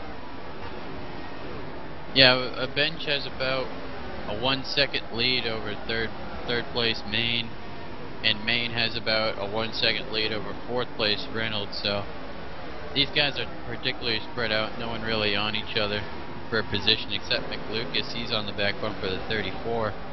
McLucas trying to crack the top 5, trying to get by Ben Britton for 5th. And that would have to be a big confidence booster for this young man. Be the only his 2nd race here, and definitely didn't have very good luck last week. But to walk out of here tonight at Bristol Motor Speedway, one of the tougher tracks that we're going to run on this circuit this year, walk away into the 2nd race with a top 5, that's got to be a confidence booster for this young man. Yeah, he's done very, very well all night. He's once he got in that top 10, he stayed there all night. He's had a very fast car. He's had a top 5 car. He deserves to be in the top 5. And we'll probably be seeing a lot more of him this year. Yeah, he's definitely shown a lot. He's impressed me for sure here tonight with the way he's been able to keep his car underneath him and keep it running. So we're hearing reports of the Kevin Kelly machine at number 30 has expired an engine, and there's flames coming out of that engine. So he definitely ran that thing hard tonight. And as Kelly likes to say, bring nothing home but a steering wheel. That's what he'll be bringing home tonight. Yeah, I'm looking at it. He's got 0 RPMs under that car. As he should coast it to probably coast it to his top here, and that'll end the night for Kevin Kelly, and that's gonna put another car up on the shelf here with 5 laps to go. Yeah, unfortunately, Kevin, he was having a steady run all night long. Was able to keep that car out of trouble, but looks like it was too much at the end, so to speak, unfortunately. But yeah, looking up here, looking back at the number 27 of Dale Reynolds, he's making a move right now on the 35 of Lance Main with about 3.5 laps to go here as they're side by side coming down the backstretch going into turn 3 and 4. He looks like he should be able to clear him here and might even have a chance possibly to look at a second place here before it's all over with. But, he looks like the 35 of Lance Main is fighting strong out there on that outside as he gets back out in front of him again. So these two got a real good battle going on here for a third place position. Yeah, it looks like that 4-tire strategy worked out for Dale. He really didn't have the car to hang with these guys on equal tires. He's got a little bit better tires now, and he's sitting right there. He's looks like he'll get a good finish out of this. He's challenging for third now. Obviously not good enough for the win, but he's still going to salvage a really good finish out of this. Yeah, looks like we're down to the 1 to go, so this is last lap. Barring anything happen, Ben Bando should be able to take home the win here in that number 33 machine. As there it is, and he takes home the win tonight, uncontested. As we thought Benj might be able to get up there and put a challenge together, but coming home second will be Darren Benj in a very good race for both Ben Bando and Darren Benj, and Lance Main will bring it home in the third position with Dale Reynolds in fourth, and bring it home in fifth, our rookie of Justin McLucas. You can't say enough about that young man's run here tonight. Good job and congratulations to all top 5. And going back here in 6th is the 34 of Ben Britton, and 7th is a 23 Frankie Samano. Brian Lee takes 8th in the 16 car. The 08 Danny Gutierrez, with all his troubles, finishes 9th, and Ed Wilson sneaking into the top 10 for 10th place finish. Right you are, and good job. I mean, very good race overall tonight. Kind of looking, thinking we might have us a good fight there at the end for that number 1 position, but Benj, it looks like the tires may have just worn a little quicker than what Bando did, and unfortunate tonight as Benj led quite a few laps, but overall, good run for Benj, and not only him, but for Ben Bando, who brings it home with the win tonight. Very good run, as he was up there about all night in the top 5. Yeah, Bando had really the best long-run car all night. He had the best car getting through that traffic, so it coming down to a long run is not a surprise that Bando was able to take the win tonight. Right you are, J-Pop, but we'll be back here live with interviews from your top 3 finishers here from Bristol Motor Speedway in the Team Citius USA 500 presented by tvcreativedesigns.com. We'll see you back here in just a couple of minutes. Are you looking to start your own professional internet radio station the easy way? Sam Vibe was specifically designed for you. From the makers of Sam Broadcaster, Sam Vibe takes advantage of the cloud to let you focus on what is important: managing and running your station. There are 5 simple steps to get started with Sam Vibe. 1. Sign up for a free account at samvibe.com. No credit card information is required to get a free account. 2. Download and install Sam Vibe. 3. Check your email to retrieve your account information and login details. 4. Run Sam Vibe and enter your username and password. 5. The Sam Vibe Quick Start Wizard shows you the first steps to start your station. Simply upload your music, turn on your station, and tune in.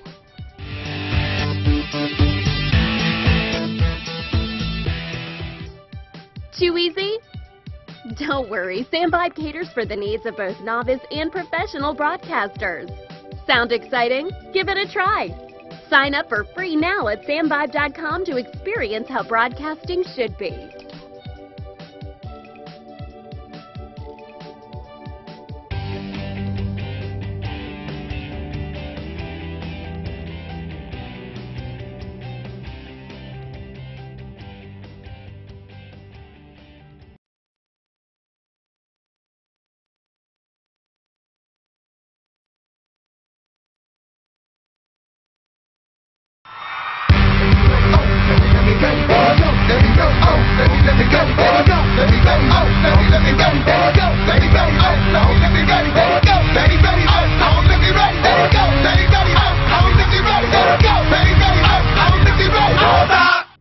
Y'all ain't really ready. Go!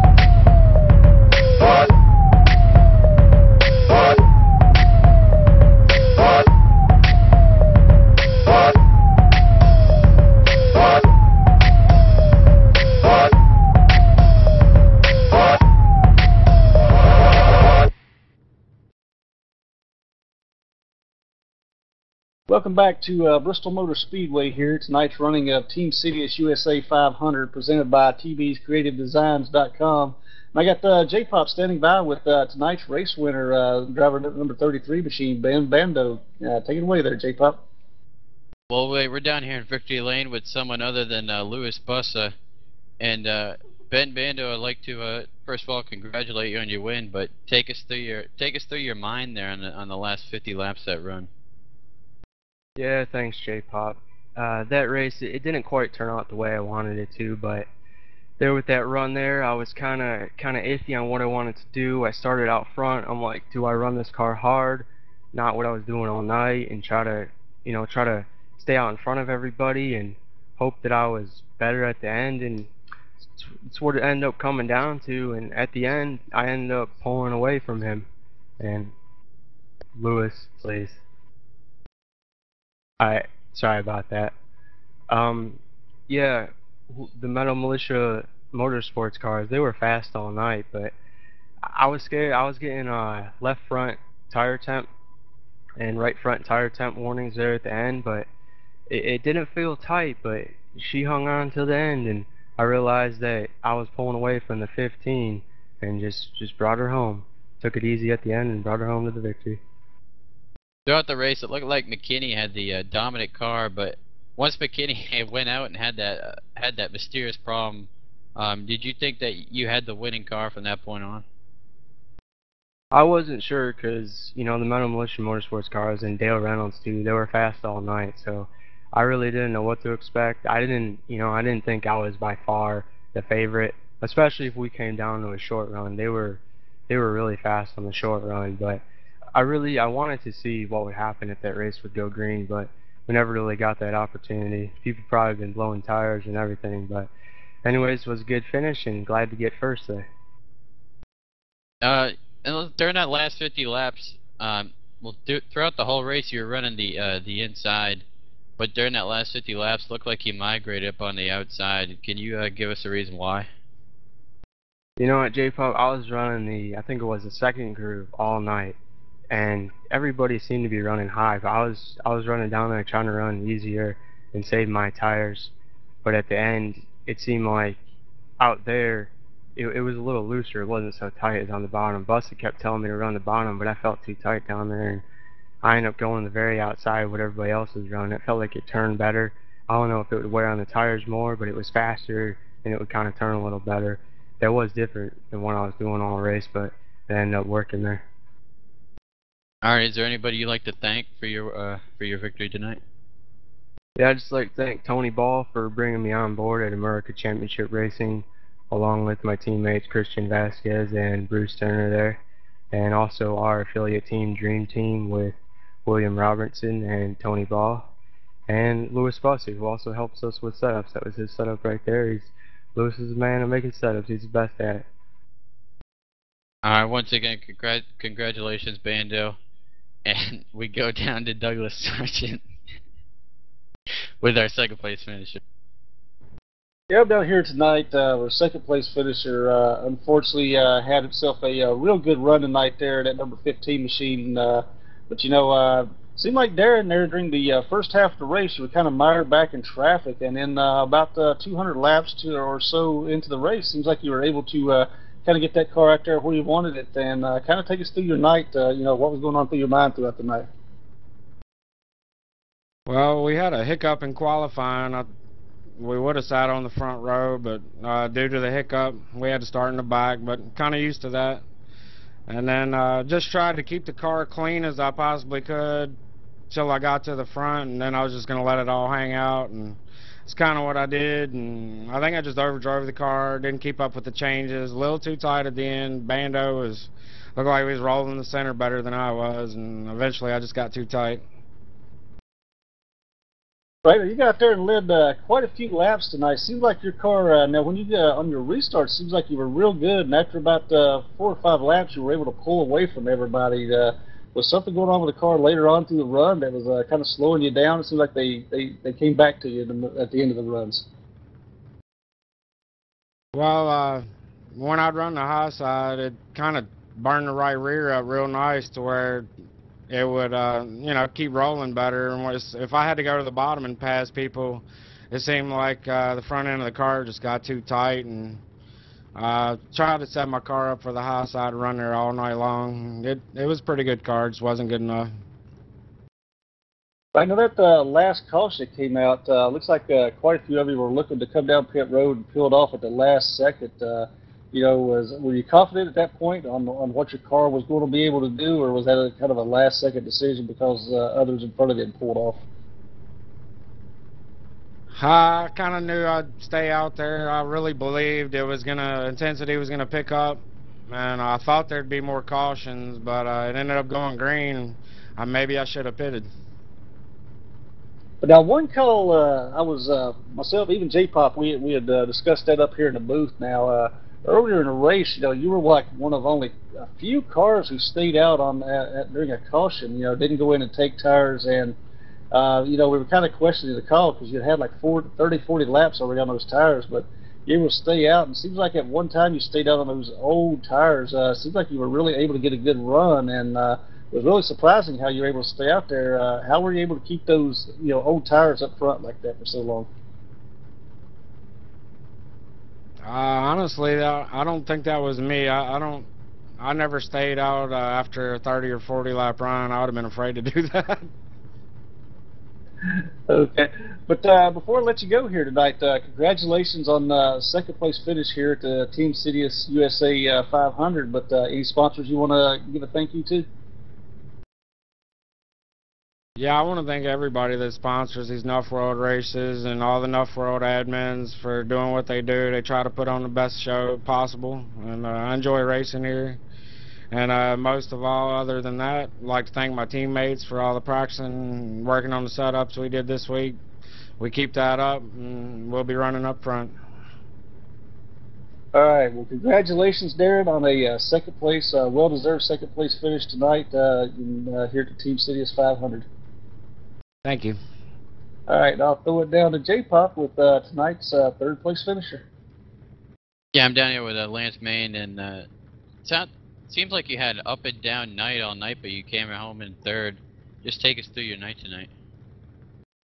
Well, started out pulling the default NuffWorld setup out of the truck. In the last hour and a half of practice, we were able to do the pit crew was able to do a lot to it. We moved the weight back and a few shock changes and a little wedge. That was about it. Default setup was doing good for me tonight. And started out with sticker tires, and we were doing good running around low with the stickers, and then we went to thought we'd try the scuffs, and found out the scuffs work real good up high, but not so good down low. So I guess just like everybody, we were trying to stay up high, and ended up, you know, having a few bad pit stalls, a couple of 15, 16 seconders. Missed my box a little bit, but the pit crew came through for me in the end, and we pulled it out. And yes, we're all very happy with this third place finish. Did you you're sitting there, Ryan, third behind the front two of Benj and Bando there. Did you think you had anything for them in his last 50? Well, with about 35 to 40 to go, I thought I did, and then I started pushing it a little too hard, and I could smell the right front just burning up on me, and I had to lay back at first because I was overheating too tonight. I overheated it 3 times. So running up front they were running a little too fast for my engine, my little engine, and but after about 10, 15 laps into the run, my temperatures would fall down, and I could do something. It saved my tires, but I just burned them up there too fast at the end. As I thought, if I would have saved them like earlier in the race, where I did say it was able to save that right front and right rear, after about 60 laps, I was starting to pass people. Well, is there anybody you'd like to thank for your great run tonight? Yeah, I'd like to say Surf City and NuffWORLD for putting on the show here, and you guys do a great job announcing, and my pit crew did a great job on the setup tonight with very little time at all. Alright, well, congrats on your third place finish, and we're going to send it back up to Ducey. Thank you. Alright, this has been another great NuffWORLD TV production here from Bristol Motor Speedway and the Team Citius USA 500 tonight, brought to you by TB's Creative Designs. Definitely stick by here next week for the TB Creative Designs 400 at the Auto Club Speedway. For the producers back there, Stephen Mahana, also for Jacob Popolowski and myself, thanks for tuning in, and we'll see you back here next week on NuffWORLD TV for the running of the TB Creative Designs 400 at Auto Club Speedway. Same time, same channel next week. See you there.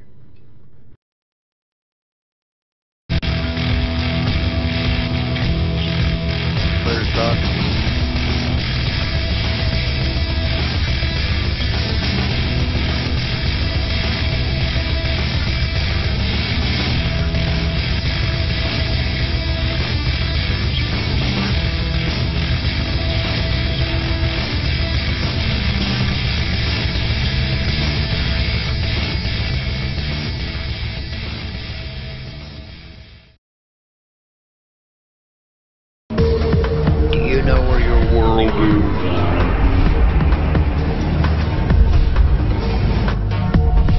I think I found